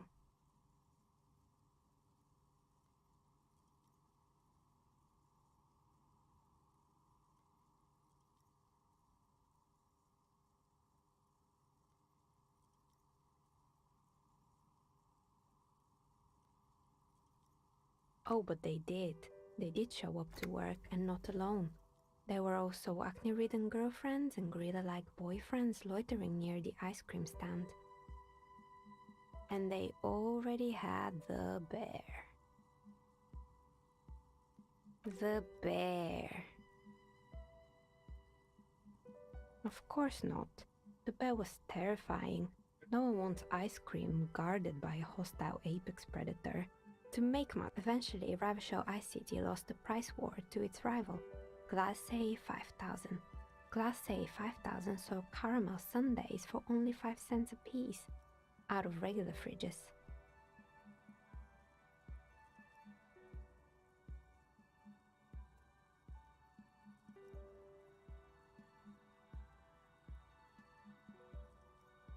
Maybe. Because the taxidermist who made the bear, he said that the bear was his vision beast. He said he met his vision beast. Sounds cool. Megatherion, a mega wild beast.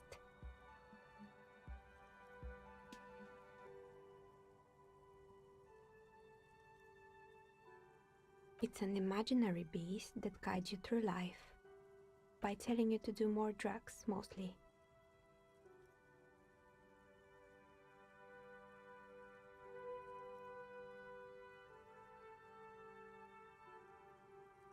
Understandable. You shouldn't do them. Anyway, now you know the story of the fallen knight. Little sparkling embers under the window. Anything else? Another failed business, perhaps? I've been here for a long time. Oh, right. I hope you didn't try to ring me. I think none of those doorbells work, including mine. I'm still in the middle of connecting the wires. Sorry about the confusion. The doorbell with the empty name card must belong to her then.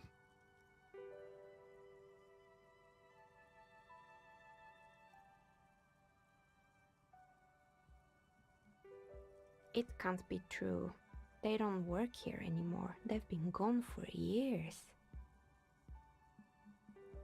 Are you sure it was Slipstream SEA? Was it a woman? Maybe it was Plaisance from the bookstore. Tricentennial Electrics? It used to be a major electric company 100 years ago. Are you sure it wasn't just some kids playing a prank on you? It was too real to be just a prank. Either we're dealing with a professional actress, or whatever happened, keep your cool. It's probably better to admit that it was a harmless prank.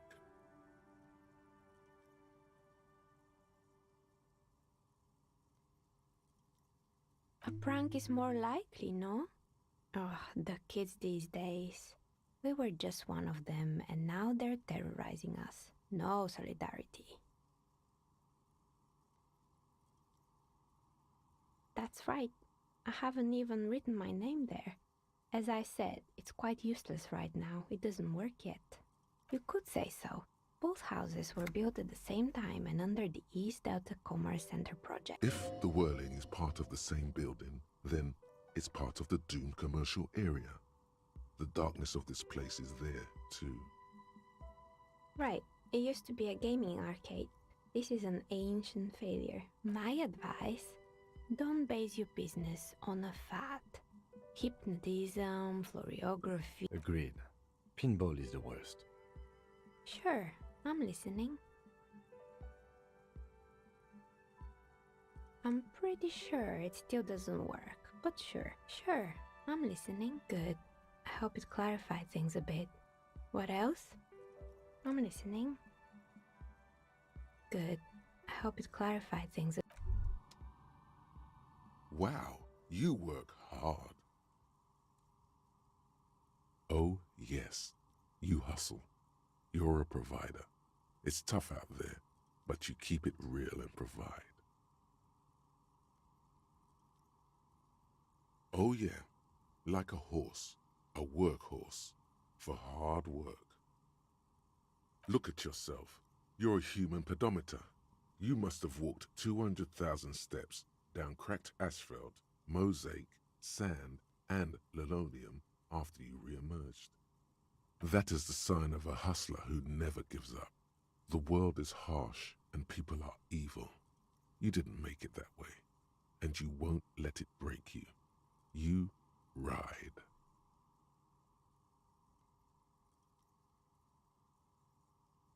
A little. You make money. You got gills, baby. Got those black papers with the faces of the innocents on them. You bring in the Franco Negros and the Solas. It ain't easy, but you do it. Day in and day out. You didn't make the rules, but you won't lose.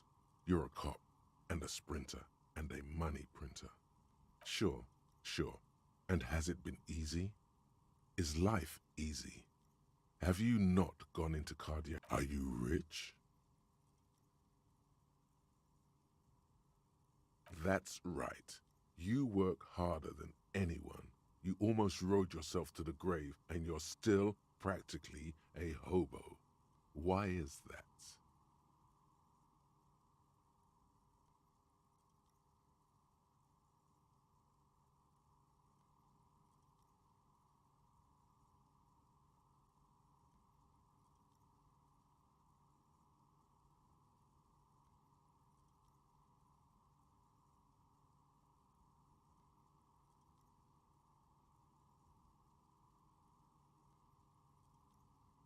Because of the taxes, G-Man's got his jam-covered sticky fingers in your pocket, stealing from you every time you buy, sell, walk, talk, fart, so much as sneeze. Aren't taxes almost non-existent in the Gotham estate that is Revachol?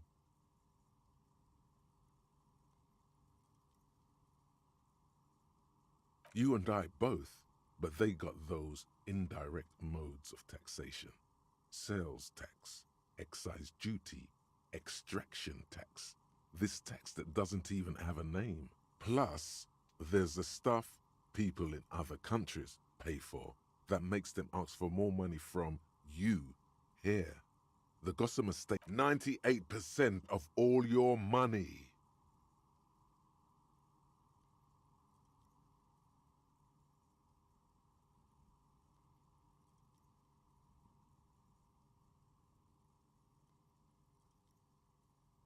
What are you not sure about?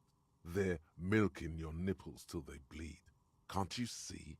Aren't you sick and tired of having bloody nipples?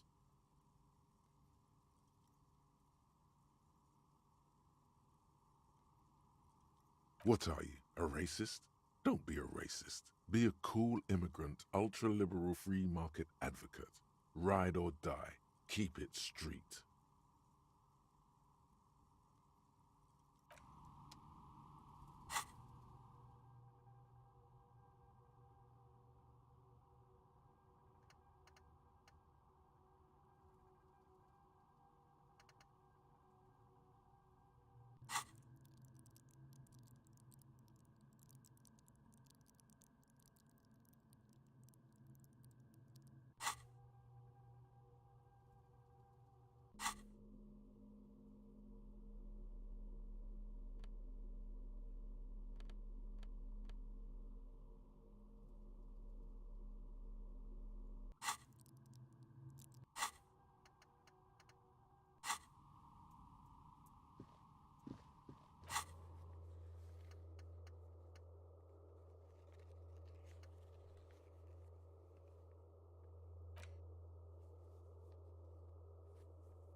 You're alive and well. Don't keep me waiting now. Yes, yes. How was it? Tell her how ghastly it was. You know it's what she wants to hear.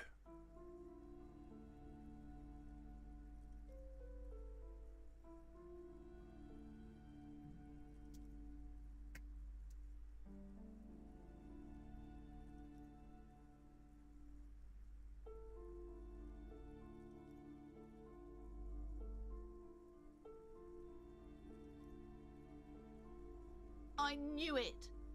Oh, such horror. But what else did you find? Did anything survive? No, of course not. Have you located a novelty dice maker? Well, spit it out. Why does she need the dice? For some kind of sorcery? Sometimes they use the ankle bones of sheep.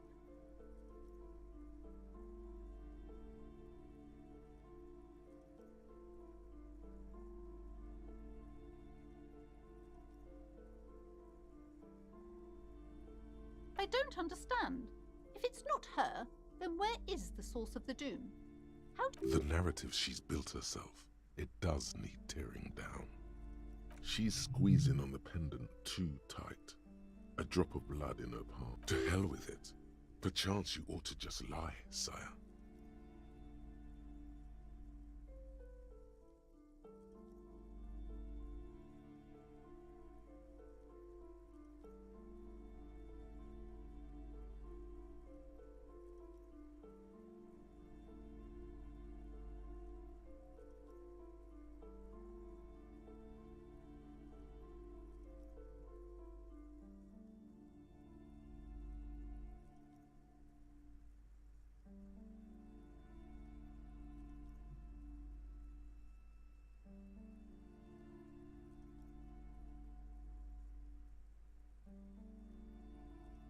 Oh, how horrid! I knew something wasn't right about that place. Tell me, did you find a way to break the curse?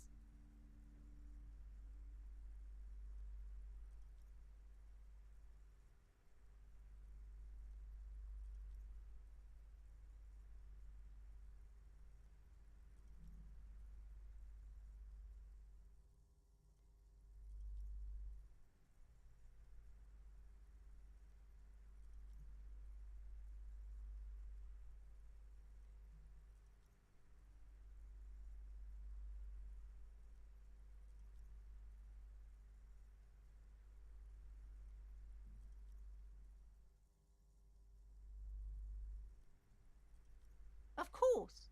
I trust my Seminole's wards and charms kept you safe while you perform the ancient rites. All that matters is that the energies are retreating. I can already feel the curse lifting. It will be a long time until we're fully free of it, of course, but still. Thank you, officer.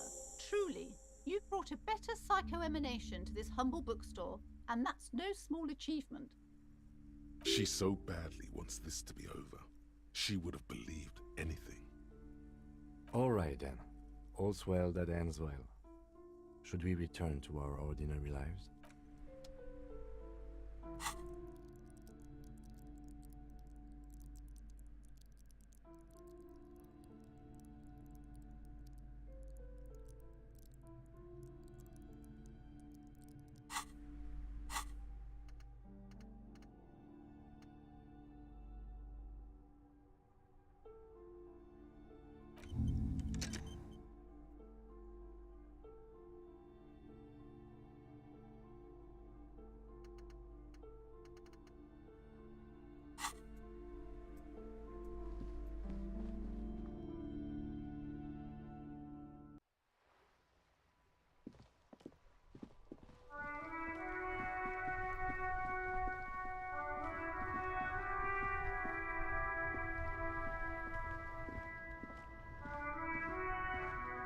Inside, you see a set of steering levers, a radio microphone, a pull-out toolbox, and the soft glow of... This is Precinct 57. How may I assist you?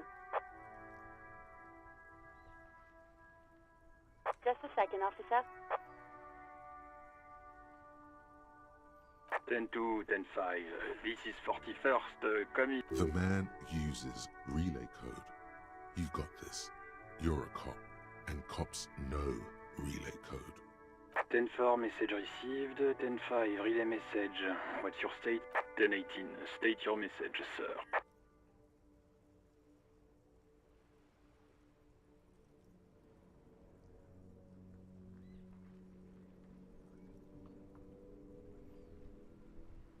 Ten-9, over. 10-4, message received. This is a very serious situation. I need to 10-22 the captain. Over. Is it him? What does he want? Says he lost his badge and needs to report. He what? He lost his badge? Who lost his badge? Dick fucking Mullen. Who do you think? It's Officer Dick Mullen from the bestseller Dick Mullen and the Lost Identity. Dick Mullen is not your name. It's the name of a fictional detective. Defend yourself. Immediately, they're laughing at you.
He says this has probably happened to other policemen before. Oh goddamn it!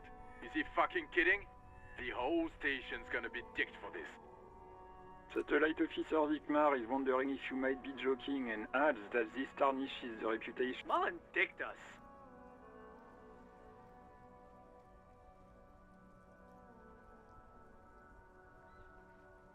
Stanford, I hear you, officer. I'm just going to make a note here that you are in pursuit of your misplaced badge. Over. Fuck me. Mac, come here. You've got to hear this. Dick Mullen lost his badge. What's going on? Super Cop here lost his badge. He lost his what now? His badge. He lost his goddamn fucking badge.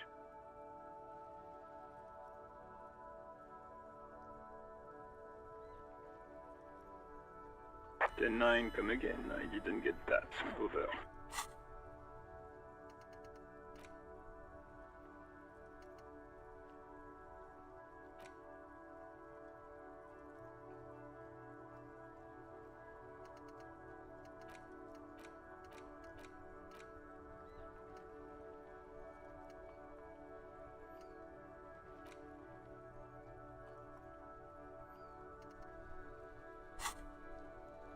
New heights even for Captain Sober. Ask him. Ask him if he's lost his gun. Sergeant Orson wants to know if you lost your... Check your pockets. Check your... Holy fuck. You don't know where it is, do you? No. It's gone. 10-9, come in, officer. Did you get my question? We were wondering about your gun. Over. Lying? Over the phone? It's easy. Just say it like it's the truth. And then it becomes it. He says he didn't. Thank God for that. That would have been a nightmare.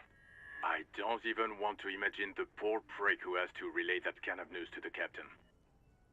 Losing his badge is bad enough. Tell him to find it, and fast. We can't have some gangbanger running around with it. We're all glad to hear you've not lost your gun, officer. You need further assistance? Over. Okay, 10-4. Wait. Before you say anything stupid, think it through.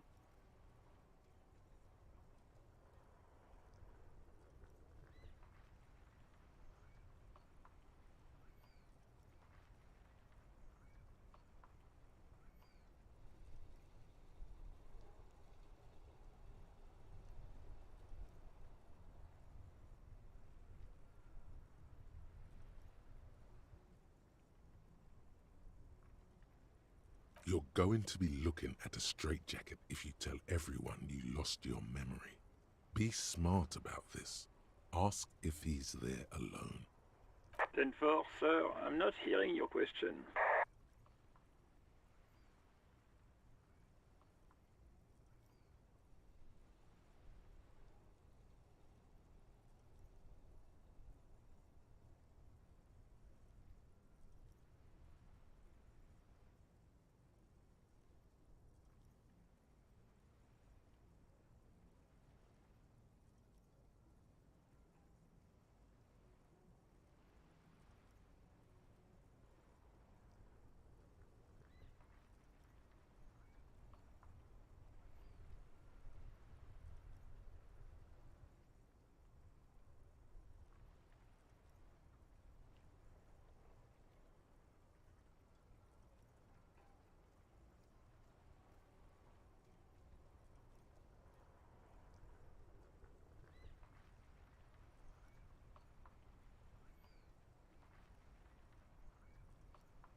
What is it?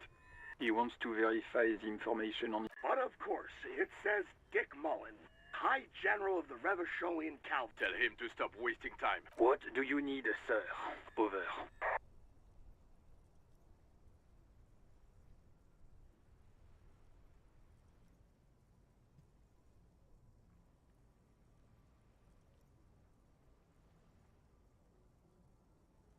That's a negative, sir. I got 10-12 visitors present here.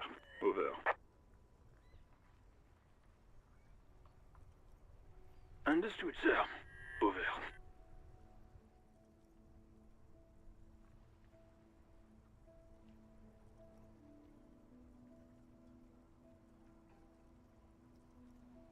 Roger that. 10-10. Over and out.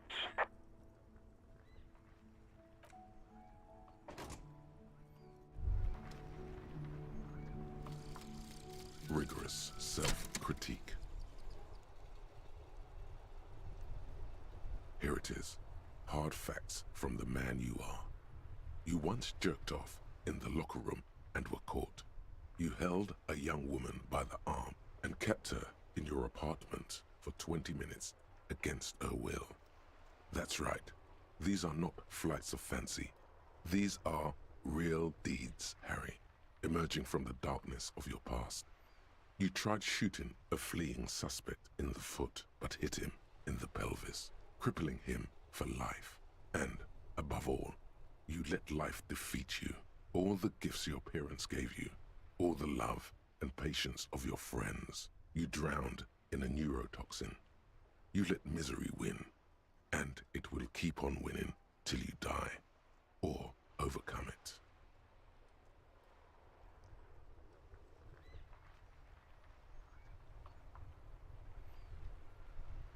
Lonesome, long way home. Here we go. Home awaits. Walk past Station 41 and through the market, past the Boogie Street spearhead to the other side of the lake, the frozen eye at the center of the district. Then past the video rental store on the corner. There, at the end of a street lined with pine trees, a small house no larger than a matchbox. 11 Voyager Road. You no longer live there. Those times are gone. And so are those people. Why did you come here? Why are you still here? And where's the dealer? You have to get back to work. That's all you have now.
Speed. Oh, speed. The drug.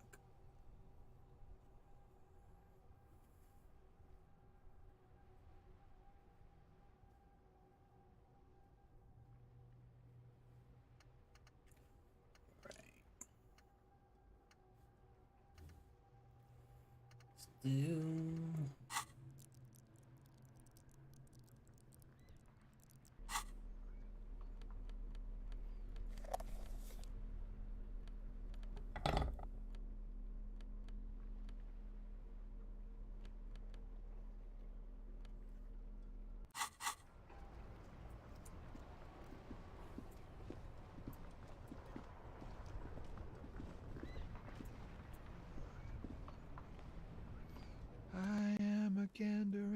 hunter and... A simple little cadence. He seems to be making it up as he goes. From another planet. Hey there. You sure are, my man. It's the jam, my man. The air from the east is thick with the smell of crude oils, heavy metals and other It's a traffic jam for the ages. Meanwhile, we're all stuck here in long-haul limbo for days upon days upon... Yeah. It's official. He too agrees. This is the antechamber. Feels like forever. Like Mazout is an antiquated term for heavy fuel oils. This man has a barely suppressed performative streak. Or he just likes unusual words. Or both. Yeah, imagine. It's been a whole week already. So tell me, what do you need?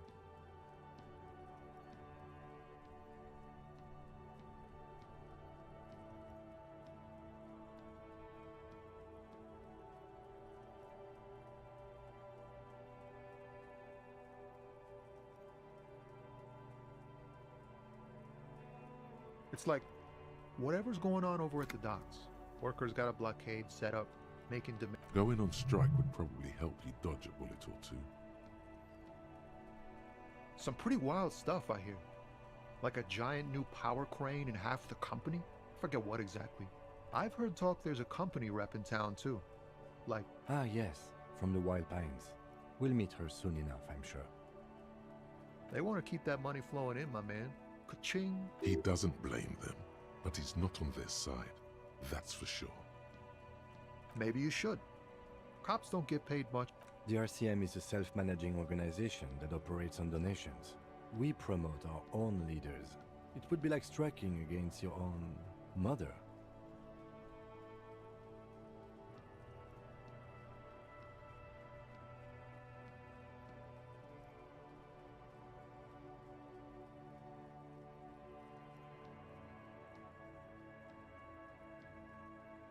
Yes, but do continue. Anything else? Us lorry drivers. Camionneurs. You still hang around here waiting for this mess to end. Not my thing. He tries his best to look nonchalant, but there's a rigidity in him, as if trying to conceal something warm and deep beneath a cool exterior.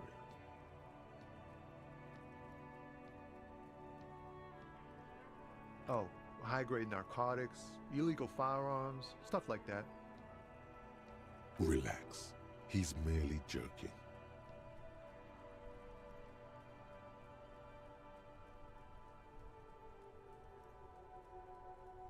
Ha! No, I'm joking, my man. Found runs a nice, clean business. This haul of cargo is mostly sporting goods. You know, tracksuits and that kind of thing. They usually get shipped to Grad and the Occident, though we've been making headway in the Il-Moran market lately.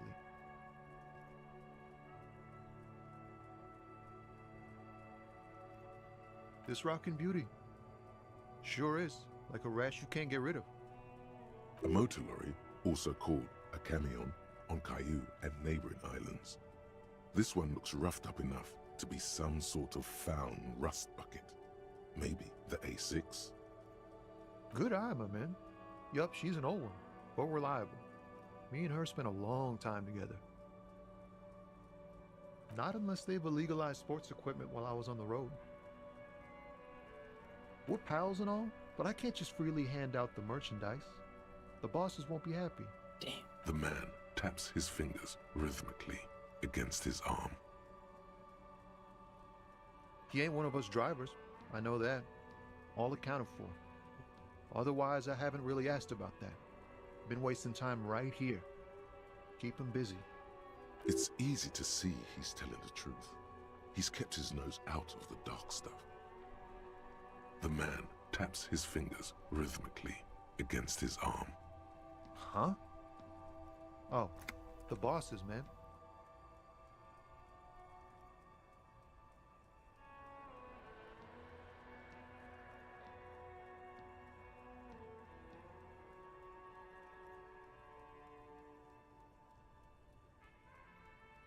Makes sense.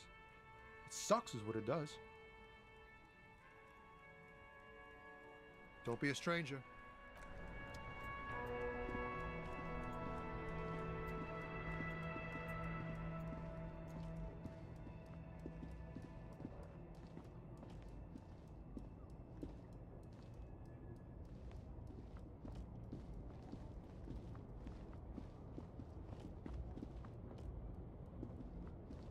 An old monument stands in the middle of the traffic island, pointing toward the sea.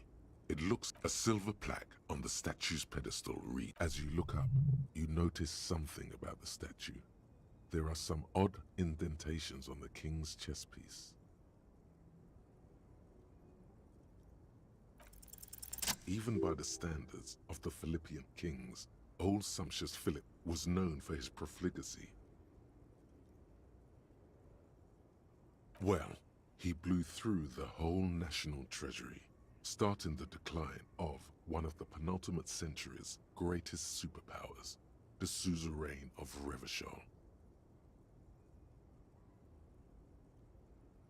His own maladministration foreshadowed the fall of the monarchy during the anti-centennial revolution, an end to his family line and the monarchy on the Insulindian Isola.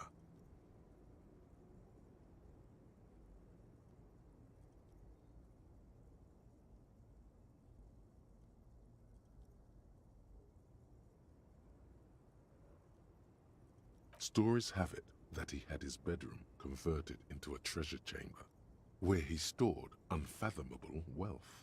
Krugerrands, bars of gold, ornate weaponry. He called it the Sol Auron. It was obscene. There were whispers he slept on a huge pile of gold-dipped feathers, like some obese dragon, instead of a bed, like a normal person.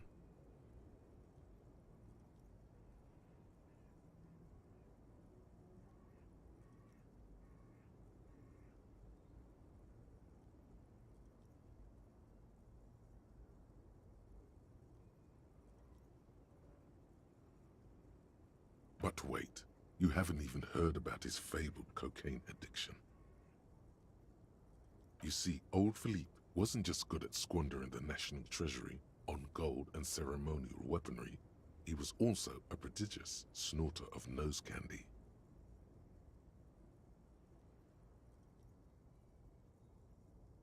That's what the revolutionaries said 150 years later. Cocaine.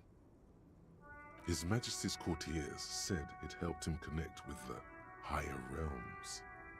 Beneath the cold waters of the Insulindian Bay, thrown there, the original was blown apart by communards, then further damaged during the landing of the coalition's airships.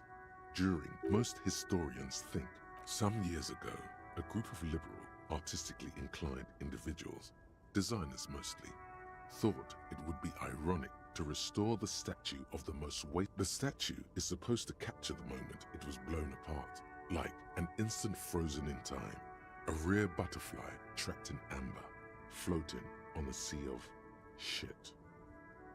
People in Martinaise tend to disagree, as do many prominent art critics and thought leaders with more nuanced social awareness than the young ironists. Philip III, the squanderer, however, with his bronze face up in the air, doesn't seem concerned about what the hoi polloi think of him, not that he ever did in life either. Something with great kinetic energy seems to have impacted the curate. Someone shot him in the heart. Interesting. Okay, well, Martinez is riddled with bullet holes. This place saw a lot of action during the revolution, but the statue is recently renovated, so maybe a joke? Target practice or a political statement? Why not? What this shows us is guns. The king stands high above.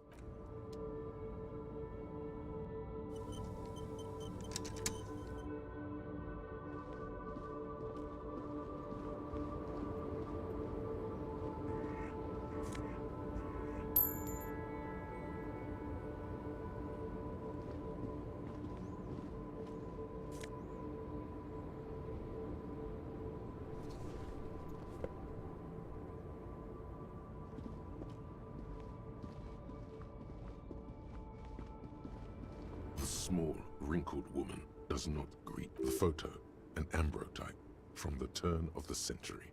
There's no response wherever this woman is. Wait. She's just a distracted old woman. Better to leave her alone.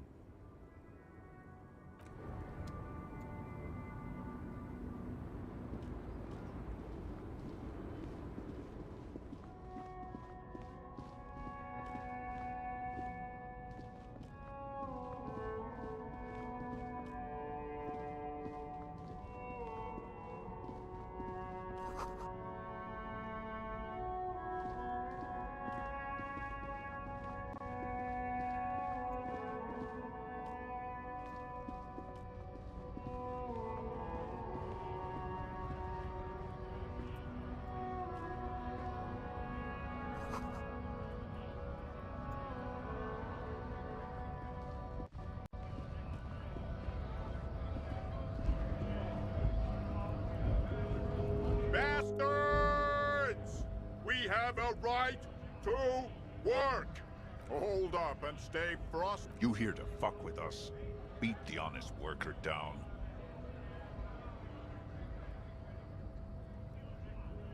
We're here to fight for a cause. Stripes usually have problems with people who have causes. Good. We're fighting for a... Besides, we're not that different. It helps if people see us talking, cops and strikebreakers together. Rights of people. His manner of speaking is wooden, the tone of voice bland and uninspired, almost as if compiling replies from a set of learned phrases. Might be time. Don't let the fat bastard... I don't trust cops, but I can see you... Maybe you should ask them the questions. Like, why we're not... We have families to feed, you piece of shit. So do we, Scott.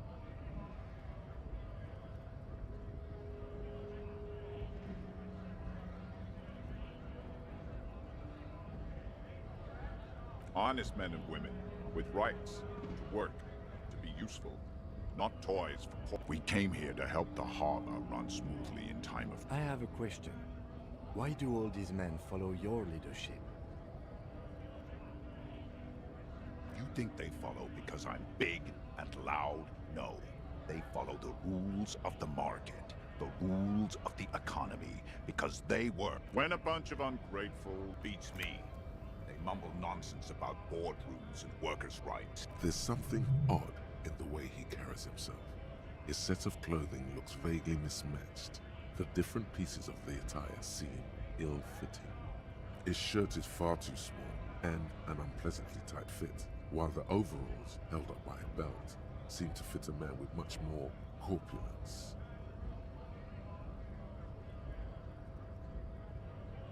He ignores your question, choosing instead to turn to the emaciated workers. Silence is the answer. There's something off here, but he won't say. You've been talking to him for quite a while now. Something is off with this guy. Ask him where he's from. What's it to you?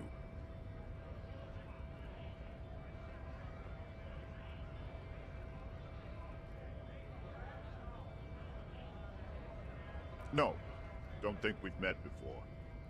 I came to help out the people. Every once in a while, it's like you can see glimpses of another guy under the guise of this fighter for jobs.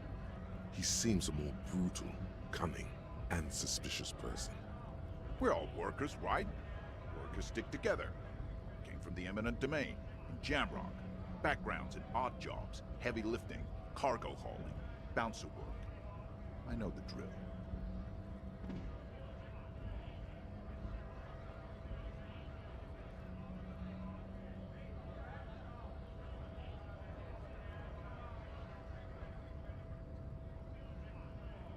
Worked at Territorial. Ring a bell?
Right. We're done here. I have a strike to break. Right to work! Right to work! Shame on you! Things are busy enough. You're going to waste less of my time? The hulking man oozes stark skepticism.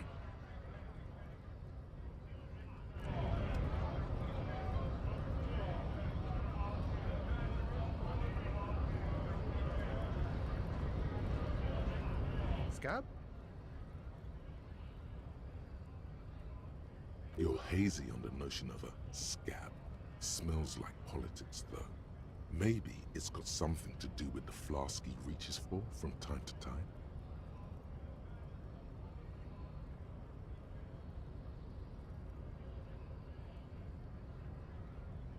A kind of a worm, content with mere survival. They come, they want to do our job for shittier pay, screwing over both themselves and us. Everybody loses. Beats me. Somewhere in the ground, I think. Gotta be bloody stupid. Personally, I'd rather beg than scam. If the gentleman shouting on the street came begging, maybe they'd have gotten something. We've explained the matters, but they don't listen.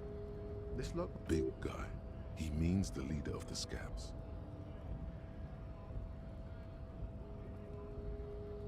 I was just messing with you. No one's ever seen a cop scab. Imagine, you cops going on a strike, but then another cop comes in and says, speaking of, what brings the RCM here, to the wild north? Come to see the strife?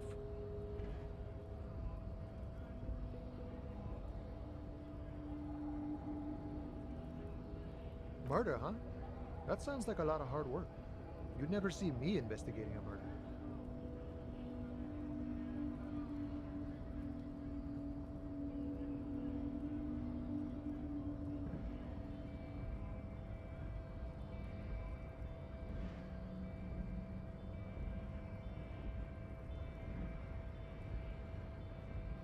That's okay.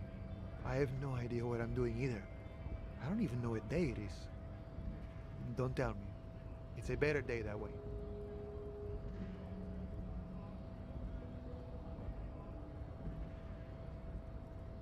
My friend, I respect the right to roam. The open range awaits. I don't operate in that capacity. If it's all so simple, why don't the strikebreakers just go up the stairs? Aye. Walk right past Measurehead and go in. Yeah, the 2.5 meter tall Semini supremacist there. Walk right past him, then press the button to unlock the door, then go past him again, and you enter the arbor through the office. Está.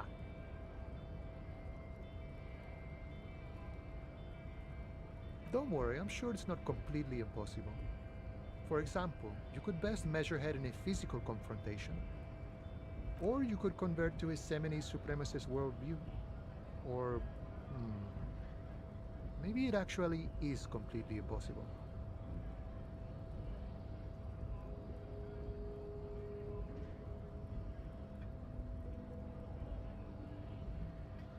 Not yet, no. Jean-Luc himself would say the philosophy is, sure. You know, serious business. I'm sure the big boss... He's a chatty guy. Wants to talk about the strike too. Just can't break the command structure and tell you now. Sure thing, my friend. I can help you out.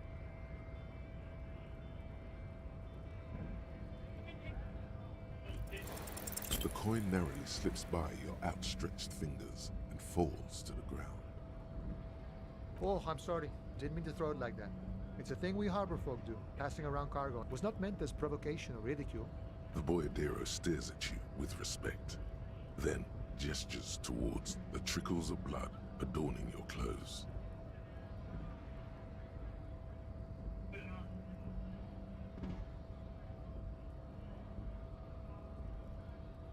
Right, always glad to help out the RCM. We're on the same branch, you and I. Humans, I mean, not slithering scabs.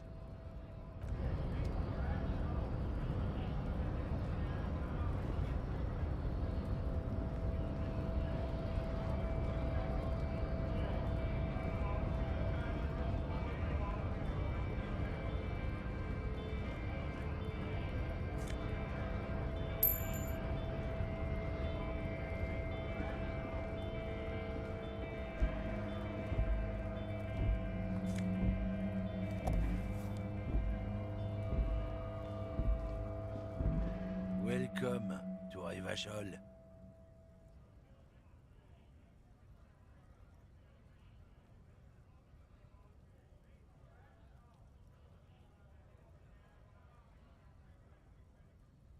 Don't you welcome to Revachol me. My grandfather came here from a 3,000-year-old racist isolationist culture, while your ancestors came... Every school of thought and government has failed in the city, but I love it nonetheless.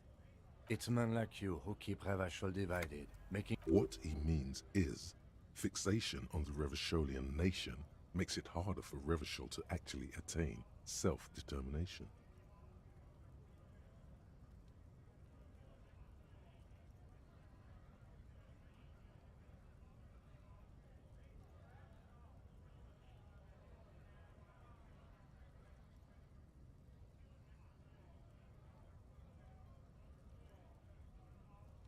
Oh, come on, man. I just said welcome. I know exactly what you meant.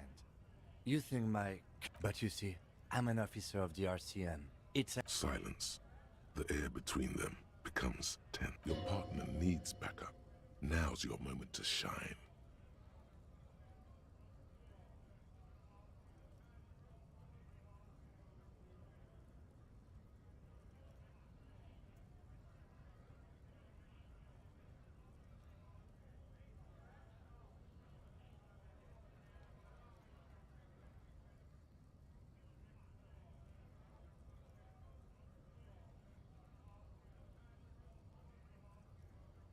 I haven't learned anything I didn't know before.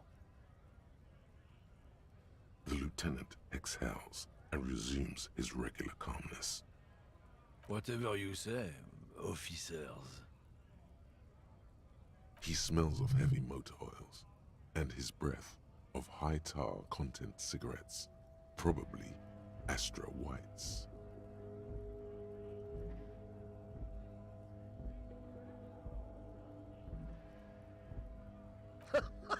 Oh man, that's great. God man. Thanks for that, but no, it's not mine. He doesn't live in Martinez. It's about biological determinism, natural law, the sorting of the races. Not the most popular topic nowadays, with a coalition in charge, you know. I'm not the only... People who've studied these things say that you and me are superior by design. So, naturally, we Occidentals should be in charge. Obviously, you can see the merits in that. So, lately we Occidentals have experienced an unfortunate downturn when members of the superior race cease to believe in their innate superiority. They stop competing for resources. This concerns you, policeman, so you better be vigilant. The damn kips are showing up. Cultural victory? What is this then?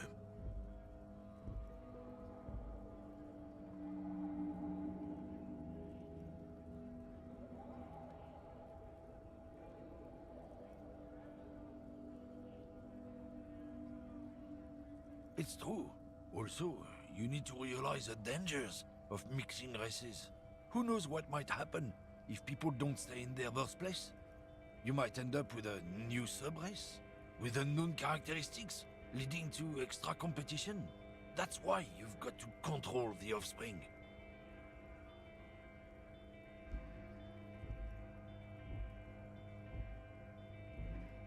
Don't push your luck.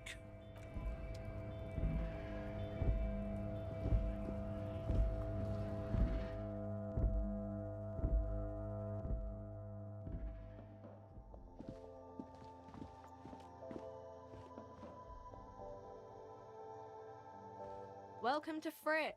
Feel What's that magazine she's reading?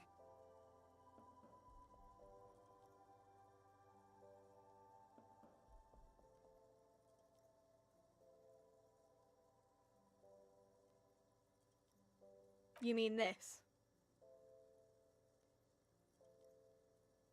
This is Pop Stars. It's got, like, famous people in it. Looks like it also has something called Police de la Mode, featured on page 34. This speaks to you.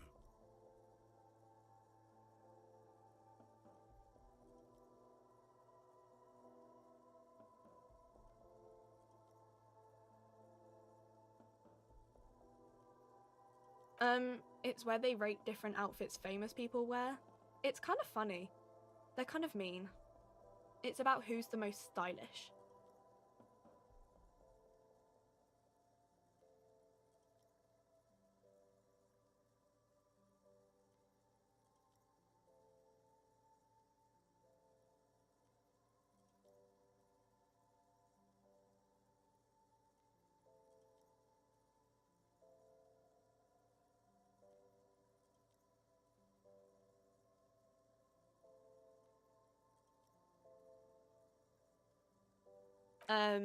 No. We are not the fashion police. We're the real police. You mean this? This is pop star. Looks like it also has something called Police de la Mode, featured on page 34. This speaks to you. It's where they rate different Benita. She's a model. Usually it's a model. Or a singer-songwriter. We are not the fashion police. We're the real police. Okay. I'm not really supposed to be chatting to anyone, but... I don't really know anything. I mean, I know it's there, but I haven't seen it, so not really. No. I didn't know him at all. I don't know, really long. I don't know. No need to worry. It's just standard procedure for us to ask around. If you hear anything, let us know. Okay. Uh-huh. Reality? You mean? She is like a student unexpectedly called upon by a teacher. Can she answer the classroom question? I don't really know anything. I mean, I'm 15.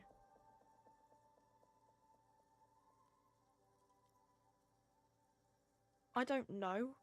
What about it? We're in for it? As mankind or as a nation? What will her essay prompt be?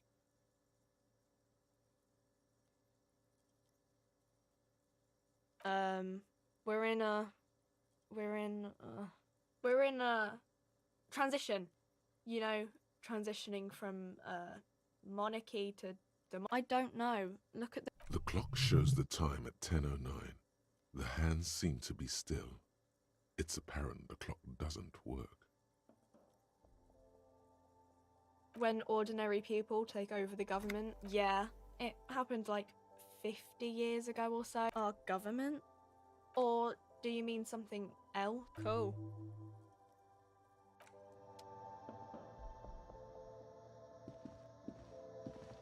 The tear machine stands in the corner. A sign says, 1 bottle equals 10 cents. Hmm? Oh, that's the tear machine. It's a machine for tear. You know, you need a bag, I guess. But you feel free to use it if you find a bag, though.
trying to sneak up on me? Come to slit my throat in... Apparently, she doesn't like people standing behind her back. Logic error. She is not sleeping right now. Pig's come to take me out. Trying to snuff me out.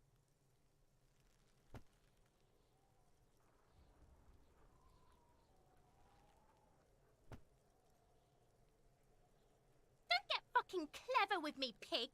You think you're so clever. Trying to sneak up on me?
There must be another way into the building.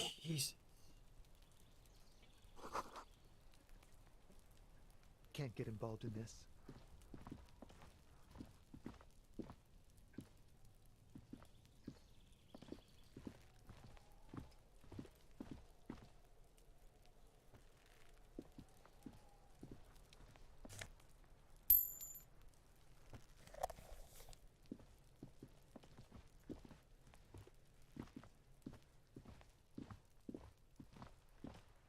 This is a wall on the side of an apartment building.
A striking woman leans against the cabin top of her sailing boat, smiling as you approach. Her green raincoat glistens with droplets. A silk scarf is tied around her throat. Good afternoon, officers. go I'm be. Joyce.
doing pretty well.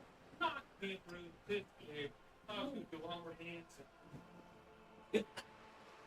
What did you remember my clever music, you know? Clever music.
Joyce L. Messier. I represent the board of Wild Pines, the owners of the harbour. You gentlemen must be from the RCM.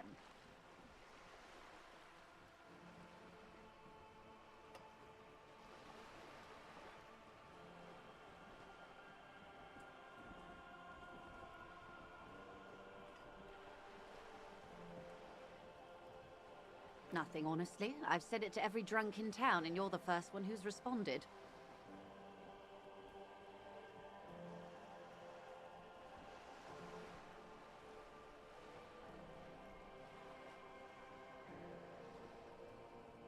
Relax. She meant it in jest.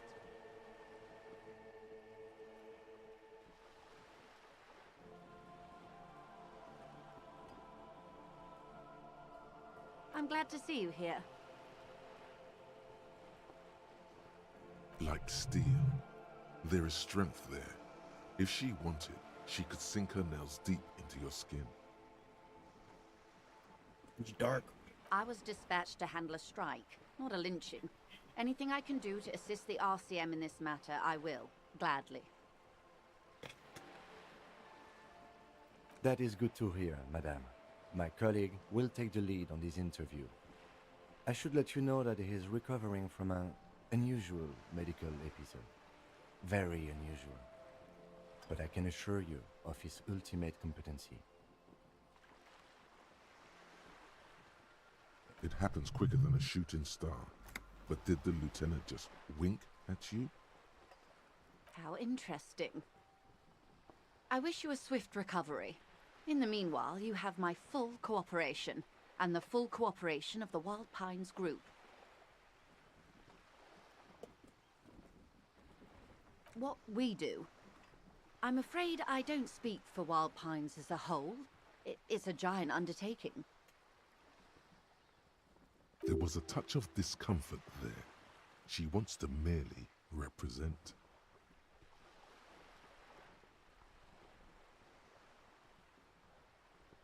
The Pines' core competency is logistics. Container shipping, freight, that sort of thing. See those airships there, blinking? Those are the shipping side of things.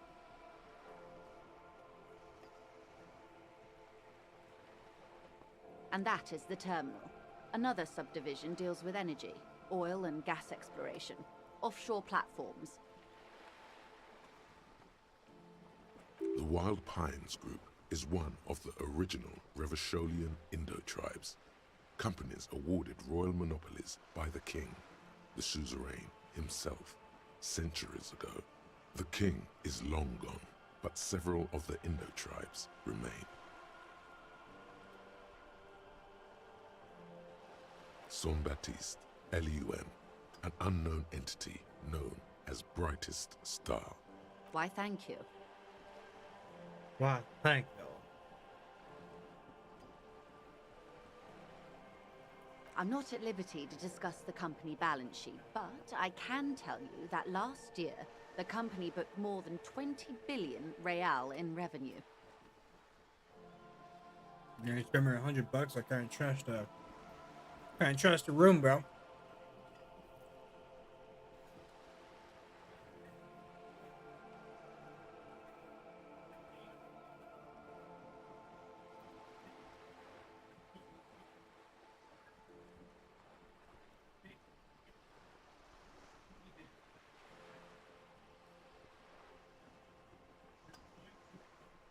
$20 billion is a large number, but the conglomerate employs 72,000 people. They all need to be paid. Then there are capital improvements, interest payments.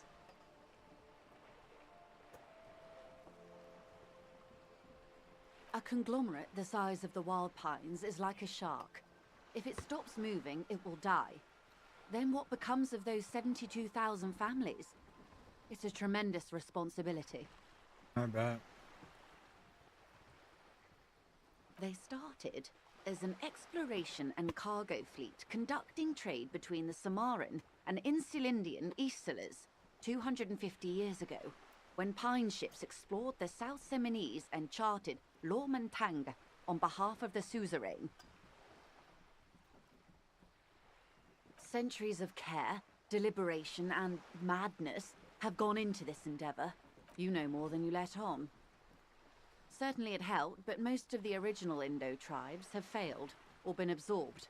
To survive, Wild Pines had to grow and adapt. No suzerain did that. You mean aside from being the terminal's legal owners, who are responsible for moving 8% of the world's cargo?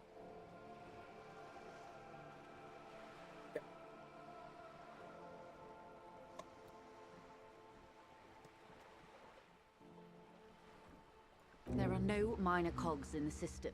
Each terminal must be accounted for, lest the entire system break. Every hiccup in such a system means thousands lose their jobs, the world over. I'm here to assure that doesn't happen.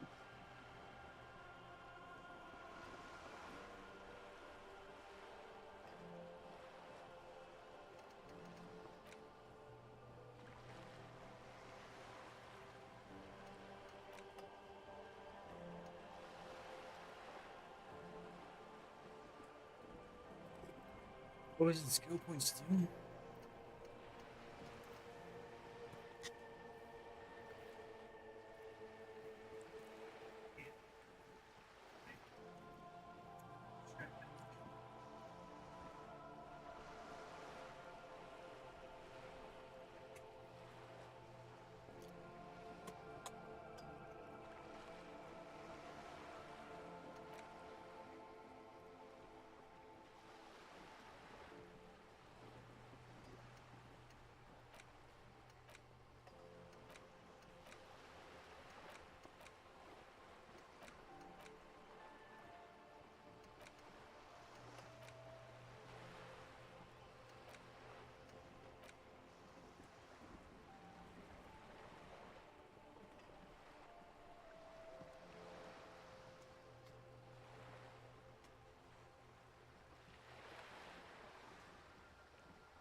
Yeah.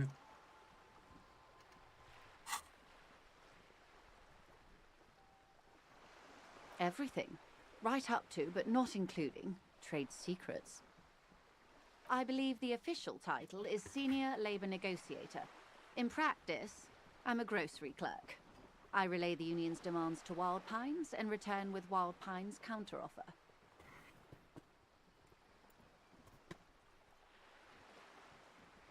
And how are the talks going? They're not. That's the problem. Wait, she just admitted that the lynching and the strike are connected. Now they won't even let me into the harbour. There's a 2-meter 20 racist behemoth blocking the gates. What can I say? The union employs a giant covered in tattoos. A racist giant. I guess that's part of their big tent organization now. Yes, I believe there is a connection, but that's a subject for later. Should ask him how much he weighs.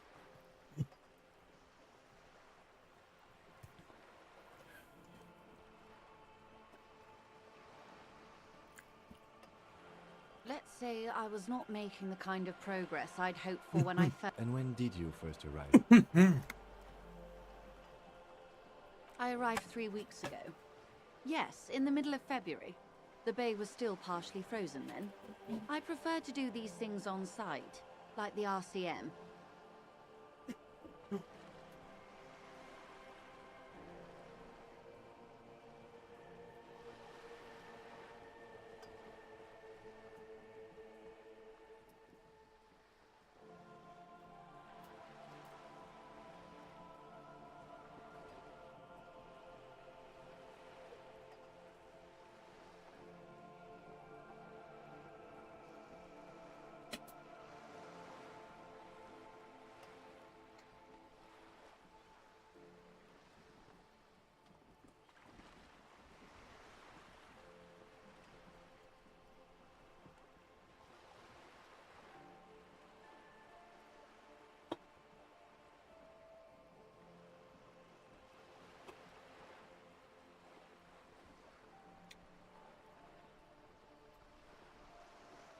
But the strike began in December.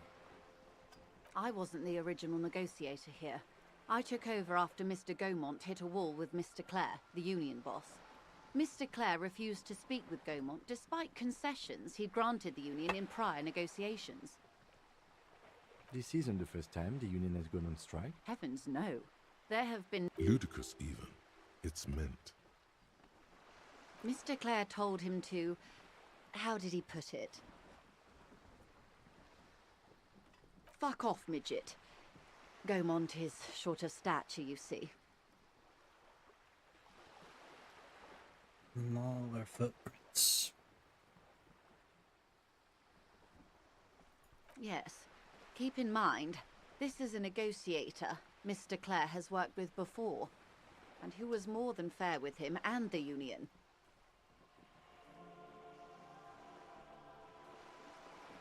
There are leaflets everywhere, and banners. Every worker, a member of the board. Most of the workers probably don't know what that means.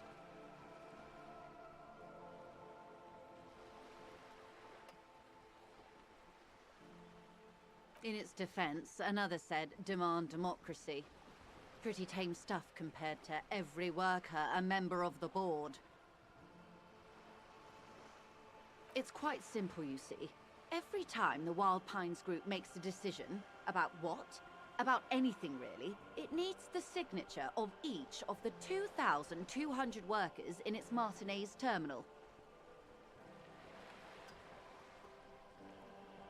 Just so you understand, this is but one of 22 terminals owned by Wild Pines. Essentially, not only are they kings of the company, they are also kings of the 72,000 employees of Wild Pines Group. I'm not sure. And now... Excuse me, from whom did you hear about this lynching? I first heard it from the bowyer at the gates. The one whose very name advertises his aversion to work. I think he said it was, call me mañana. This checks out.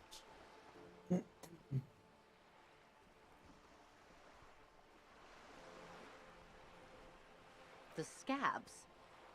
You mean the huddled masses of Jamrock, come to plead for work where the Union refuses to? Don't let her answer it herself.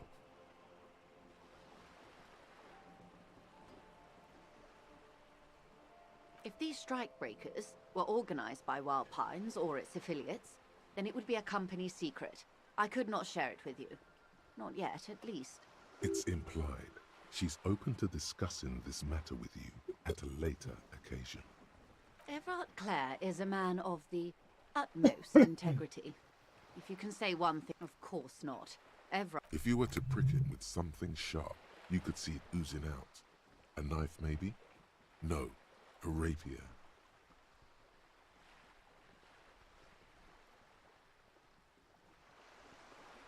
He is the most corrupt individual I have ever seen, and I deal with men like him for a living.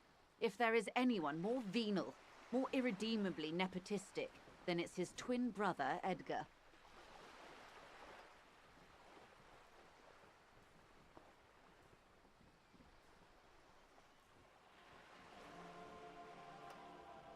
Yes, Edgar looks exactly like his brother, except for that lazy eye. He also talks exactly like Everard does, and when one's term as foreman is up, the other takes over.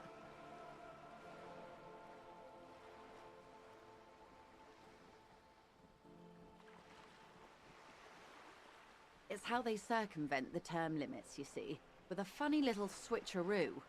While in office, they've embezzled God knows how much of their workers' dues.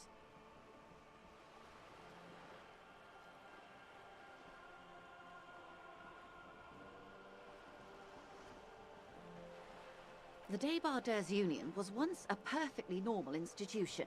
Organized labor at it... A mob. The Débardeurs are a crime syndicate. Sad as it... Refreshingly honest offer. And your opinion, detective? If I may ask. I'm a curious and talkative person, you see. Would you say the Débardeurs Union is...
Thank you for being candid.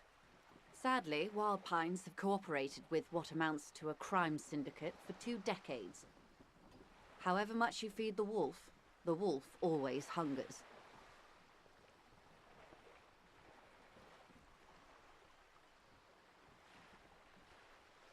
I'm glad you asked. There was a woman, the previous forewoman of the Union. She disappeared. Disappeared? Yes. On the last day of the local chapter elections, her daughter phoned in and said she wasn't running anymore, or coming to work. Ever. End of story.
this forewoman, her name?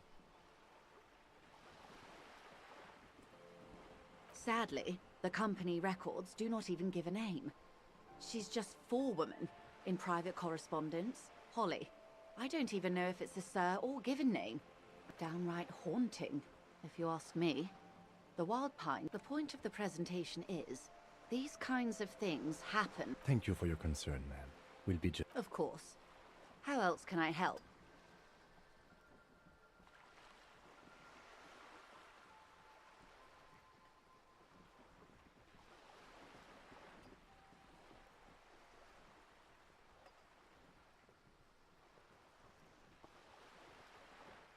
Quite a few things, I'm afraid.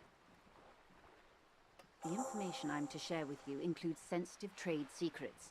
For the sake of my employer, I have to ask for your names and badge numbers. Of course, ma'am. We should have introduced ourselves. I am... and this is my colleague from Precinct 41. I'm afraid he doesn't have his badge at the moment. I hope mine will suffice. How curious. Why is that, Detective?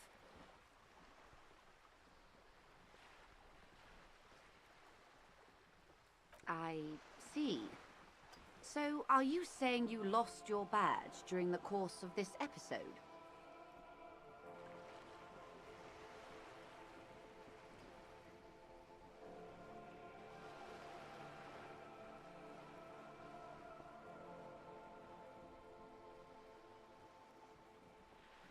Oh dear.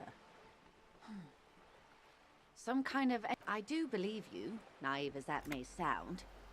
As I said, ma'am, his technique may be very... Of course, I sympathize, but I'm afraid I simply can't share anything. She's a professional negotiator. She should be open to some sort of mutually beneficial arrangement.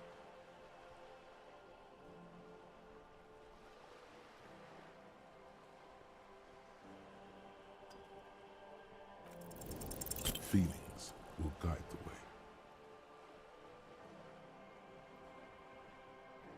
I assure you, it is no small matter for me either. We all share the responsibility for disarming this situation. I hope you have a badge for me as soon as possible.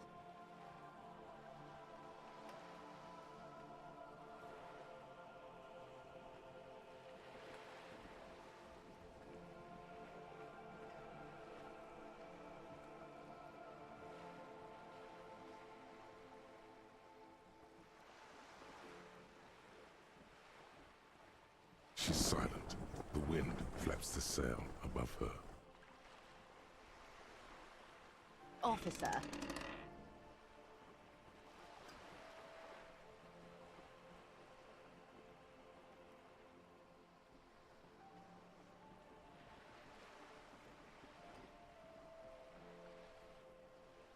You know, I don't mean to sound cold, but if you want something, you have to give something back. More than just... You're doing it. Despite your own best efforts, you're still getting in. I'll be frank with you. If I'm going to break protocol, I need to be able to justify it to my superiors. They're going to want to see something tangible. The Union is conducting drug trade out of the harbor. It's an open secret in Martinez. Surely it must not come as a complete surprise. Or you can find your badge, which honestly seems like a lost cause. Detective, a word in private before we go. This is not going quite as I hoped it would, Detective.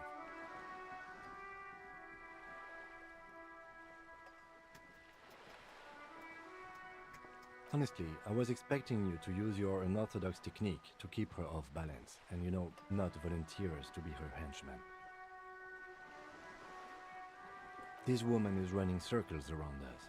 She might have known about your misplaced badge all along, or she's simply an adept improviser. Maybe this is all her plan. She might have heard about you.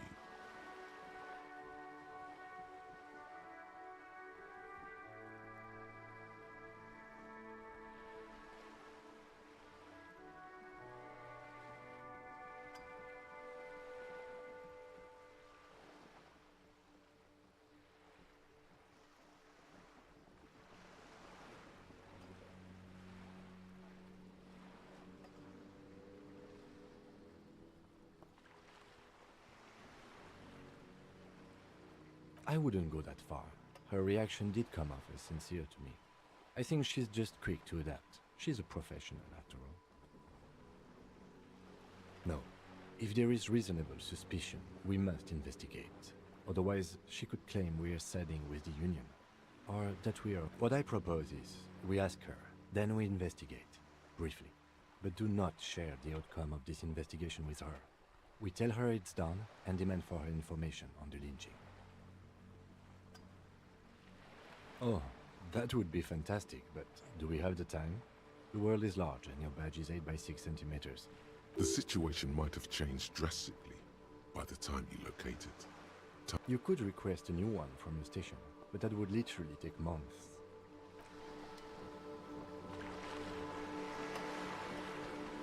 You're back. Good. What can I help you with? It's quite straightforward. Someone is using Terminal B to smuggle raw ingredients from the Samar and Isola into Revachol with the Union. Ingredients for what, Meth and dextroamphetamine, GBL and various synthetic psychedelics. Honestly, it might be quicker to say what you can't make from the stuff.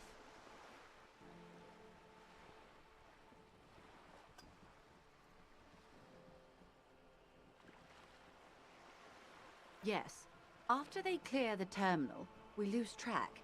The actual production is taking place at various sites in and around Jamrock Quarter. Wild Pine seems to be well apprised of the local drug trade, man. Do you mean to say the Union also produces the product? We're in logistics. It's our business to know. And no. Yes, but you won't get anything out of Evrat and the Dock Workers Union. The handoff. The motor lorries at the roundabout. Precisely. Someone needs to move the ingredients from the harbour into the city. Once they reach Jamrock, they're distributed to a network of local manufacturers well beyond our grasp. What a But in transit, Disco they're Elysium. fungible. Perhaps you've noticed Try that a neuter. number of lorries are tangled in a traffic jam at the roundabout just now. Interview the drivers who are still hanging about. One of them might be waiting for a crucial shipment. Her irises are light green, like the river Esperance in bright daylight, upstream where it's clearer. I'll be explicit. If you find this driver, I will share company secrets with you. Uncovering Union secrets could also give you an upper hand when dealing with them. We did. We know the company has launched its own probe into the Union's alleged involvement. We also know it's kind of empty. It's not just the So- RCM. No one's been able to find This guy here is the main character. We don't know his name yet. He's lost his memory. He basically died and then came back to life. And so he doesn't remember who he is. But you're also trying to solve a murder at the same time. Like you come to find out that you're actually a cop trying to solve a murder. But you're pretty rough around the edges. What else? So like you're trying to figure out who you are, but at the same time you're also trying to solve a murder. Your like internal dialogue is like governed by like four different voices. So these four here. And basically it's like your thought process. The drug smuggling is part of it. Like you're trying to figure out why this guy died.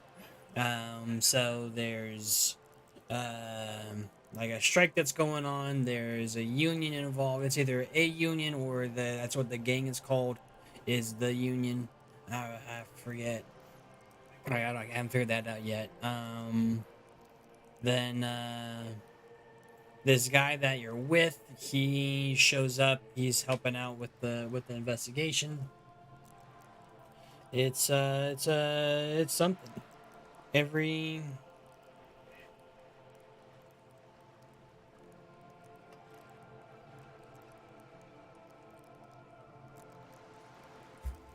Um, it yeah, put this like so every like decision that you make, every like thought process, there is a oh man, what's the D&D phrasing for it? I always forget the name. Um, the it's basically you have to roll. It's basically rolling dice to figure out if you are going to pass a test. Um, if you're lying, if you're jumping up to grab something, um, you have to roll for like confidence. You roll for like your insight, your empathy. So just about everything that you see on the screen here requires a type of roll, dice roll. Um, it's kind of like well playing Fallout, and you boost up your like your charm and intimidation, just about any other RPG. So it'll have like a percentage chance of like if things will work. Um, so it's a lot more predominant in this of explaining like, hey, you're actually going to be rolling some dice here. So yeah. Um, it's so you're trying to figure all this out, and it's like a alternate reality, post-apocalyptic type deal. Like the technology's different. It's yeah, it's a whole thing. But yeah.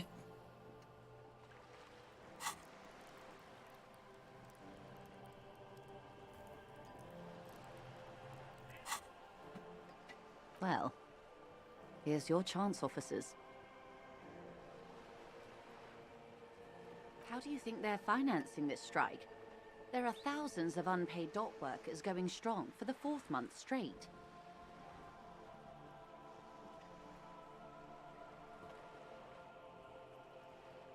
There was a shakedown of local businesses preceding the strike. Many were squeezed to bankruptcy to fund it. With all due respect to these desert cacti, the contents of a few cash registers cannot provide for 2,000 men. The local businesses can scarcely provide for themselves. Precisely. So this game's like Smuggled out of that rated very like gate at one of night, the most high. likely, then loaded onto It's rated lorries and driven to extremely high Jamrock. too. You simply need to find one driver who will open up to you.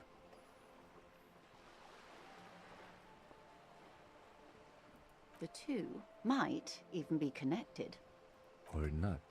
Though, if you have evidence. As eager as I am to share it, Lieutenant, once the job is done.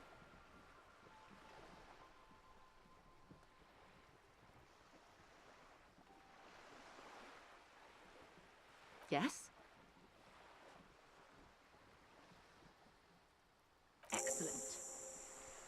According to my reports, there are at least 3 lorry drivers lingering near the roundabout. Hopefully one of them will know something. It may come to nothing, or it may just blow the case wide open. I suspect the traffic jam won't disperse for a few more days. You should have... In the meantime, let me know if there's any other way I may be of assistance. Of course, Detective.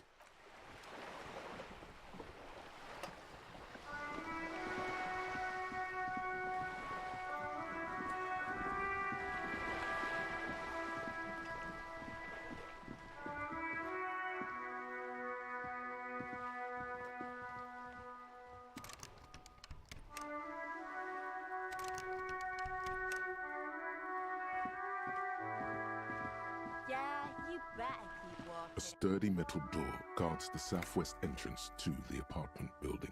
The door rattles against your knuckles. The door rattles again. But this time, you hear an elderly woman's voice calling out from inside. Stop banging on the door.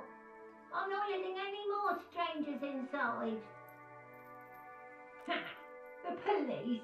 Everyone knows the police don't come round here. No. I already told you. I won't be responsible. Go check the backyard door. Maybe someone there will.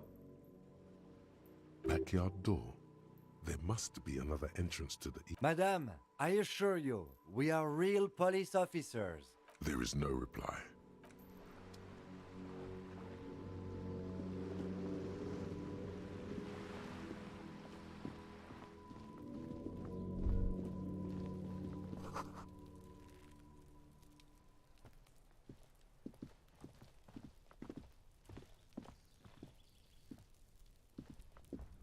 You see a young man on a balcony nursing a cigarette. His eyes have been following you for a while. Not looking for any trouble, officer. It's the voice of someone who has something to hide, my liege.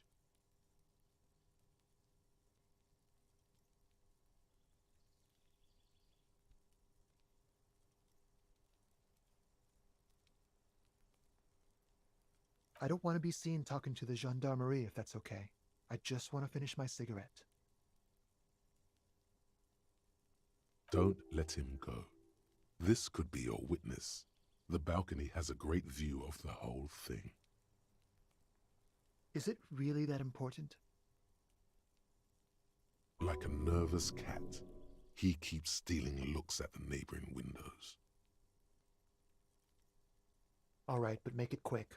Once I finish this cigarette, I have to run.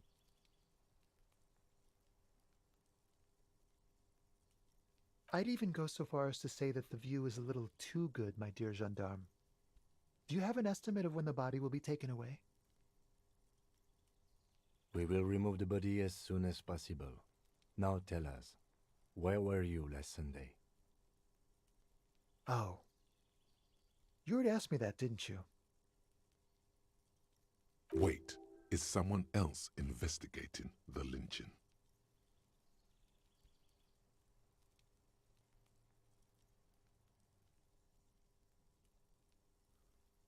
No, not you. Some more muscular type. And when did you speak to this more muscular gentleman?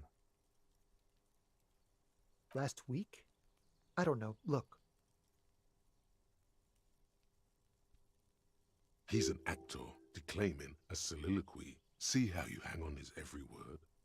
You didn't answer the question. I had a friend over. It was my Sunday friend. He doesn't reply, gesturing no with his cigarette. Under the dull and darkening sky, the neighboring windows. My name? My name is Martin Martinez. That's definitely not his real name. No, of course not. Could you please lower your voice? No. We won't. Now, if you'll excuse me, I really need to get going. Alright, we got 28% chance.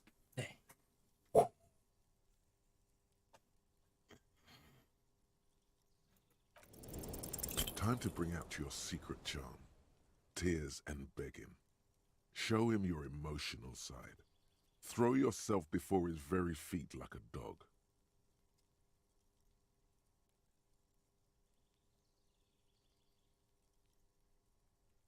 No, for God's sake, I don't want you to cry.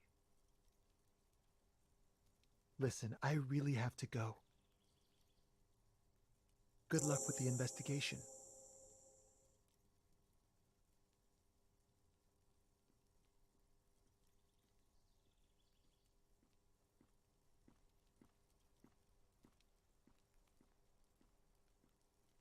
He's gone.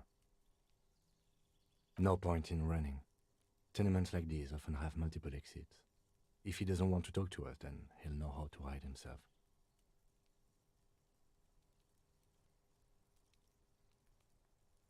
He could be a witness.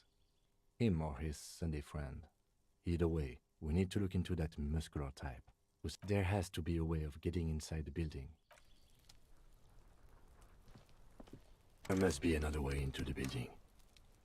There must be another way into the building.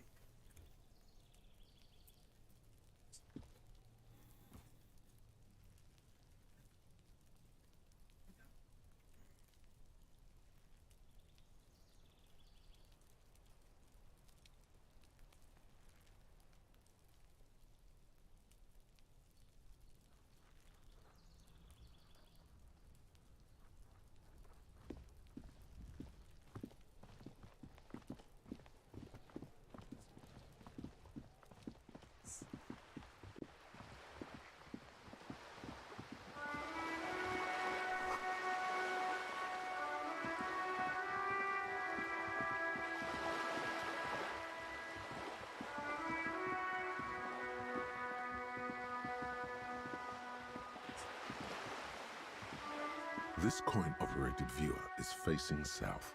The instruction manual says to insert 25 centimes and pull the handle. Why place a tourist attraction in the middle of such poverty? There was a revitalization project in 49. A design studio tried restoring Martinez to its pre-war glory. It didn't stick. They got as far as the street lamps and the statue on that intersection. Then something went sour. I suspect that something was Evard Clare, the union leader. He muscled them out. It's how it usually goes around here. The lieutenant adjusts his collar. It's frisky outside.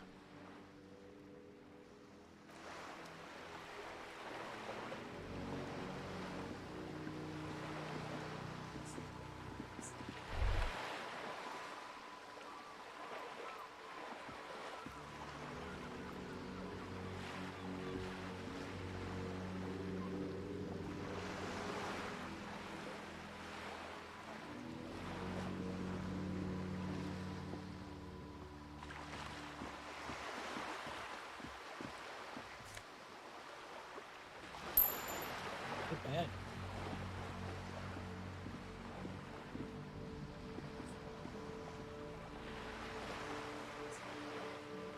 Think I'm the killer? I've only been here for 3 days. I've been here for 3 days. The murder happened a week ago.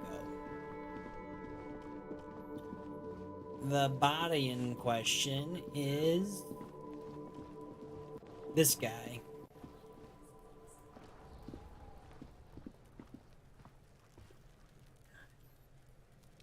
You wanna see a kid that needs to get popped in the face? This one right here. Does Kuno care?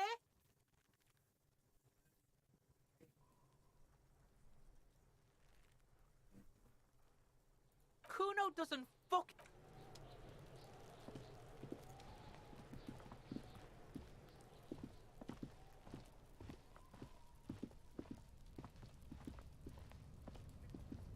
An inconspicuous pile of the roofing material Eternite. It's nothing. Someone just left some roofing material slanted against an old shack. Alright, here we go. Because it's nice and orderly. Well-laid pallets. Easy on the eyes. Rhythmic pattern calms your mind. Mammals like this stuff.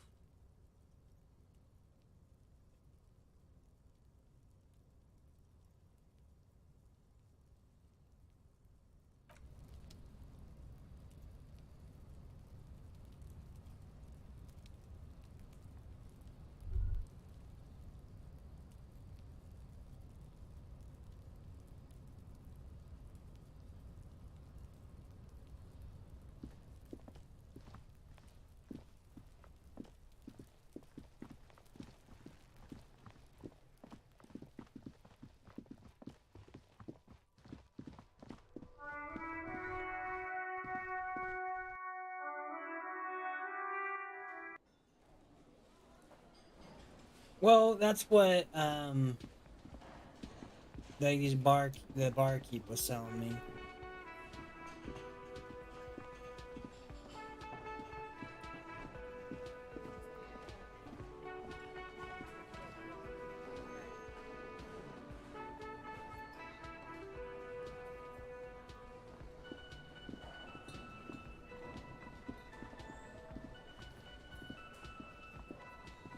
I owe this Can guy I help you? $100.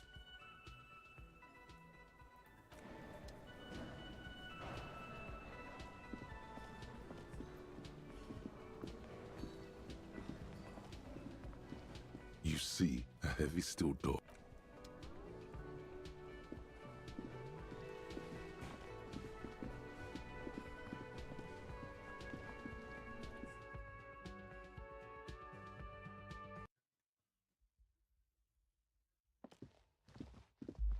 The door is closed. Still no answer. Still nothing. The lieutenant gives you a quick glance.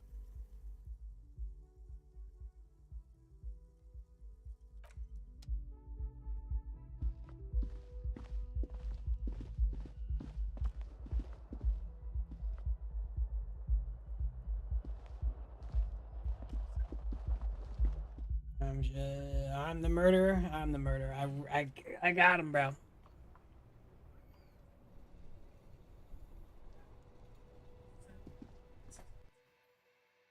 How do we do this? So this is the spot that I woke up in.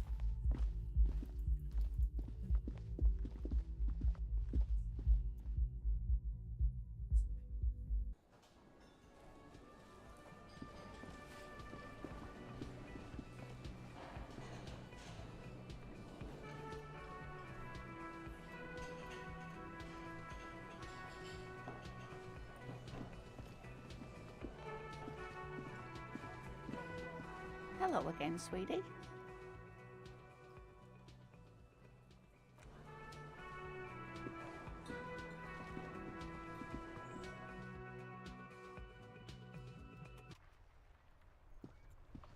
For the most part. It's a very different game from what... Now it's turning into a kind of a snow limbo, man. What's on your mind? Ah, man. Me and narcotics go way back. Had some good times surfing the psychic waves of my own consciousness, you know? But those days are behind me. There are other addictions in my life now. Why the inquiry, my man?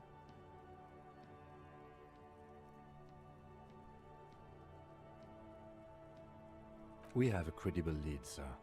Someone on this roundabout is waiting for a bulk shipment from the harbor to load it on their lorry and drive it to Jamrock. Not me, man. No way. I don't need any trouble. Shit's bad enough anyway. This jam's got folks up in arms, and I'm afraid it's headed toward a conflagration. Gotta guard the stuff. A rhymesmith? This is quite credible. It goes with its cadence and way of speaking. Look, man, I try to stay away from the criminal underbelly of Revachol. I'm a guest here. You really need to find another man to probe with those... We wouldn't say he's lying, sire. Okay. Here we go.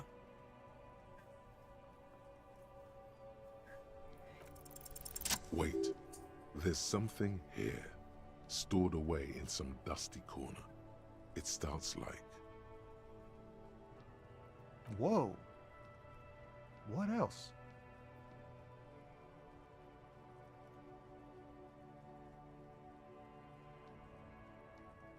Silent communion. That's good. Dang, that's some great shit. You came up with that yourself.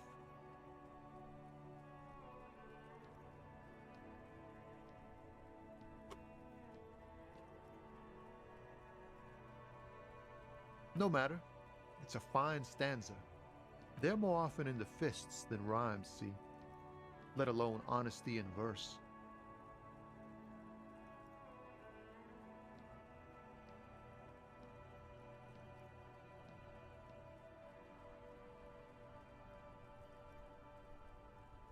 The lieutenant looks at you in silence, a curious look in his eyes, nodding slightly. Well, you've given me some hope, I guess.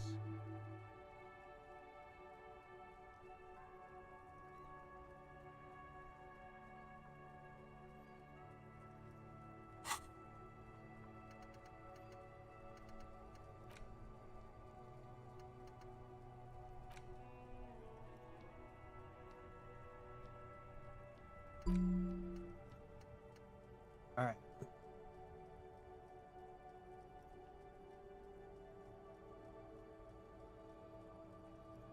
So these are like thought patterns. Not thought patterns, but like these are like your thoughts. You can have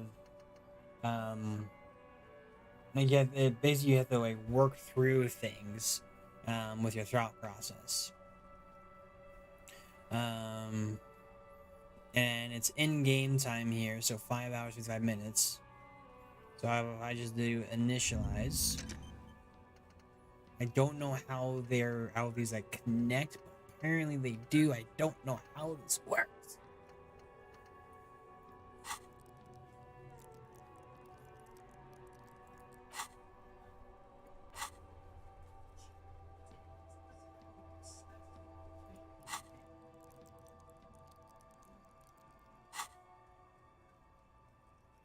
found some common ground with this man, even impressed him. The next time you look in the mirror, though, remember those words.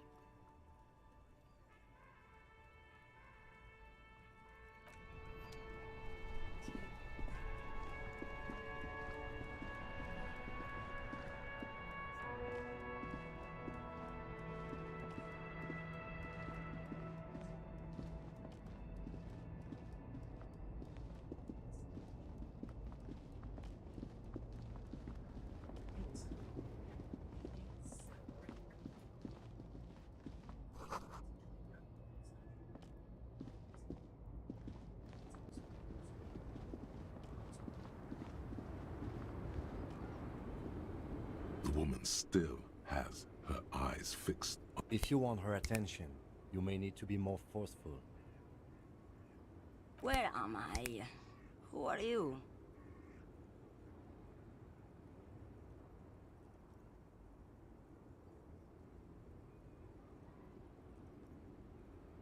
Never mind. I remember now. I'm still stuck in that traffic jam in the 50s.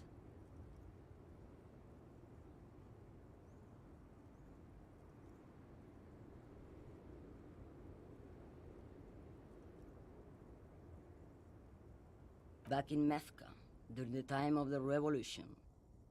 The sidewalks and cafes are filled with young people. I was on my way to see a new Boyadero picture starring Gabriel Buenguerro. Until you came along, that is.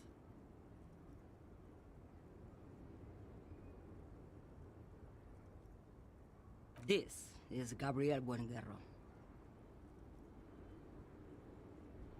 A strikingly handsome man looks straight at you, his head crowned with a wide brim hat. His hair is dark as an oil slick, and his jaw the most perfectly chiseled thing you've ever seen. He was the biggest star of his day.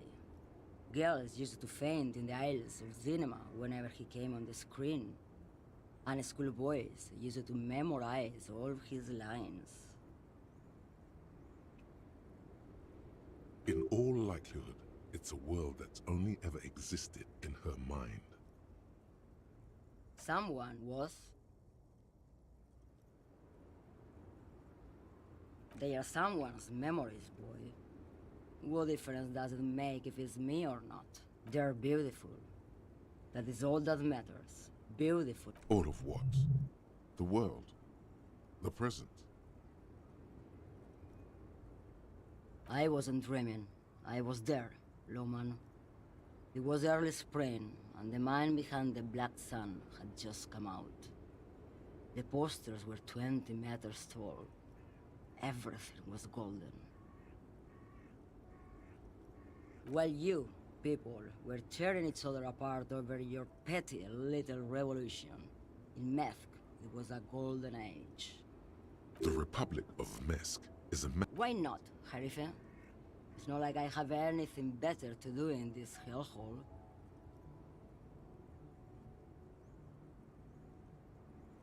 Diamonds? Of course not. Whatever stupid things they put in the lorry, I imagine. I quit concerning myself with that a long time ago. Besides, I don't drive the lorry for the cargo, if you know what I mean.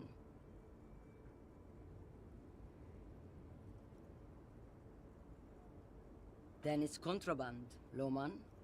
What?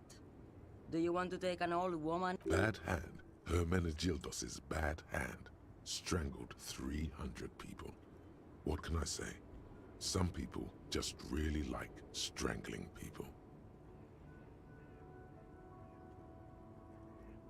Of course not. To truly understand the Boyadero, you need to listen to on the Western Plain. The Boyadero, Boya for short, is a cowherder from upstream Magritte, the great steppes of northern Mesk. He is a rugged individualist and explorer. It's an old ballad about a young girl who falls in love with a daring boyadero. He promises to marry her as soon as he returns from the Western Plain. Of course not. The boyadero returns from the Western Plain a changed man. One night, as he and his beloved are out walking along the river Maigret, she pleads with him to give up his riding and settle down. In the background, you can hear the orchestra swell as the screen fills with the maiden's imploring eyes.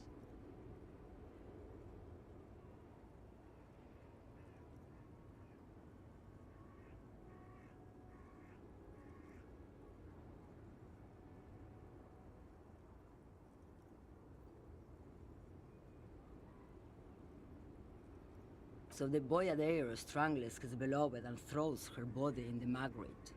Then he rides off, because the Western Plain is calling to him.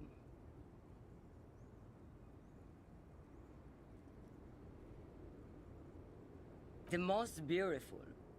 A true boyadero needs a whole horizon to himself. He can be tied down by man or woman. His beloved was selfish. She didn't know what it meant to love a boyadero. She's just a distracted old woman. So he doesn't think she's a smuggler? You hear that, Loman? I don't think your partner likes you spending too much time with me.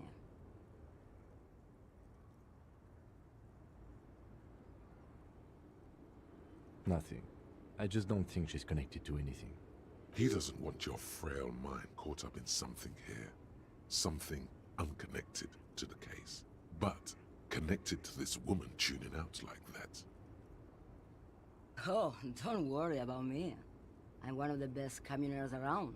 I drive routes no one else will. Lomonosov's Land, Udachnaya Zemlya, the Western Plain, the Transcatlia Magistral, U41A, Adestradas du Mirador, all the good ones, the deep trenches, where the bluebirds fly.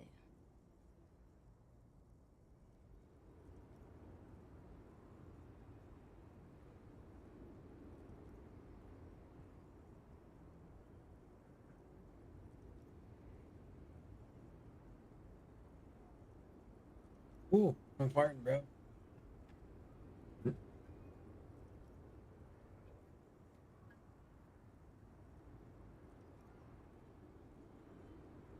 Turn this fan up.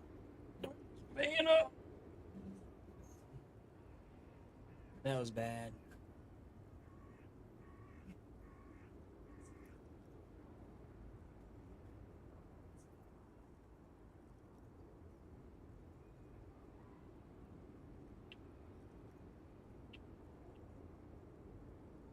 You're right, Loman. I'm the one who should take my health more seriously. A correct appraisal. You're quite shabby. Is that all you woke me up to say? What do I need drugs for, Loman? Would I say yes? Those epithets are familiar somehow. The great adversary. The great unrest.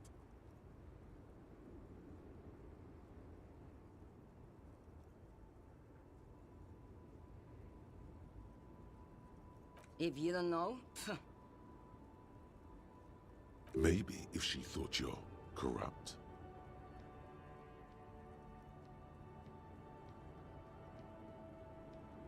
why would I want to do that?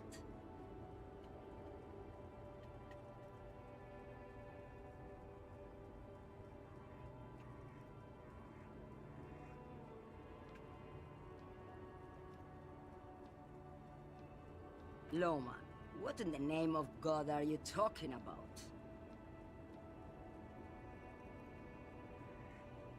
Maybe. Probably not. Makes no difference to me either way.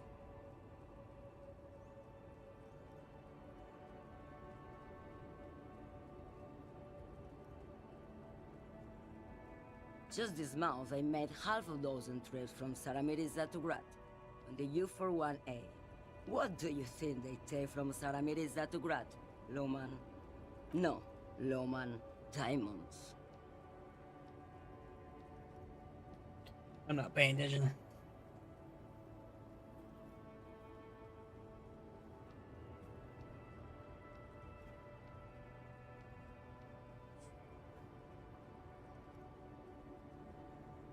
Easy. He's the skinny man who thinks he's a poet. Never trust a poet. Also, he's the only one I can see from here. That's correct. There is no visibility of any of the others. Timers are good for you, Lowman. Where do you want me to go? This isn't so bad. I can listen to music, or the seagulls. Look at all the colors and the futures of this world. Or I can just relax and let my mind carry me. I think we're done here, no? Yes, go.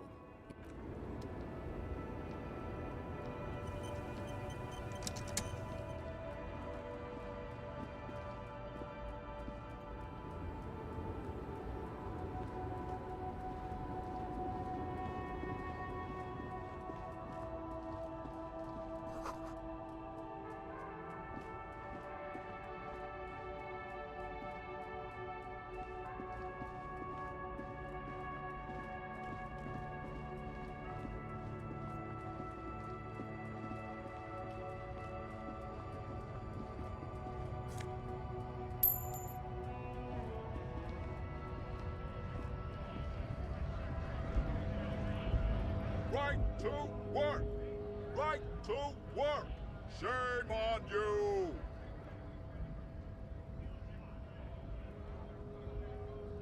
Have fun. Union shits are on full strike. Don't think they're going to let you through the gates. I'm trying to meet... I know nothing about a murder. Wouldn't put it past these harbor bugs. Right to work! It's shameful. Cops doing nothing. You should bring backup. Open up the gates for us. Blockading gainful employment for workers is a crime.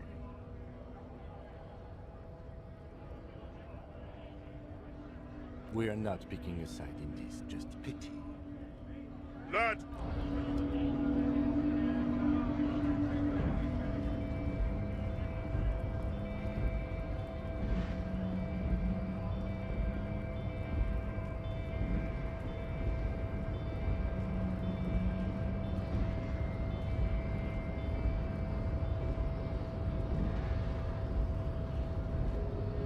Nobody betrays your degeneracy.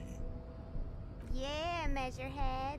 His body totally betrays his degeneracy.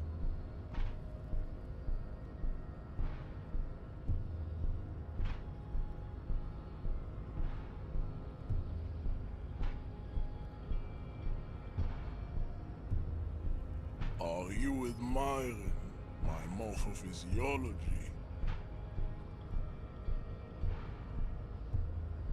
It must be frightening to stand in the shadow of this racial pinnacle. Be calm, Sandwich. You are not in danger because you are not a threat to me.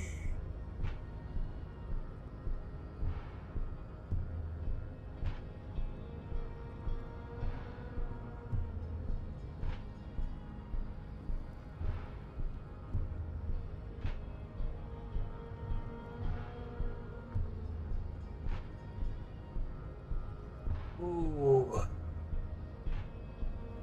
Thing is, I do not have the physicality to fight the man.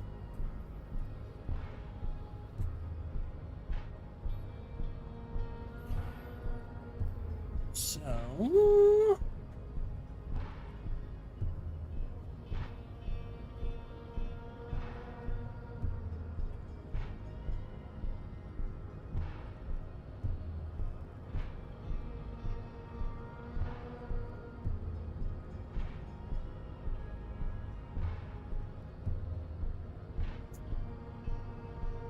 What is this androgynous display? Merely standing up makes you sweat profusely. Your breathing... Stop it! You are embellished. This display of weakness may appear. Jean-Luc, his body is betraying his degeneracy. That is precisely the negligence that has led you to succumb to Al Ghul.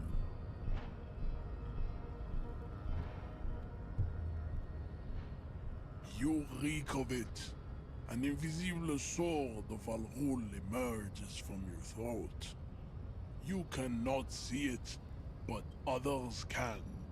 It is making the woman in my company sick.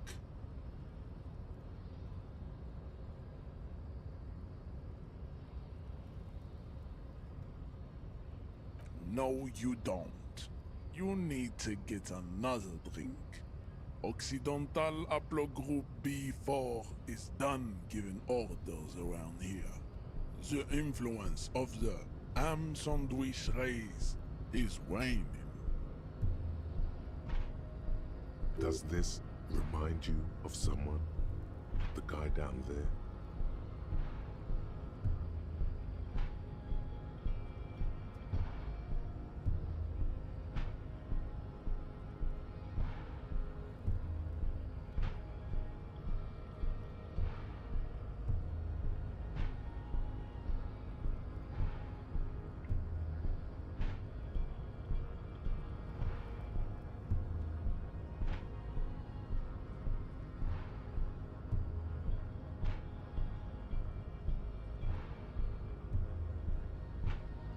Look at my chronology. I am the pinnacle of my haplogroup.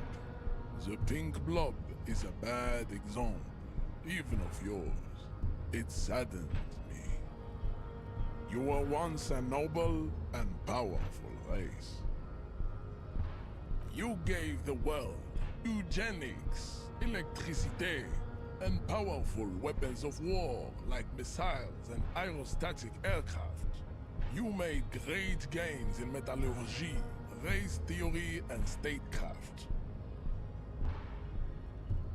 You dominated lesser cultures, like the deformed Hemians and the inexplicably potato-obsessed Quakers. But now your ascent to the genetic summit has halted. You are obsessed with sadness and with frivolous pop culture. You will be superseded. It is, baby, yeah.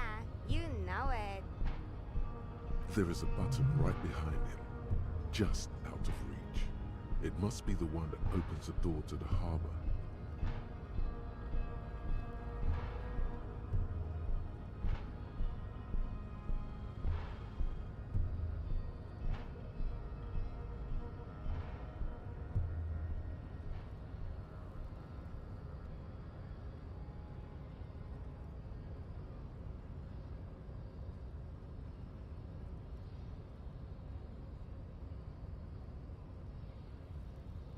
Enough with this begging. You should leave the stage of history with dignity by inviting the other races to a great world war. Bring your troops to the Seminine Islands and to Boogie Street, and we will pulverize you.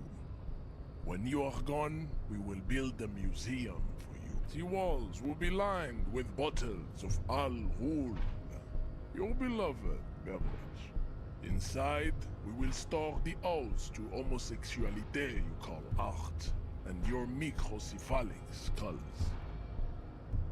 There may be a peaceful solution to this. You could internalize Mejet's race theory. He would take you as one of his own.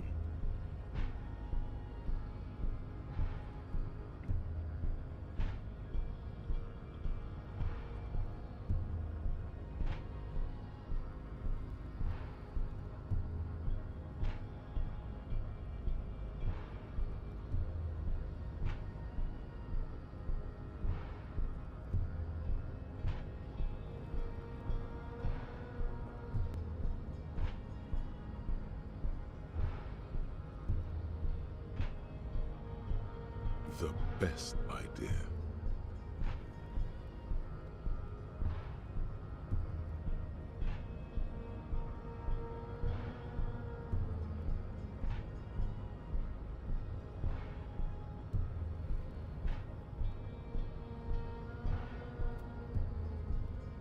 %, can't fail. Ask what kind of races there are first. Classification is core to this stuff.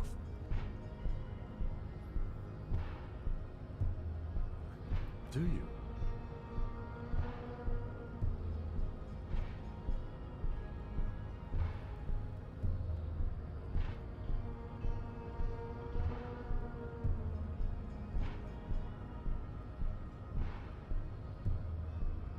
The lieutenant looks toward the harbor's electronic door, and then, to you, he lets out an audible sigh. You are obviously a liberal, Sailite. A polyculturalist. I can see it from your love of microtechnology and your sartorial choices. Do not deny your friend the truth you have denied yourself. There are 3 categories of race. Type A, the heroic races. Type B, the servile races. And the vile CF race cauldron of pederasty. Which one do you need education on?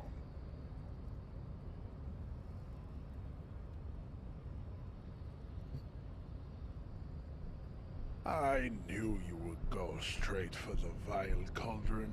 Everyone does. You need to first learn about type A and B to... Yeah, I mean, otherwise, it just won't make any sense.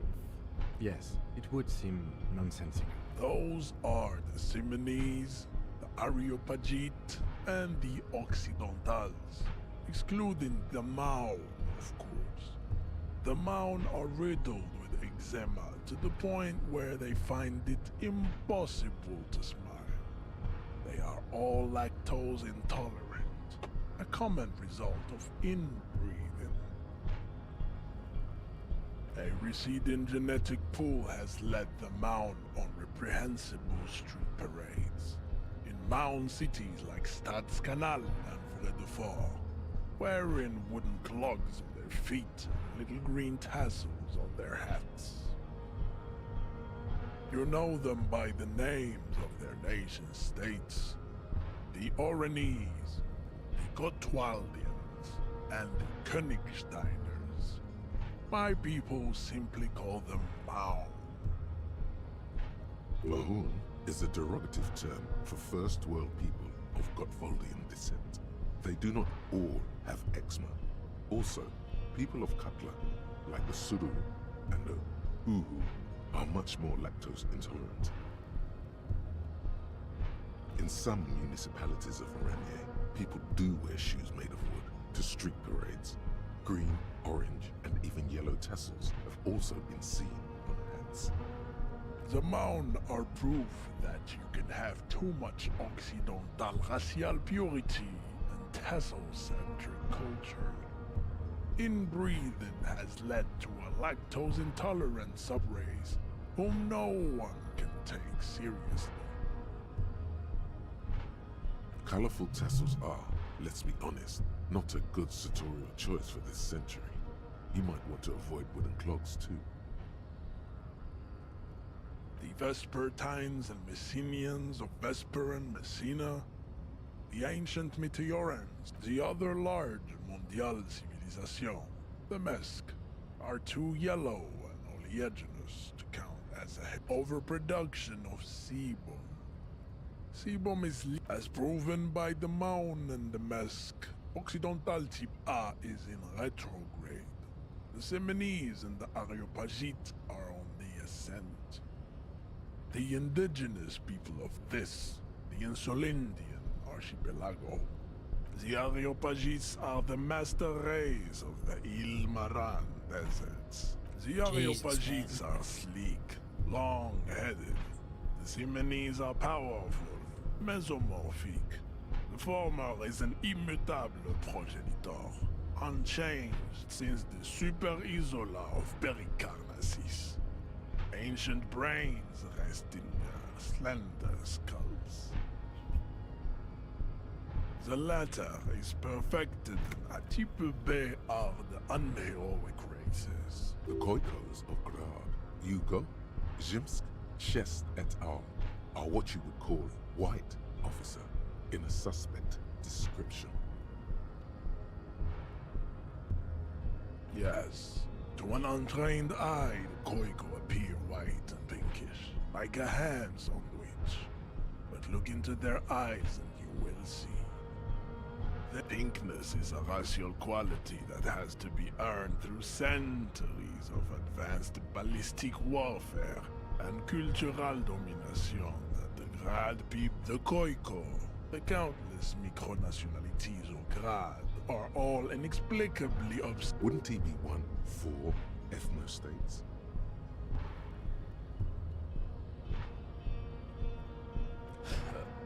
They are microscopic. The Seminole Areopagitsu, its leaders will be the Revacholians. Is it 82,000 years that we've been recording history? You have very little idea of what is happening, but that seems a little off.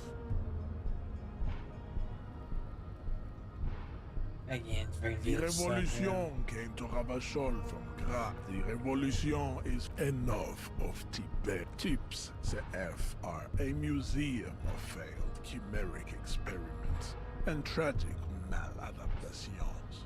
They are tortured creatures waiting to be put to sleep.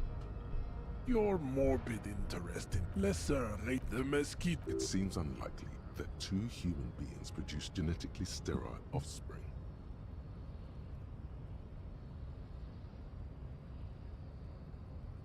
You are right.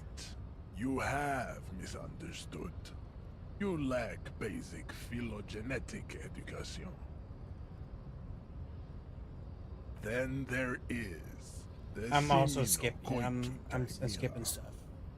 Are you sure you wish to know of the Semino Koiki Chimera? I'm skipping. It is not an aesthetic site.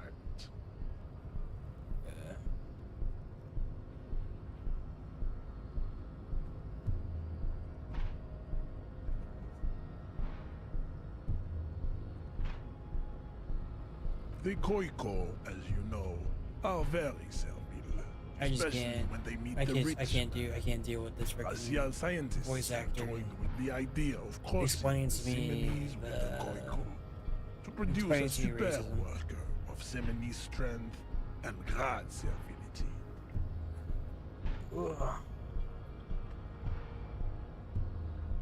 This will never happen.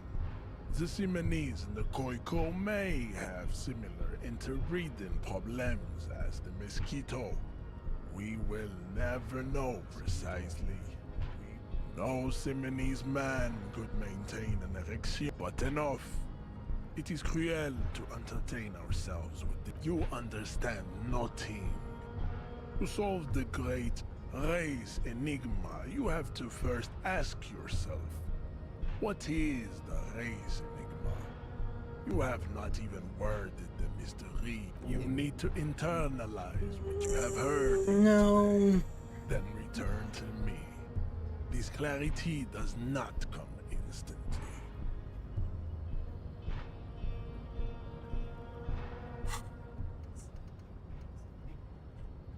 Oh my god!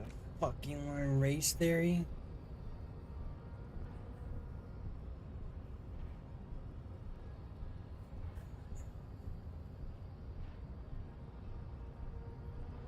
Hurts my soul, man.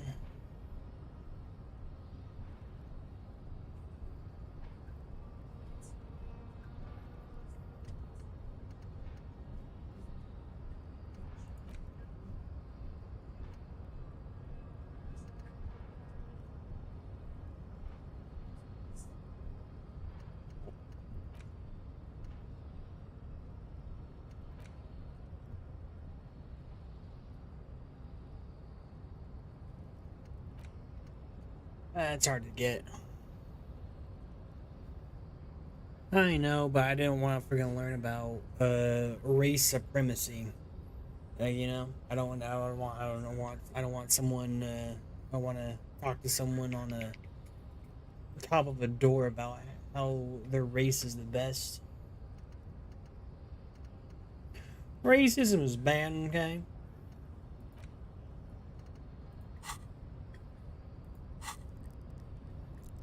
Able level up.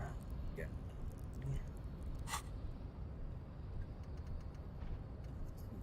Alright.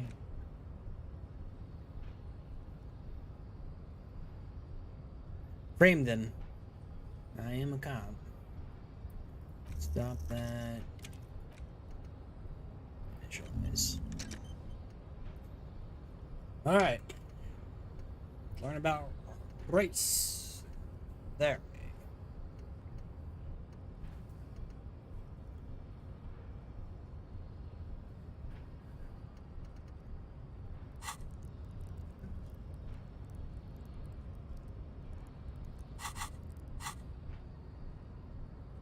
I cannot possibly imagine what else we have to discuss, Tibere Vasholian.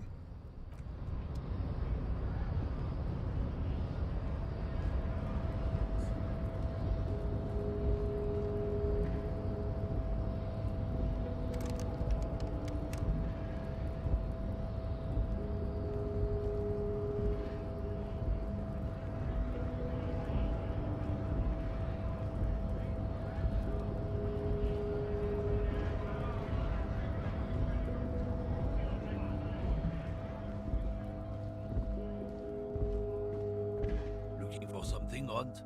Come to tell me to fuck off again? Oh, not much anymore.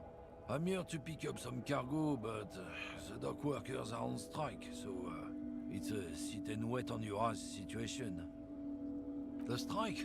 Oh, they've been at it This for guy's a while. racist too. A month, 2 months maybe. But this here is just the last week or so. Apples. Apples is exactly the kind of thing you'd say if you had something to hide. Apples in winter, eh? Yeah, apples? I take it you had other questions? Oh, not much anymore. I'm here to pick up apples. Apples is exactly the... Look, as detective. I come from a long line of lorrymen. We got... Oh, I'm here to pick up a load of fucking apples, man. Just regular, Koiko picked apples. Damn, you're not gonna get more out of him on this. He's put up the wall of racism. Oh yeah, they're a big deal. My great-grandfather was a carter. Had a royal license and everything. Someone with a cart. What did you think it was? That's sure fucking is. We have a guild and everything, huh? Very ancient. Very prestigious. Hell no. It's a guild. Invitation only. Unions work for the... trusting street thugs with their goods. Drugs? They're shit, man. I don't let anything pollute my body. You know where that shit comes from? Sarah Miriza, Safre, Ilma. They know they can't beat us in a fair fight. So they have to get us to weaken ourselves somehow. It's racial sabotage. Racial economic sabotage. He eyes you wearily, unsure how to respond. This goes on for about 2 seconds. Then... I don't know shit. And if I did, I wouldn't tell you. What do you think? I can't leave the lorry unguarded. Stuff's been getting looted lately. Isn't it obvious? Fucking Sealang. That beady-eyed South Samaran. He's a Samaran guy who likes to pretend he's some kind of businessman. Really, he's just selling his employer stuff. Stuff he stole after he broke the seals on his yacht. Just follow the smell. It smells like apricot and oil when you're nearby. Yes, yes. Where is he? Looks like I offended your partner there. Too bad. Sealang's usually a little bit south of here, near the canal. You can't miss him. Just watch yourselves. His tribe are natural liars. It's in their blood. He's your man, all right? I wouldn't be so sure about it. Not until we've heard what Sealang himself has to say. Guess so.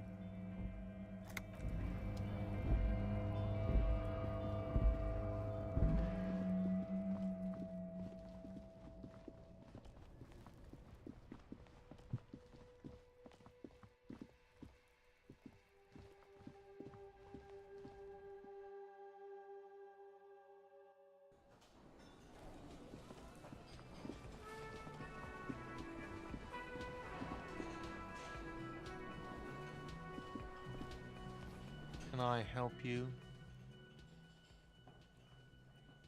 Absolutely out of the question. Absolutely in the question. First we find a sad banger, then we sing this place to shit. Your body is ready, sire.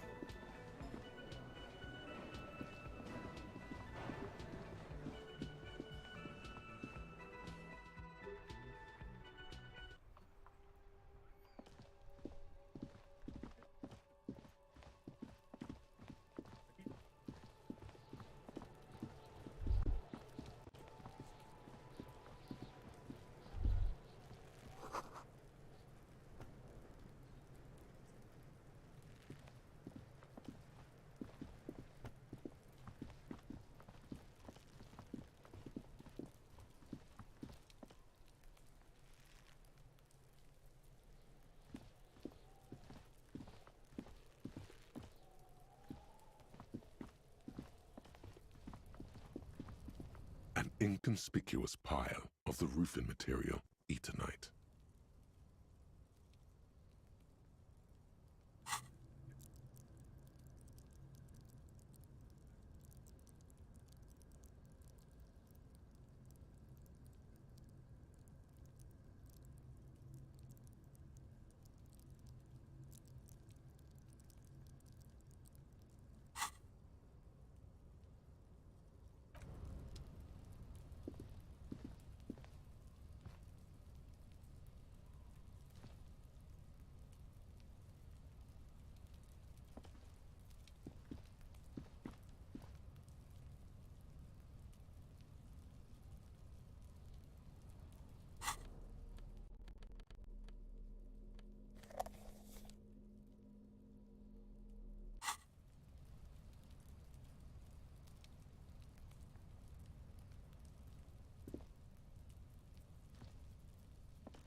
Oh!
Have you no shame? Whining about your back every time you bring out the measuring tape. René, you're a man with a fork in a world of soup. Please, let's just try to enjoy the game, alright? I'm trying to, but you keep breaking my concentration. You're old. I can see that. We're both old. Now stop grabbing your ass like it's a girl. These manly men are playing balls. This is a ball game. Grab a ball and play it. Don't ask questions. Shoot first. Ask questions never. That's the spirit. Don't even waste your breath asking about the game. They wouldn't know anyway. They're way past their prime.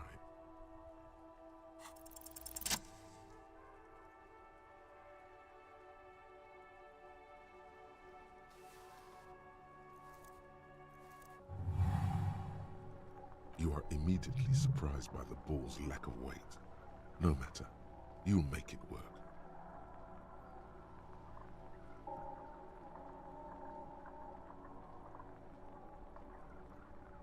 A chilly breeze ruffles your hair as you stand there, feet firmly planted. All sounds, smells, even the wind, everything fades until the only thing left is the union of man and ball. The cold metal ball is surprisingly smooth against your neck. It has a pattern on it, probably a sponsored ball. Yours would only be covered with bumps of learning and scars of victory. Already your muscles are adjusting to the weight, the nervous system calibrating, until you and the ball have merged into a single entity. The man ball is ready. An embodiment of pure motion, a fine-tuned locomotor running at maximum efficiency.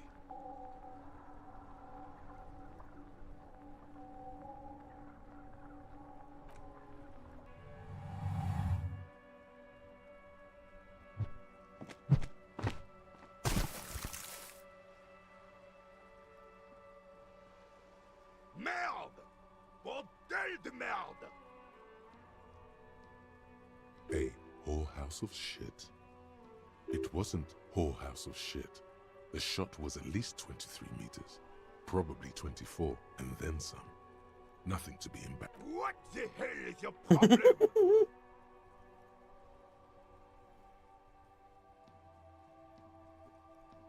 I don't care if you are a cop. You do not just ruin someone's game. It's so goddamn disrespectful. You vandalized our game, son. We can't play pétanque with 5 bull.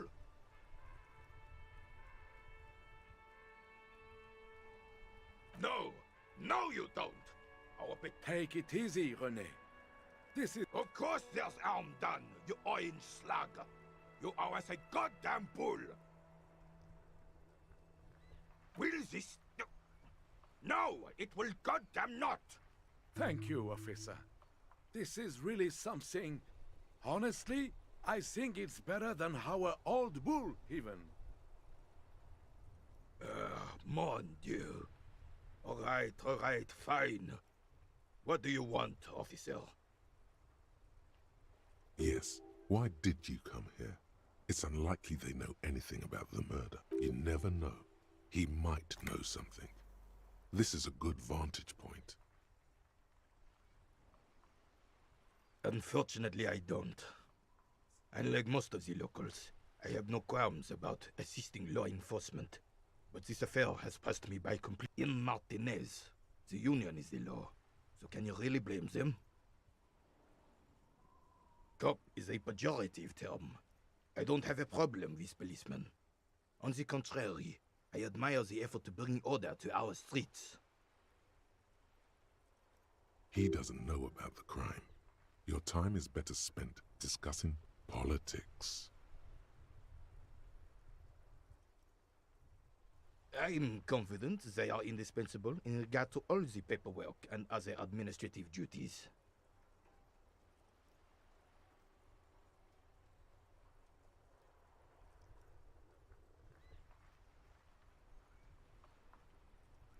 No man can afford to turn his eyes to the horizon if his rear isn't secured. If the women folk take care of that, then men can tackle the bigger issues.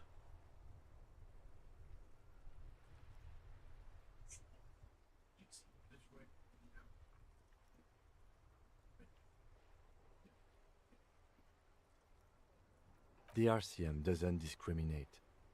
Women are held to the same standards as men, and as reflected in the quarterly statistics, are equal. Unlike men, They also have to... I'm glad at least some people keep a level head in these turbulent times. Yes, the terrain here provides an interesting variety to a familiar game. I do. Fire from heavy artillery. Why what? Because that's what happens when communards hijack your country, execute your supreme leadership, and turn your capital into a slaughterhouse. You use heavy ordnance to clean up your home. Sadly, no. It was the foreigners who brought them to their knees. We fought valiantly. Should have fought dirty, like they did with their suicide sex cult propaganda and mad anarchist women strapped to shrapnel bombs. We didn't though, and we lacked caliber. God bless him, but the suzerain's cannons simply weren't big enough.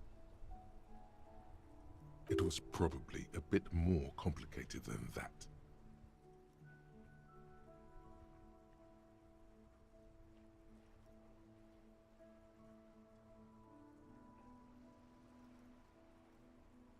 Because this place is a damn beachhead. Had to soften the commies up first. Yes, the military coordinated amphibious landing to take back Revachol. Martinez was used as one of the 3 footholds in Revachol during Operation Deathblow in 08. The other 2 are off in Stella Mar. This here is Blood Ground, where coalition boots first made landfall and cleaned those rabid dogs out. Most likely, we're playing pétanque on their mangled corpses. Blood ground. You got old René going there. Like he isn't hungry enough already.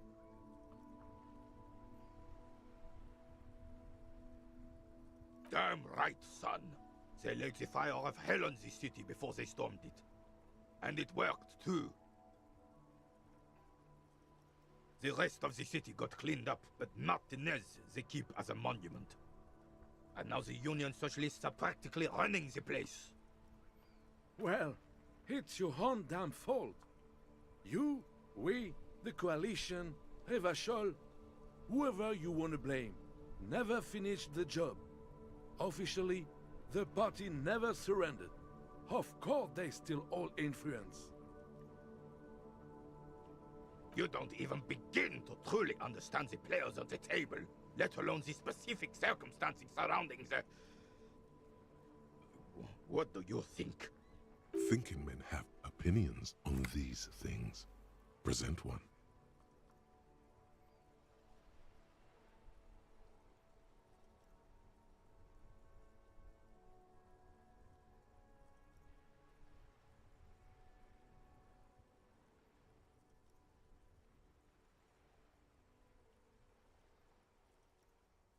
I'm sorry it had to be them. After 8 years of fighting those hyenas, boiling cats for food and drinking piss in the mountains, I would have preferred if the Right Honorable King Guillaume returned through Revachol, or even if that damn clan Frisel had risen from the grave and led us. Sadly, that was not the case. Instead, all that is just, holy, and beautiful in the world was wiped away, and now it's neon signs with toothpaste ads everywhere. Foreign influence peddling garbage and stupid music on the radio. This is just what the commies wanted. This was their plan all along. This is what they wanted to replace the role of the suzerain with. It doesn't. That was 100 years ago. Ain't got nothing to do with anything.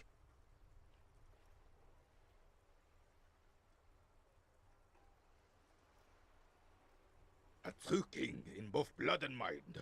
Some manner of self-deceit is present in his thinking.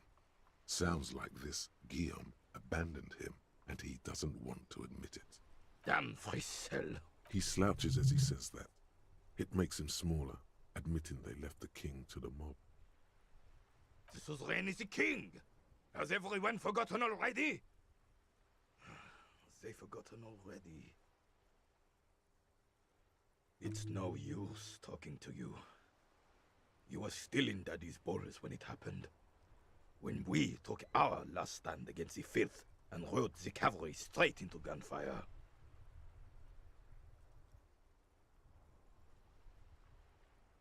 It's a Bell McGrave. 4.46 caliber. Breech loading. Revachol made. Good weapon. Accurate and reliable. His moves are quick and precise as he first checks the weapon, then aims it at the sea. This man knows firearms intimately. This one's inoperable. The bolt spring is missing and the mechanism is jammed shut. Still a beauty. Where did you find her?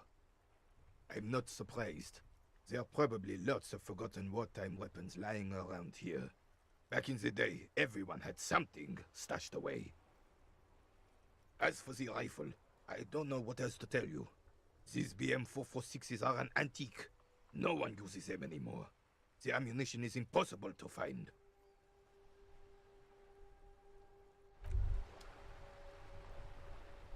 It's clear you like the hard stuff, Brota.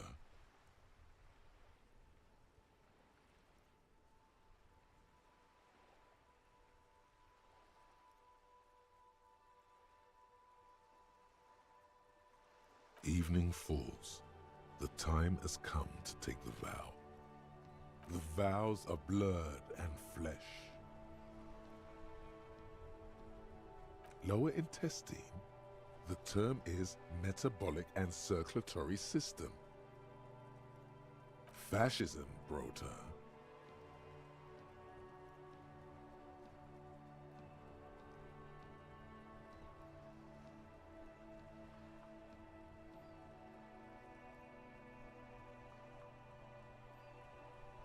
Many things, but it's mostly about trusting your gut. Who does your gut tell you is the source of Revachol's problems? These damn liberals. Yes, them, but also women. Women, men of war. You don't like them. They're insane. That's what fascism boils down to. The rest is also important, but the main stomach truth. You're having a stomach because you've said the hard things that others won't say. The good things, you've said them many times. Okay, yes, let's call it. That sounds much better. Traditionalism. You like the sound of that. You're going to keep your views, right? Keep your views, Brota. There's a slow, painful growl somewhere in your intestines. It is one of betrayal and disappointment. Guillaume Le Million. Bad news. Guillaume Le Million did not become a cop.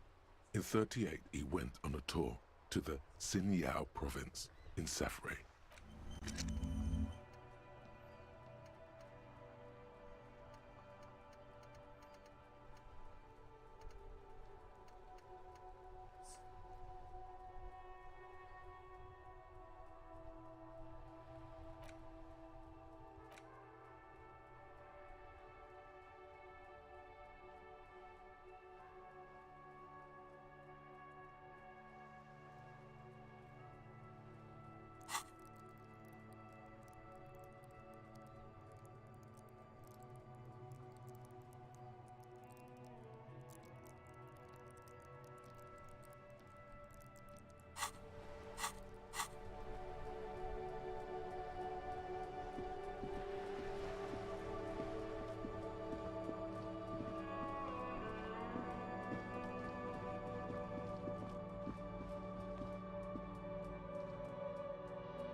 The door is closed. Still nothing. The lieutenant gives you a quick.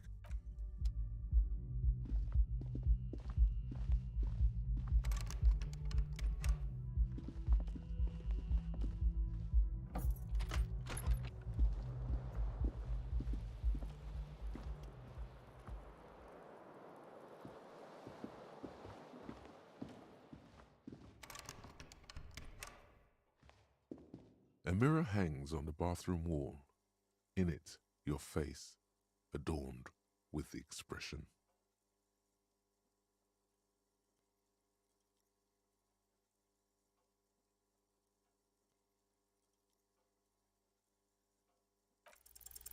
Still not happening. It won't come off that easy.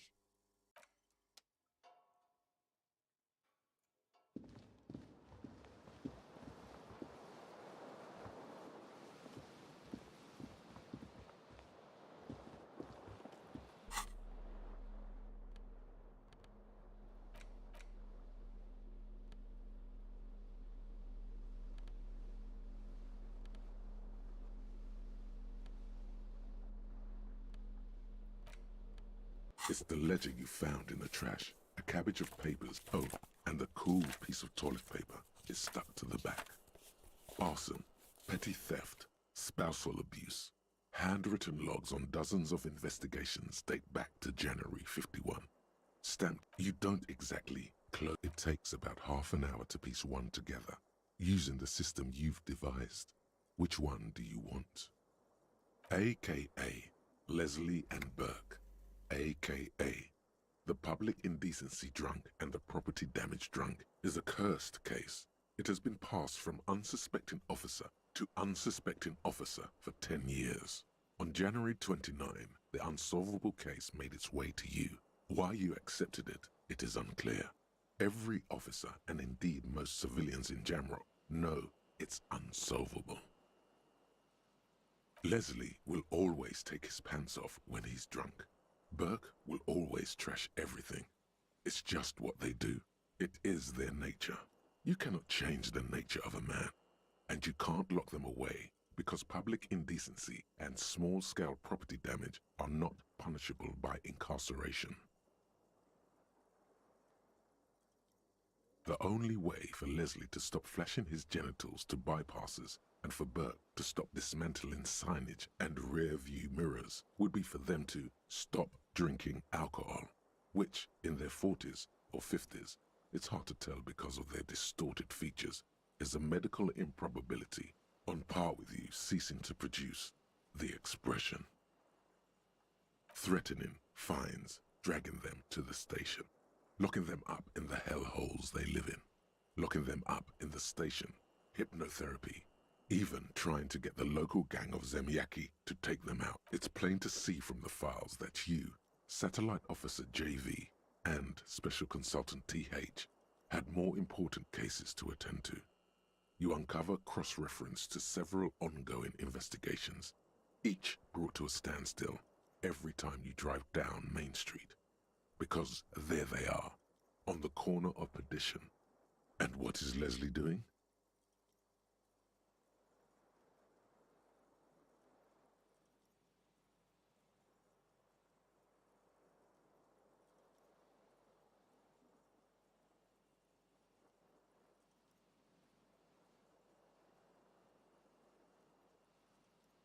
Good, you're learning.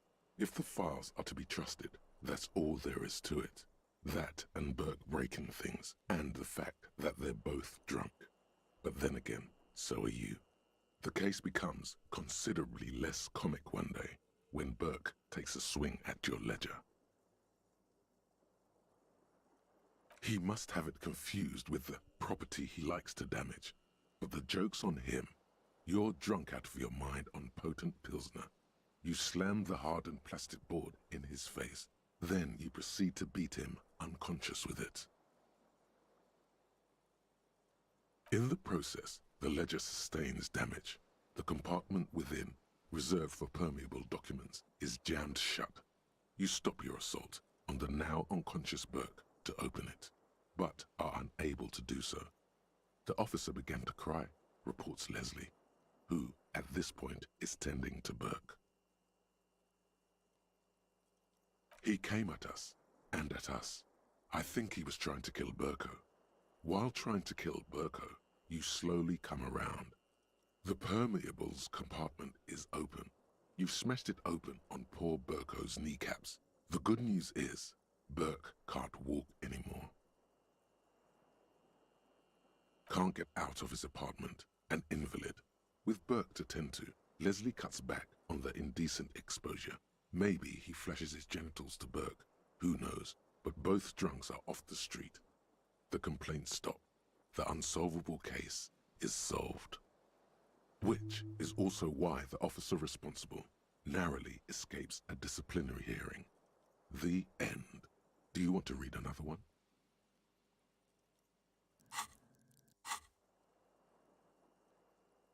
Not much has changed in the meanwhile. A bunch of sodden papers still sags from the clipboard. In the back, you see thin, translucent copier paper. Some neon yellow, some bright red, all covered in boxes, like marching armies. These look like official forms, waiting to be filled out. Then rip them from the binder and hand them out, according to type of form. 3. The topmost are misconduct fines, the middle ones are station calls, and the bottommost are field autopsy forms. Each is easy enough to make sense of. You don't have to be an intellectual giant to do police work. A monetary penalization ranging from 20 to 250 real. Severe cases allow for 1,000 real, but that requires special paperwork. The details of issuing these fines are spread out over the rest of the fields, but they appear pleasantly vague.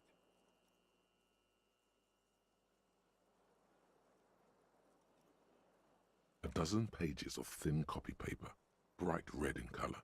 You see the parameters of a deceased human form waiting to be filled in. Age, sex, condition of internal organs. These are quite sinister in turn. They give a date and time for the person to appear at the specified precinct police station. Below the call are the criminal charges you risk by not appearing. All in a print so small it could be considered downright cute. Yes, all that remains now is to fill those forms and hand them to people. Fines for wrongdoers, interview requests for bad guys, and field autopsies to dead guys. The rest of the stinking cellulose is much worse for wear. Being sandwiched between the board and the rest of the paperwork must have spared the fragile copier paper.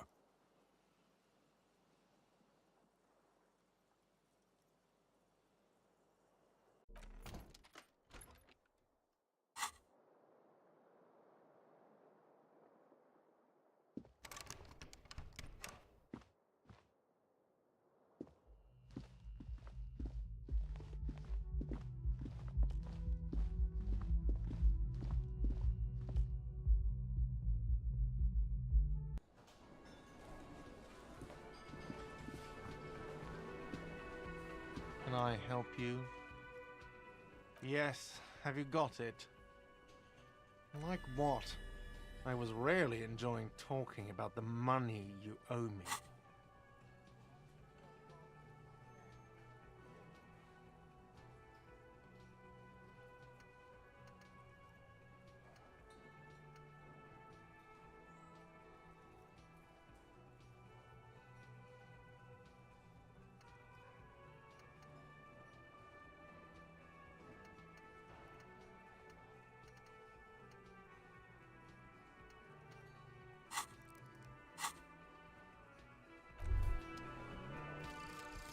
Advanced race theory.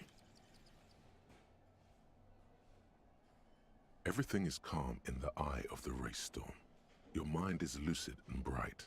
The mind-bending phylogenetics appear more distant and to be fair.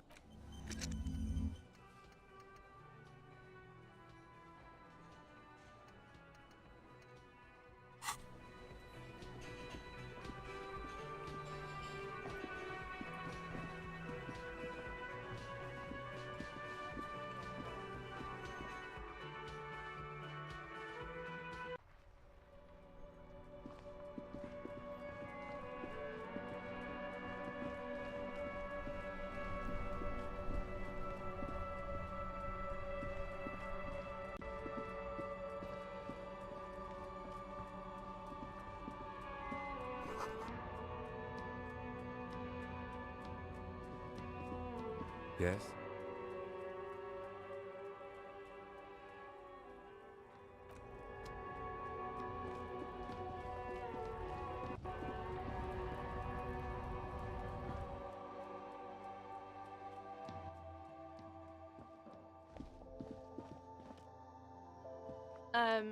Is this about the questions again?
The worn and beaten wooden planks of the bench do not look overly comforting.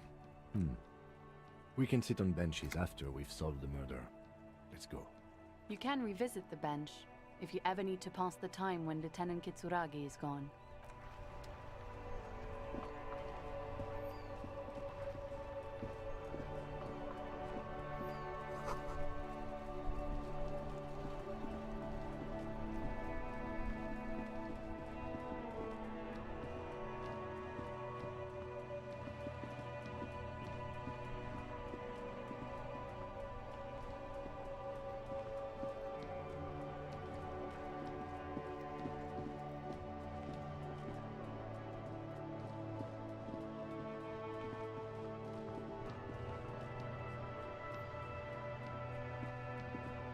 The dented yellow mailbox.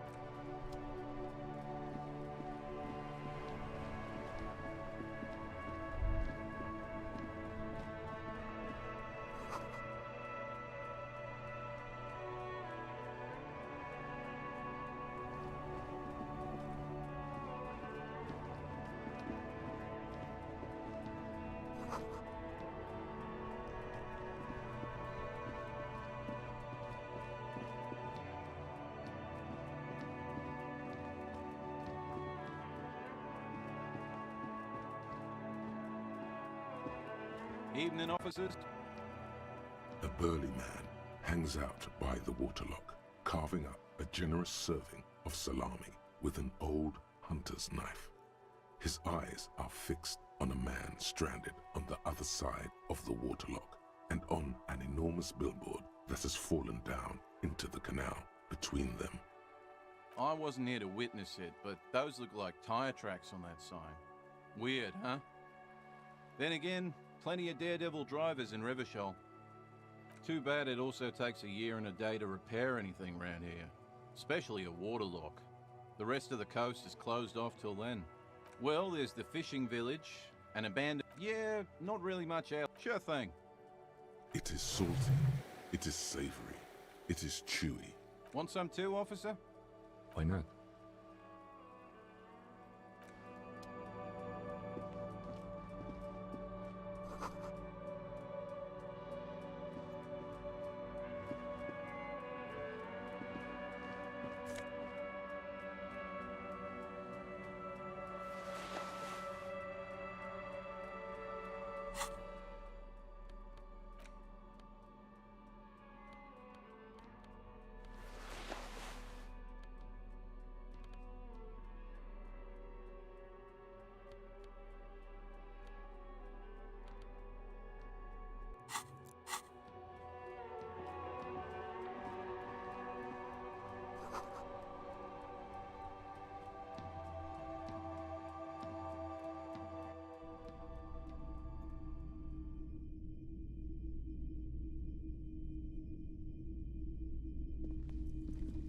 If you don't mind, please put the flashlight away. Some of us have photonic... Photonic sensitivity is not generally acknowledged by the medical establishment.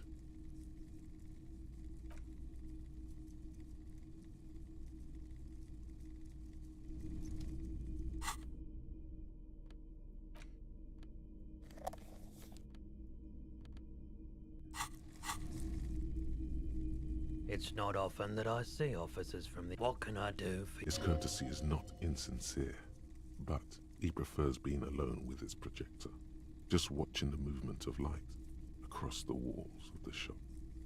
Oh no, not at all. Who are your customers usually? All kinds of people come. As you can see, I have a wide selection of goods for everyone to choose from.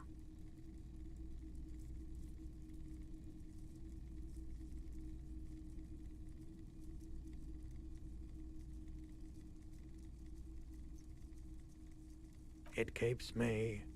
and... He's well composed, but underneath it you sense psychedelic processes bubbling. Entertained, he might be high. If he is, on what?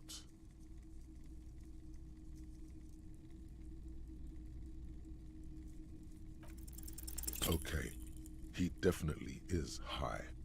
Whatever it is, you've probably done it, and many other things besides. But looking at his wares, talking to him, that might give you more clues.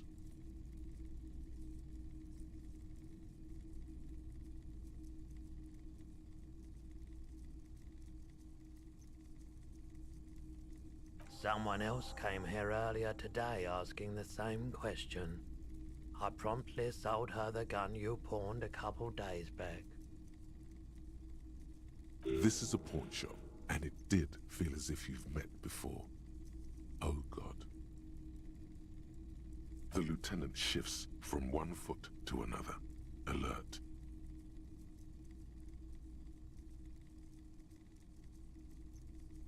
She didn't seem like a policeman, although she kept referring to herself as a pig, which was odd. I found her interest in the gun a bit obsessive, but I was just happy to get rid of. Truth be told, she was terrified. Right, so let me get this right. You sold your sidearm, issued by the citizens' militia, and now a civilian is running around the streets of Martinez with it?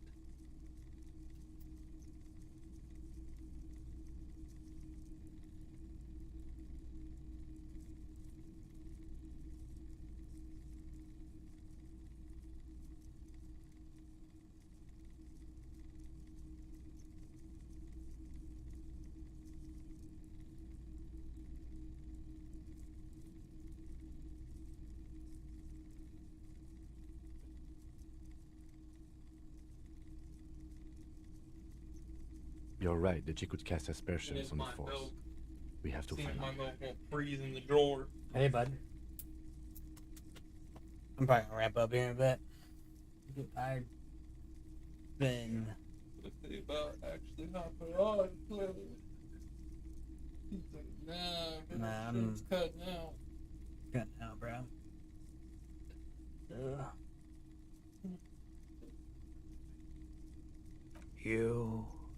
You were adamant about getting rid of it, officer. Said you were undeserving of a service weapon of the Revachol Citizens Militia. And I don't like keeping guns around the shop for long. Off the charts photon. My apologies, officer, but I have no idea. A needle in a haystack. There is nothing you can do about it now. Of course.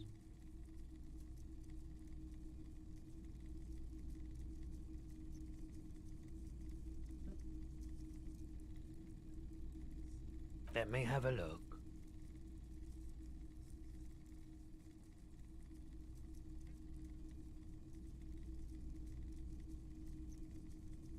Anything else you're thinking of selling?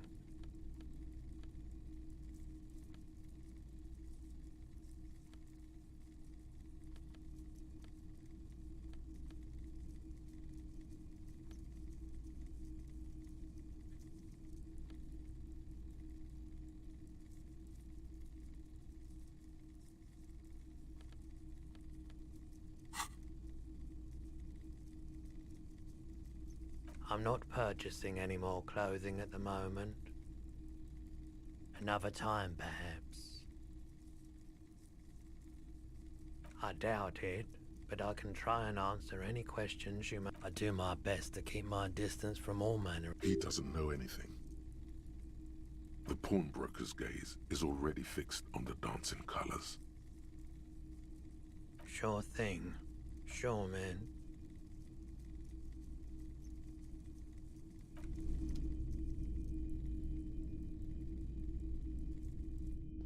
We should think about calling it a day, maybe. The nights are still miserably cold this time of year. You should take care of that, then. Let's talk to him anyway. An officer of the RCM shouldn't be sleeping in the street. We'll figure something out.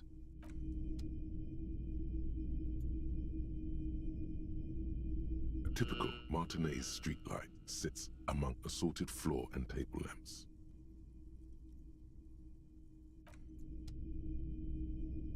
The boomboxes on the shelf look well-loved and well-traveled. Chipped. You see rows of toy soldiers guarding the rest of the trinkets displayed on the table. Some on horseback, others in rags, others yet in bright. Why? What's this? A headless man riding a horse? A headless man wearing future... Oh, that's the headless phone rider.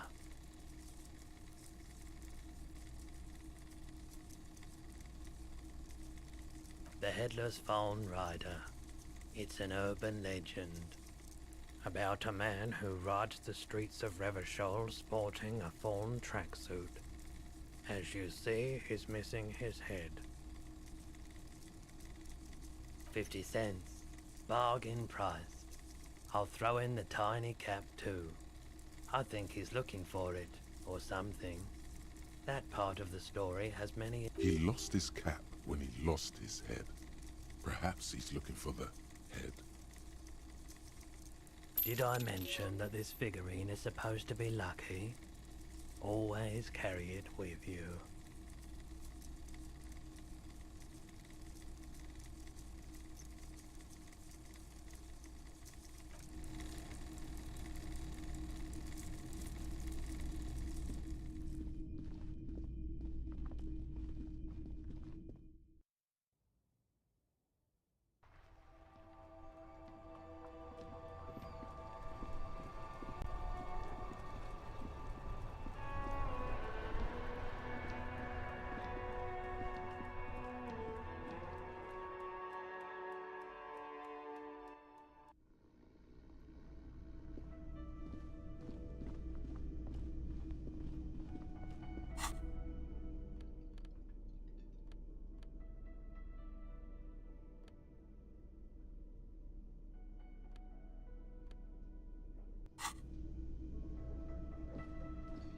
Can I help you?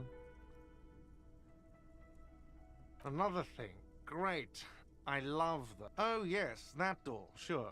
There's nothing mysterious. No, I don't have a key. I don't know how to get there. And I don't care either. It's not like I've been wondering about it for 10 years. It's just a frit warehouse, probably. Or some boring storage space with a bunch of old junk and dust. Junk and dust. He's attempting to maintain an air of indifference. It's absolutely not convincing.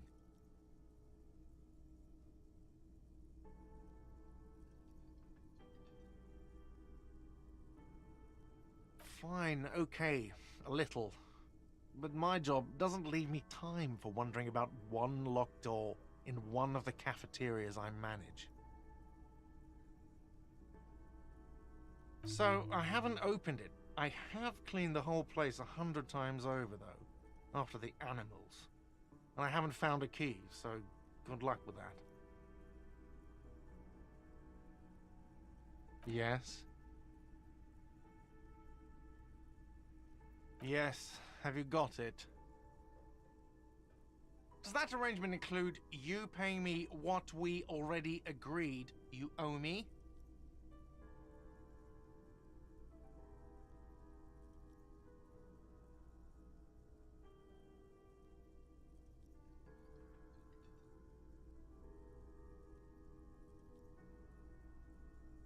I understand your predicament as the manager. However, I feel I must remind you that we are here to conduct an important investigation that also affects your business. Forgive me for saying this, but your colleague seems more committed to drinking, and... I mean no offense. It's really nothing personal. I just have to protect the interests of this establishment. Not until you bring me the money. Okay, I might have something in my motor carriage we can use when you're done here. Oh, Lieutenant, we're done here.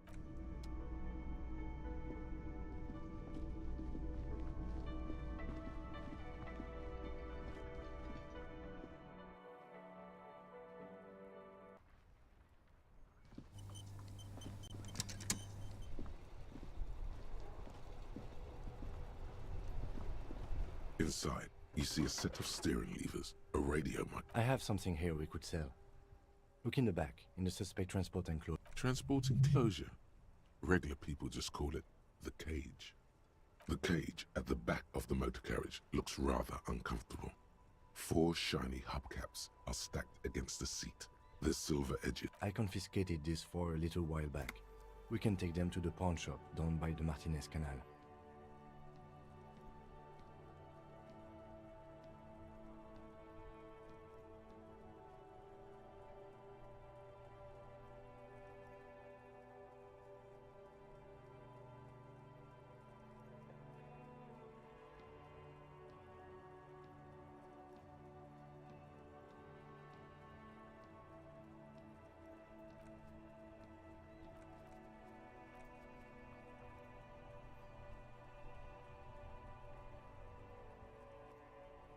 A couple of weeks ago, I stopped a young man for going slower than the speed of traffic. Turns out he was some coalition official's son and high.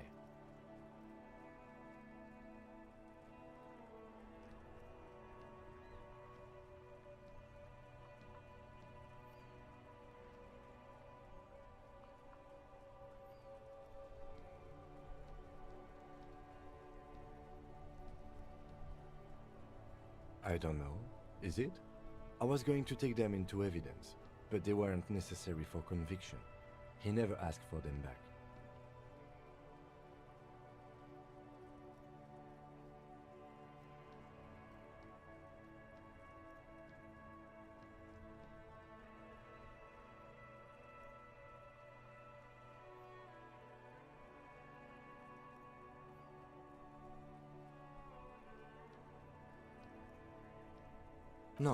No, that would be silly. I don't know why I kept them. It doesn't matter. The spinners shine so bright they reflect on the lieutenant's glasses. He doesn't say anything either.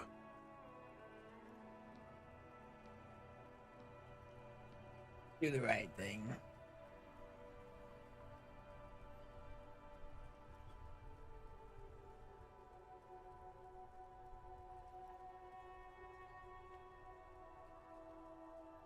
All right, let's not take them now.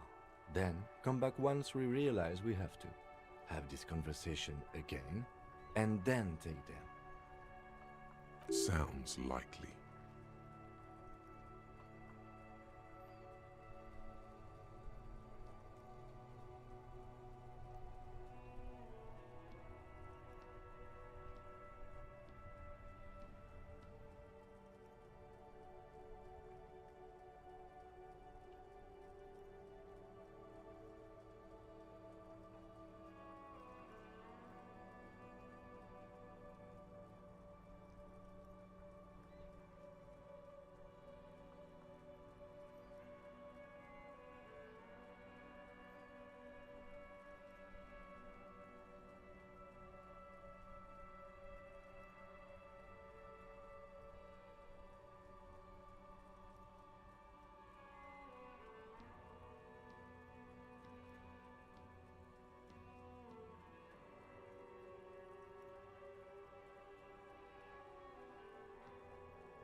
cage at the back of the... I confiscated this for a little while back. We can take them to the pawn shop down by the Martinez. The lieutenant nods as you take the spinners.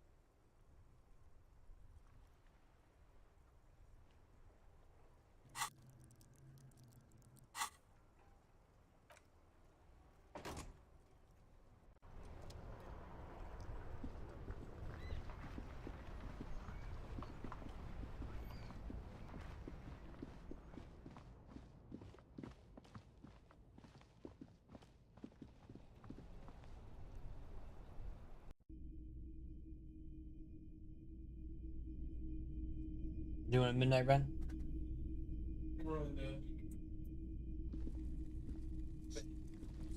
Greetings on this fine night.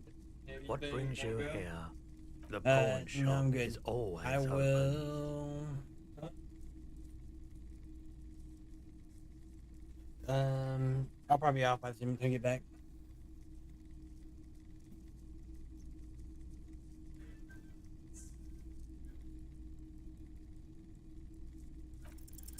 Feeling warm and enthralled by the movement of light, while a drug developed by the military to treat and prevent radiation sickness. It has psychedelic side effects, and it makes your eyes turn yellow.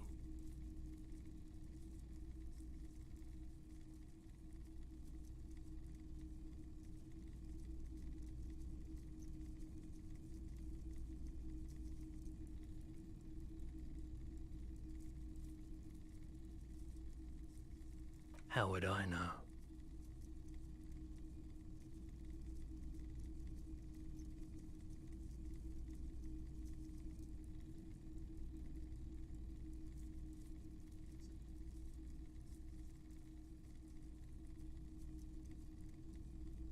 I've had to take it, you know. He's taken it for mental and emotional, not physical pain these days.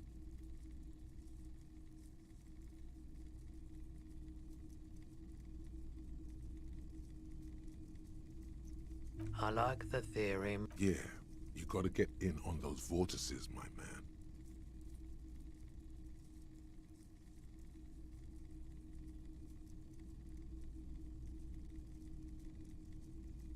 Yes, we'd like to sell these hubcaps. Roy takes the hubcaps from the loot. Yes, these are very, very... No one was defrauded or jumped.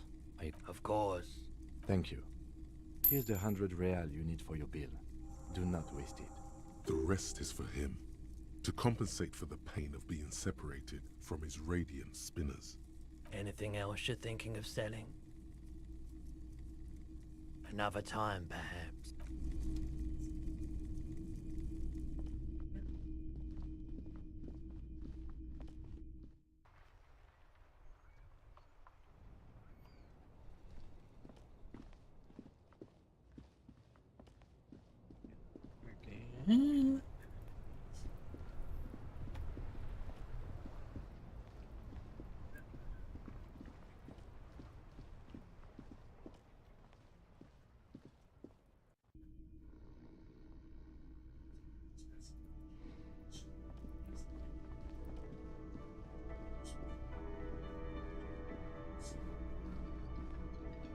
Can I help you? Yes, have you got it? Well?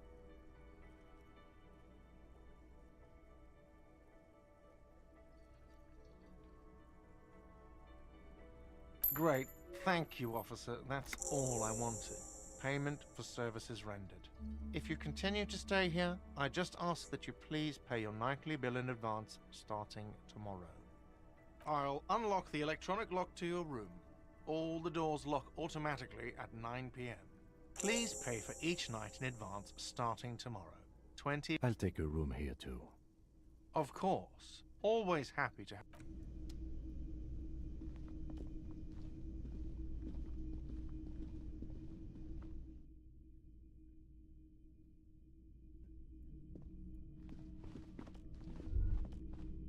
You should pick that fat, juicy cigarette butt from the tray, light it up, and smoke the living shit out of it.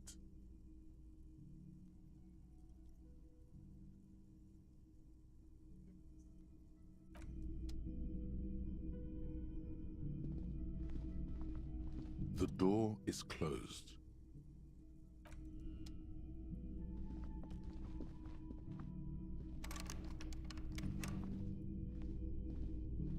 This is the door to the room you redecorated. Just a moment. We should talk about our progress on the investigation.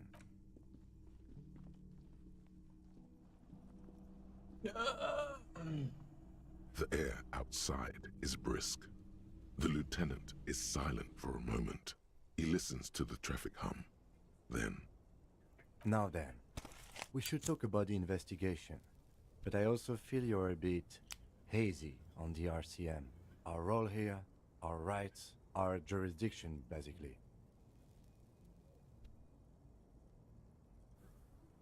The dying lights of the city shimmer below. Slowly, like luminous clouds, they pass on his lenses. The lieutenant looks at his slim cigarette, contemplating the next drag. They really don't like us here. And the mouth on that kid, Kuno. It's different inland, in Jamrock and the GRIH. It's our fault for leaving this place to the dogs, to the Union, to the company. We run this city. West of the river is ours. It's incredibly hard. Human beings are... But we aren't... Me too. But I... He is very tired, but the dark circles under his eyes make him look younger, not older. They're quite limited, actually.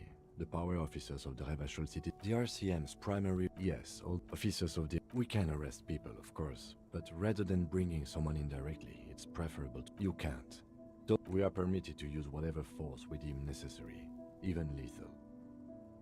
You have to supply compelling evidence for why it was not a good position to be in, by the way. Internal affairs handle... Yes. The last time was 4 years ago. He has internalized it well. It's just that. A fact. A self-contained past... That's an improbability. Perhaps even impossibility.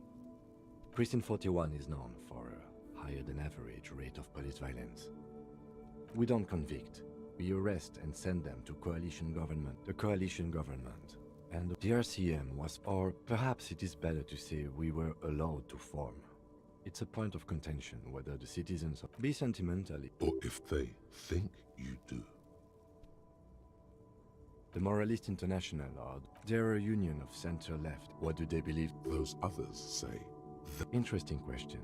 It's a blue forget-me-not. Their motto is love, compassion. Something kind and usual. Something almost something even a little feminine. But something like the dark blue, serious color of the early night sky above. A historic figure? The author of the modern age? You will have to look elsewhere for opinions. The subject of humanism is too abstract for me. The moral intern are a fact. I try not to have opinions on facts. And do you?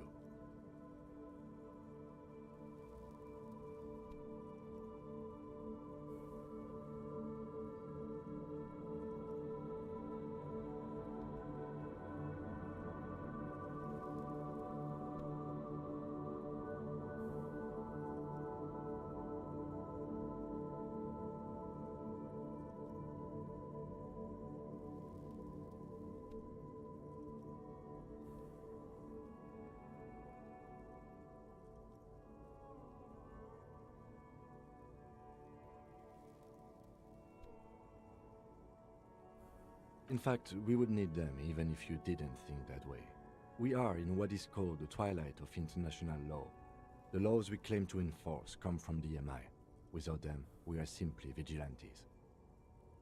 Sadly, it is what we already are. I have a cigarette. Oh man, he looks so devastatingly cool with that cigarette.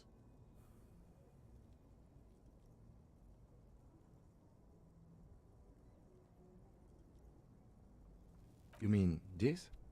This isn't cool. Yet, were he to quit, he would lose the cool factor. This man relishes his cool quite a bit.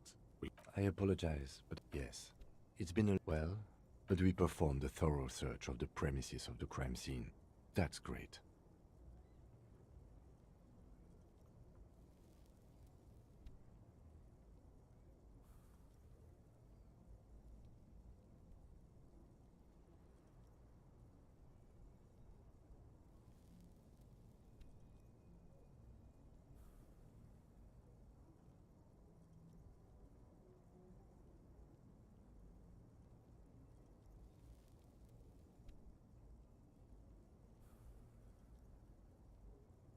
It's not my job to evaluate your methodology, officer. I'm just going through the facts. As for... We weren't able to find the union leader, Everard Clare, much less interview him. We tried to interview the Wildpan. I have a feeling Joyce knows how dangerous the situation really is. If Kim is emphasizing something this much, it really must be... Above all, though, today was exhausting. I have a really good theory about why you're running so fast, son. Just you wait until we get up tomorrow.